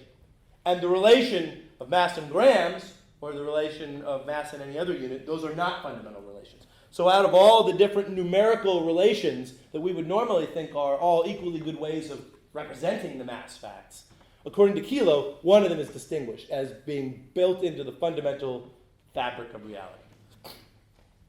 This concept of a distinguished concept is a familiar one. I mean, I'm giving it a metaphysical gloss, but it's normally the language of intrinsicality is used here. So we normally assume that space doesn't have a distinguished direction, doesn't have a distinguished origin, but does have a distinguished topology and metric. And then we dispute whether time has a distinguished direction. These are familiar concepts that it's usually put by talking about whether these facts are intrinsic to time or intrinsic to space. But in any case, they are familiar concepts, and their role is familiar in the philosophy of space and time. And I'm saying that we ought to understand these concepts in terms of fundamentality, the concept of a fundamental concept in particular. Okay. So why do I call that an extreme position? Because it leads to certain very hard choices. So I want to get into that next, but I'll build up to it by a case where there are no hard choices required. So let's return to Kilo. So Kilo thinks that the mass in kilograms relation is a fundamental relation. And Kilo thinks that the mass in grams relation is not a fundamental relation, nor are any of the other ones. So we who disagree with Kilo presumably think that none of these relations are fundamental. Okay, but that then leads to the question, well, what is or are the fundamental properties of relations having to do with mass? Those aren't fundamental. They must be resting on something else that is fundamental. Well, we already talked about this. We know that there are some available positions that are reasonably attractive to take with respect to what the fundamental non-numeric facts about mass look like. So we talked, for example, about the comparativist position, which says the relation of being at least as massive as and the relation of concatenation are the fundamental mass relations. And we talked about how, given certain assumptions on these relations, one can prove representation theorems and uniqueness theorems. So a representation theorem says that there is a function that assigns numerical values for mass that meshes with these relations. Meshes in the sense that, for example, if x is at least as massive as y, then the function as assigned to x assigns to x a greater than or equal to real number from what it assigns to y, and something similar for concatenation. And the uniqueness theorems say that these functions are unique up to a choice of scale. And so what's important for our purposes is this. The equally good ways of representing the facts about mass, the different ways of representing the facts about mass that result in equivalent theories, because a theory stated in terms of this is equivalent to a theory in terms of that. These equally good, we can see that those are equally good ways of representing the facts about mass from the point of view of a theory which says what those facts are. We accept the existence of fundamental relations of mass, and then via uniqueness and representation theorems, we can see why these are all equally good ways of getting at those same facts. So here's, though, an important fact to notice about this approach. We had two theories, the theory in kilograms and the theory in grams. And to claim that, given this approach to equivalence, to claim that those are equivalent, we needed to find some further theory, stated in terms of mass, greater than or equal to, and concatenation. We needed to find some further theory from whose perspective these could be seen to be equivalent. Concern is, well, what if there doesn't exist any further such theory? What if we're trying to make an equivalence claim between theories where we're already rock bottom, and it's hard to see what further, more fundamental level we could descend to view these theories as being equivalent? So, for example, take Hirsch. So Hirsch thinks that the dispute between Van Inwagen and Lewis about this table is a non-issue, that their theories are equivalent. The dispute, the essential concept involved in the dispute is existential and universal quantification. The question is about what there is, and the dispute is just about what there is, and so it would seem that if we've got a dispute about what there is, we would have to find some. So we've got allegedly a dispute between somebody using one sort of quantification and another. So to view these theories as equivalent, one would have to find a more fundamental theory from which we could view these theories as being equivalent. This more fundamental theory can't be quantificational, it would seem, because then one of these theories might be right. Or maybe we see they're both wrong and some other objectively right. Maybe we'll see that some other ontological theory in this dispute, because it's not just a two-way dispute, some other theory would be objectively right. Because if the quantificational claims in this more fundamental language match this other theory or match one of these, then that theory isn't going to be equivalent. It'll be just objectively right. So what, though, is going to be the more fundamental theory if it's not a quantificational theory? And we've just seen in the last two lectures how hard it is to come up with an attractive account of reality that's entity-free. That's what the structural realists and mathematical structuralists ultimately wanted, some way of talking about reality that's rich enough to be able to say all that we want to say, to be able to provide a proper foundation for physical theories and mathematical theories, and yet not give rise to the kinds of differences that those structuralists wanted to deny. I mean, it's the situation here for saying that these two theories are equivalent is even worse than the situation for structuralists, because there at least we saw, well, there are views like Dasgupta's view, which are based on a space of properties, and with his term functors, he has a way of systematically describing the structure of complex properties. But that kind of account is not going to be suitable here, because they take the claim that any two objects are part of some third object.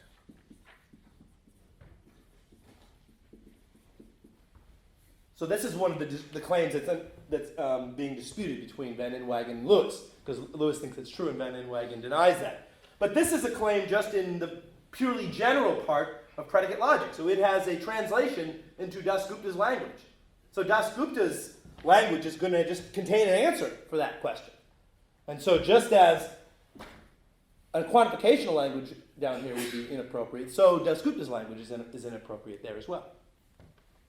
So it's hard to see how one can hold that disputes that are stated in quantificational terms could be merely verbal, and that theories of that sort could be equivalent on my approach to equivalence, because it doesn't seem like there's a more fundamental non-quantificational theory to shift to. Now, actually, in this case, I don't think there's a whole lot of dialectical pressure on the approach to fundamentality, because I don't think that the case for Hirsch's view is all that strong. I think that Hirsch is wrong, in essence, because of this. I think the arguments that he gives in favor of his position are actually not that strong in the end, and I also think that there is good reason to think that Hirsch is wrong. One reason is because there's no more fundamental theory to shift to, but I think there are independent reasons to deny his arguments, independent of that consideration. So I don't think that this is much of an embarrassment for this approach. But there are other cases that really are embarrassments. So take a theory stated with existential quantification and a theory stated with universal quantification. So whenever the theory stated with the existential quantifier says something, like there is something, this person would say not for all not. Right? So we all know how to take a theory stated with this symbol and translate it into a theory with that symbol.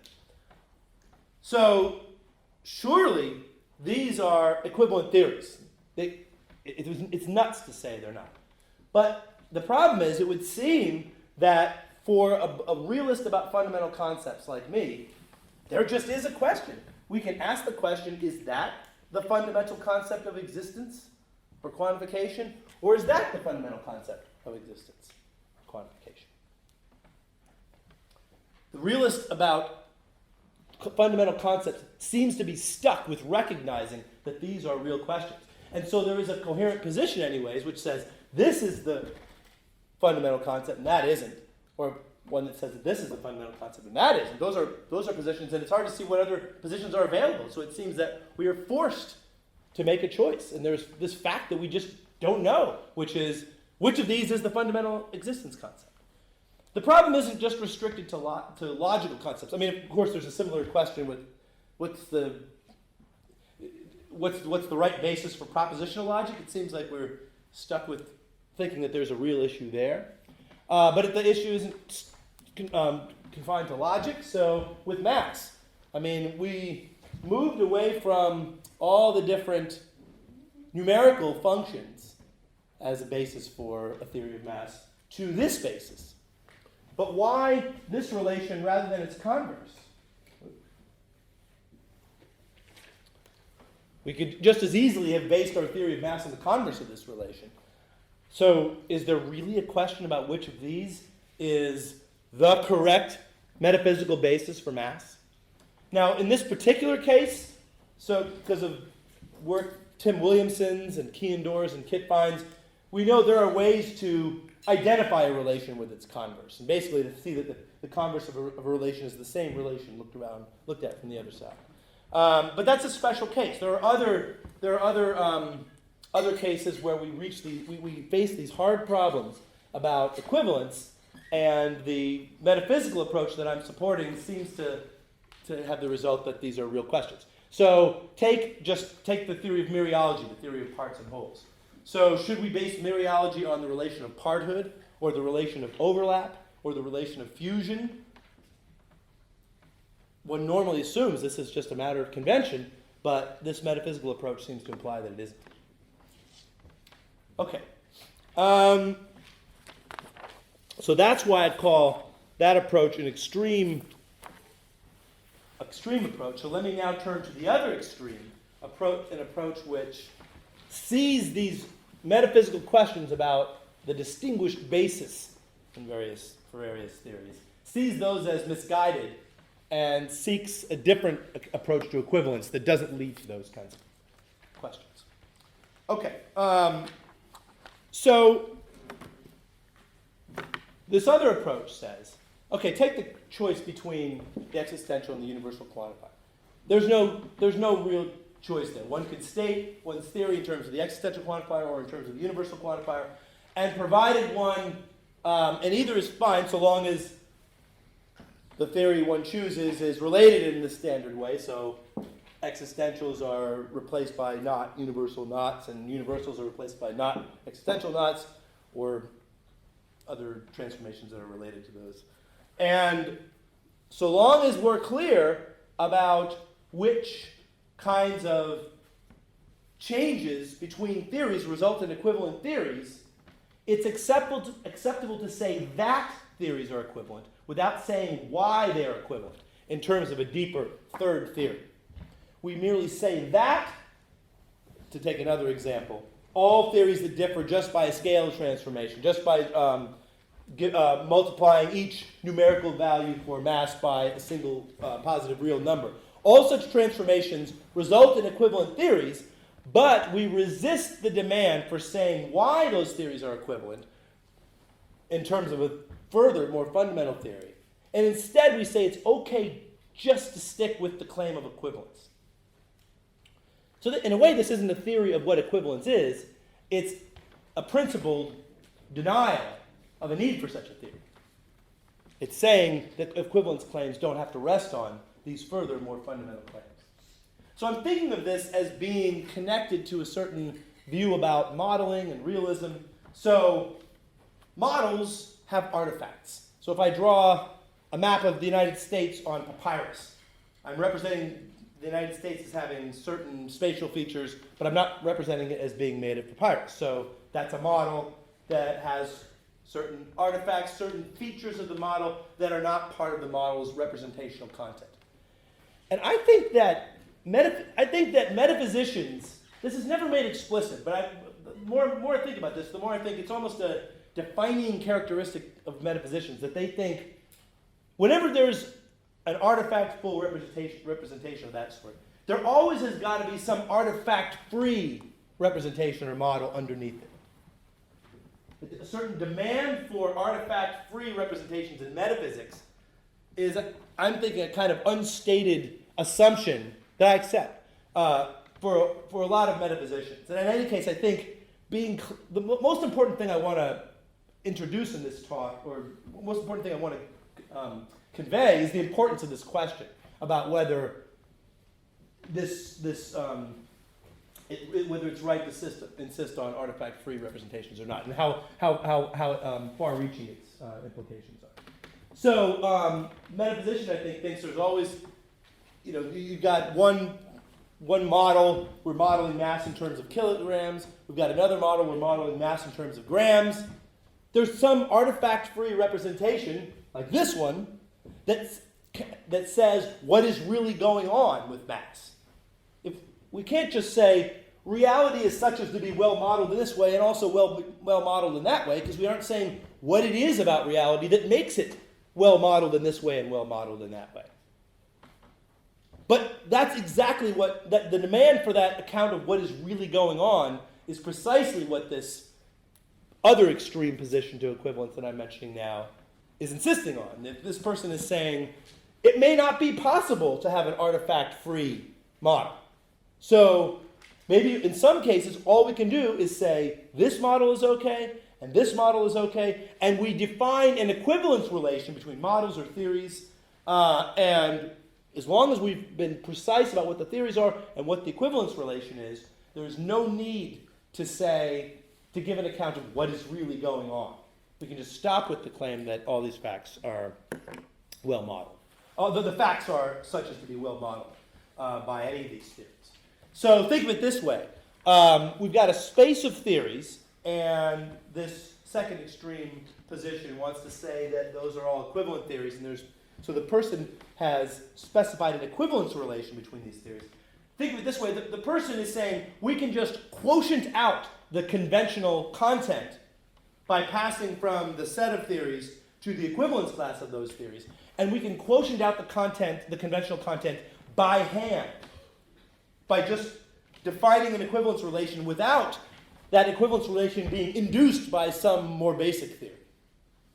So the crucial, so I call this account, the second extreme account, the quotienting out by hand, or just quotienting approach to equivalence, where we say we can just replace a set of theories with their equivalence class under a well-defined equivalence relation, where we deny that equivalence relation has to be induced by some further account that says what is really going on.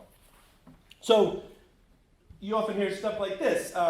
What is reality like? Well, it's whatever is common to these theories. And that noun phrase, whatever is common, suggests there's this thing, the commonality of those theories. The quotienter is saying one needn't be able to express the common objective content between theories in any way other than just giving the equivalence class.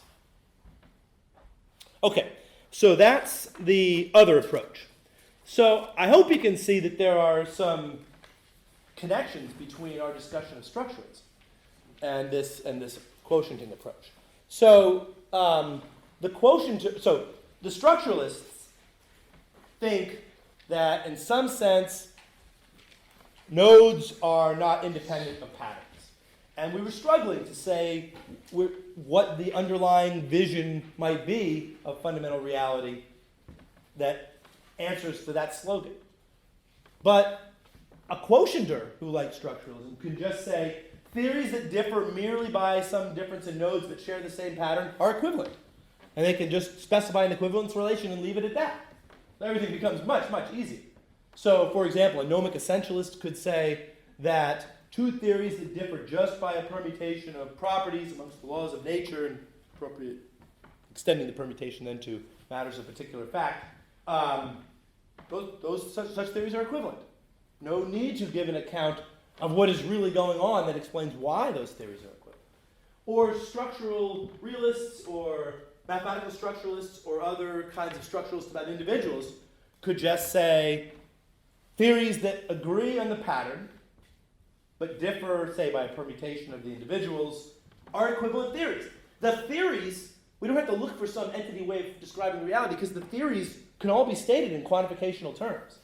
The theories can just, one theory says that there all are objects moving in certain positions. Another theory gives a similar description but differs by a permutation. Those are equivalent theories according to the structuralist. And there's no need to struggle with all the metaphysics that we've been struggling with in these lectures if we accept the quotienting approach. The structural realists, in fact, don't seem to be pursuing the issue in that way because they seem to be searching around for their own distinctive metaphysics. So they seem to, they certainly don't proclaim anything like allegiance to my extreme position on theoretical equivalence, but nor do they just avail themselves of quotienting. So they seem to be looking for an account of what is really going on that's entity-free and appropriate, or at least appropriate for their structuralism. But I do wonder whether a more extremely anti-metaphysical position based on quotienting might be better for their, given their overall outlook. Rather than trying to do metaphysics in a structuralist way, they should be not doing metaphysics of a certain type. Okay. And by the way, I hope this is clear, but the quotienting approach isn't meant to be, it is anti-realist in a certain sense, but it isn't meant to be instrumentalist or anything like that. It's saying the theories in question are all true, and the theories might mention unobservables. It's just saying that for certain classes of those theories, for certain theories, they can be, you can say they're equivalent without finding the more fundamental theory. But each member of that class is still said to be true. Okay. Another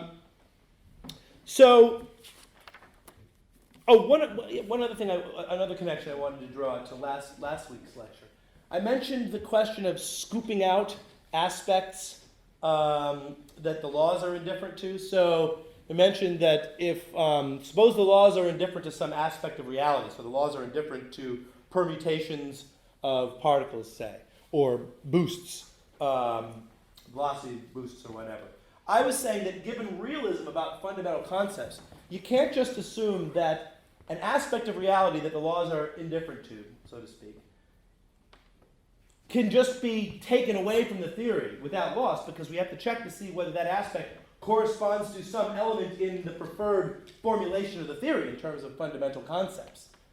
And this is where, though, the quotienter could resist. The quotienter could say, no, we can just scoop out arbitrary aspects of a theory if we want to, because we can just define up an equivalence relation between theories, say corresponding to permutations of individuals, and then offer up the equivalence class as our replacement theory. Okay. Let me do a time check here.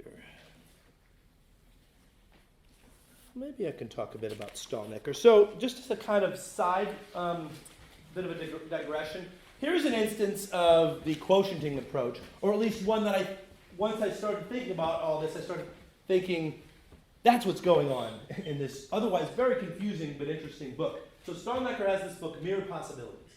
And he's trying to defend an actualist view of possible worlds.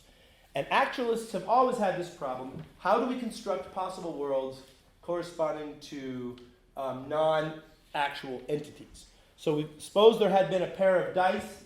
The dice are exactly like each other. They don't in fact exist, but suppose there had been these dice. Then there should have been two possibilities in which the dice add up to 3. One in which the first die is 2 and the second is 1, and the other in the reverse. But it's hard to see how one can construct such possibilities out of actually existing materials, because the dice don't exist.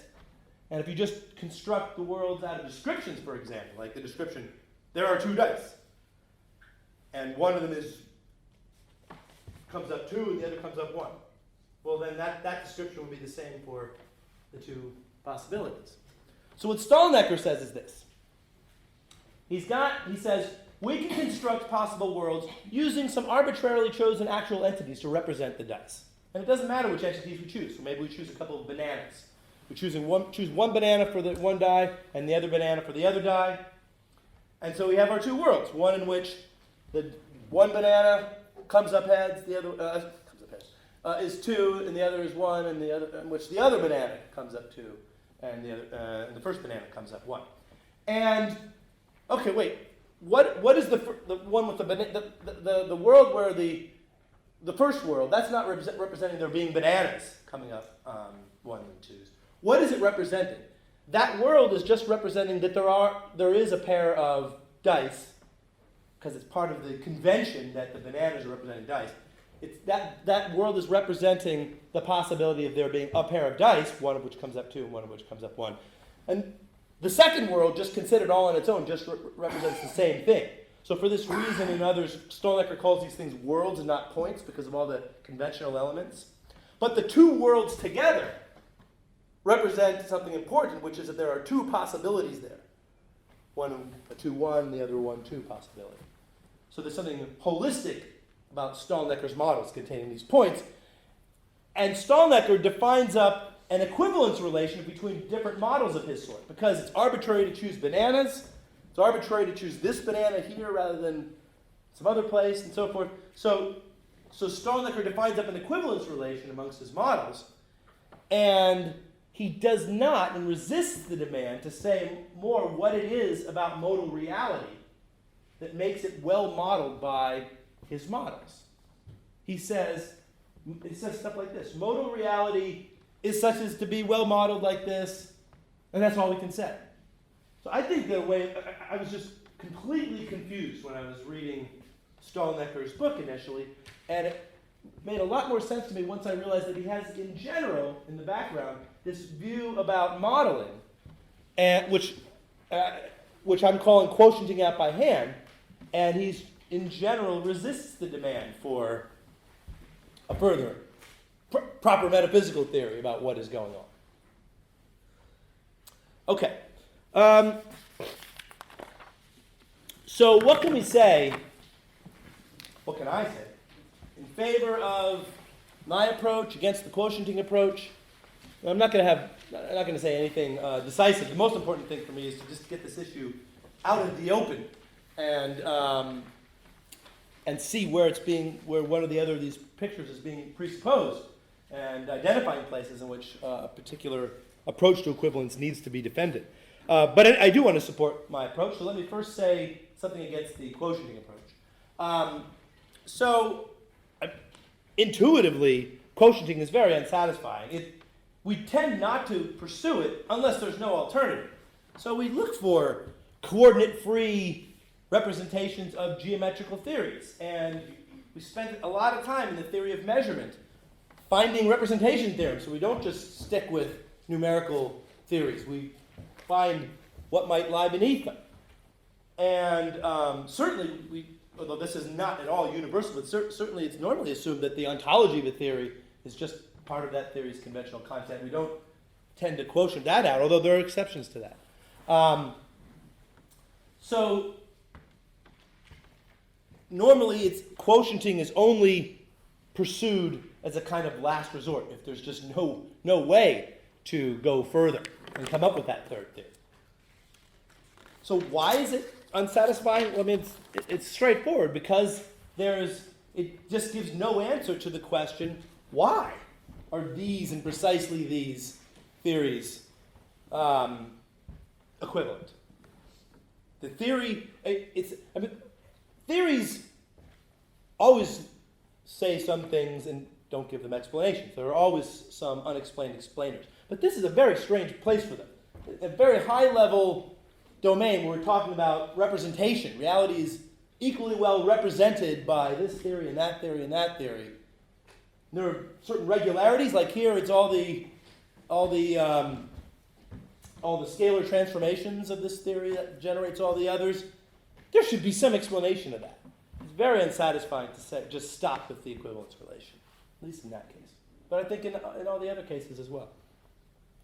So I think it's intuitively unsatisfying. Imagine if Leibniz had just stopped in his dispute with Clarke and said, I think that theories in space are equivalent when they differ only by translations and rotations.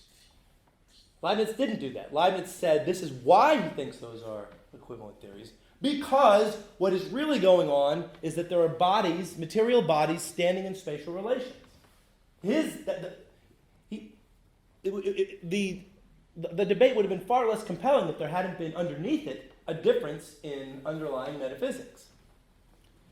So actually, it's a little interesting to notice that, just descriptively, our intuitions tend to be in the middle of this quotienting and this dispute between quotienting and fundamental concepts approach. So I think we all intuitively agree that Leibniz should have gone further than just an equivalence relation and should have did what he did, which was specify an ontology, specify the kinds of relations between material bodies, so spatial relations, that he thought generated the equivalent descriptions. But most of us, I think, don't think we would have to demand more of Leibniz, that Leibniz should have said exactly which spatial relations are the basic ones. Should have been ones like this, or some other ones, or should Leibniz's talk about material bodies be based on existential or universal quantification or some other conceptual scheme? That we think, we recoil a bit from demanding that before one is given a proper account of what is going on. So I think our intuitions are in a way in the middle.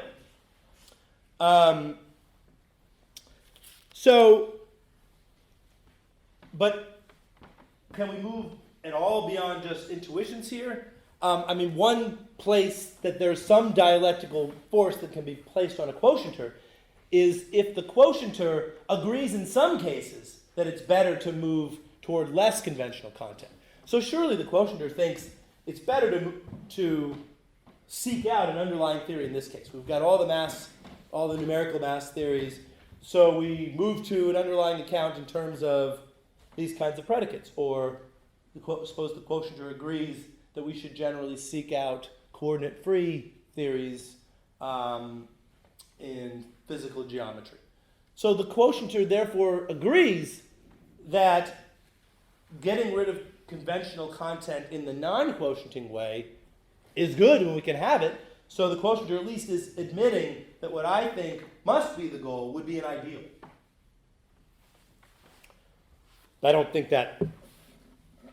That doesn't force the quotienter to change their mind.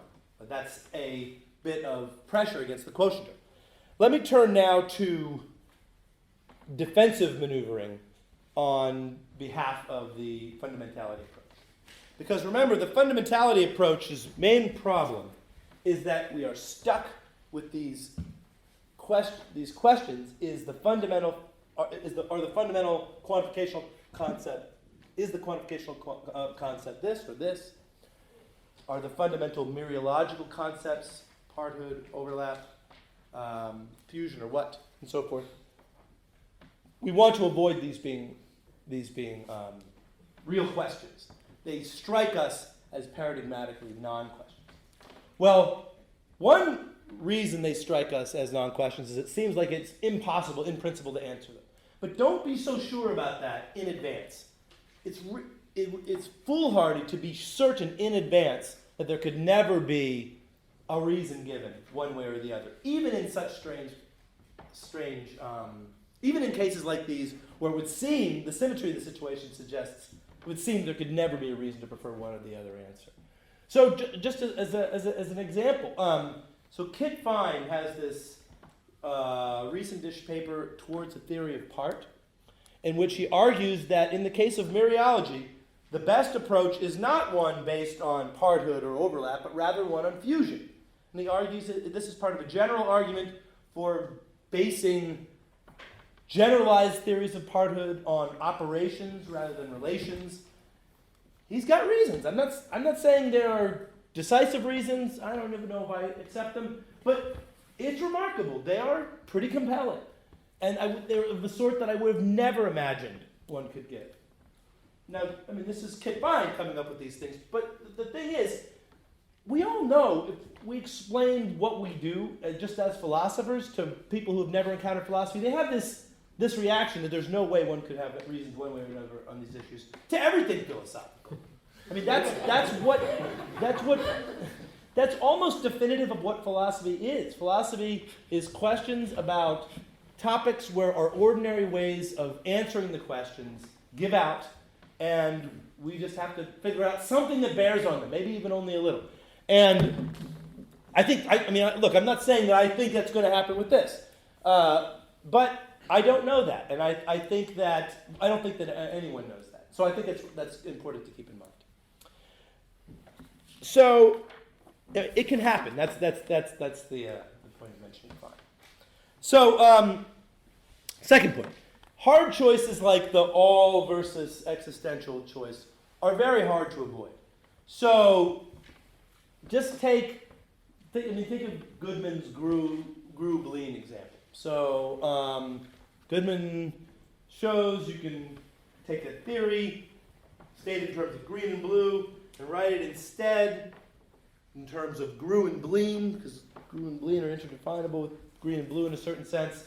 And many of us are going to want to say that's not an equivalent theory. Or take a more extreme case. I mean, imagine doing that for a fundamental physical theory, where we define Grueified, Blienified versions of charge and mass, or whatever the fundamental physical concepts are. And if you want to say there's something wrong about the cooked-up Goodmanian theory, and that theory is not getting at reality's structure, if you want to say that the particles attracted each other because they had opposite charges, not because they had opposite charges and were first observed before the year 3000 or whatever.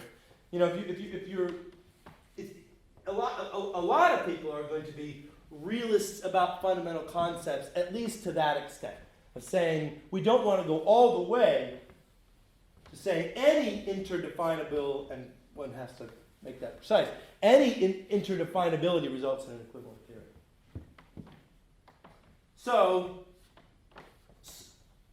that said though, now the next step is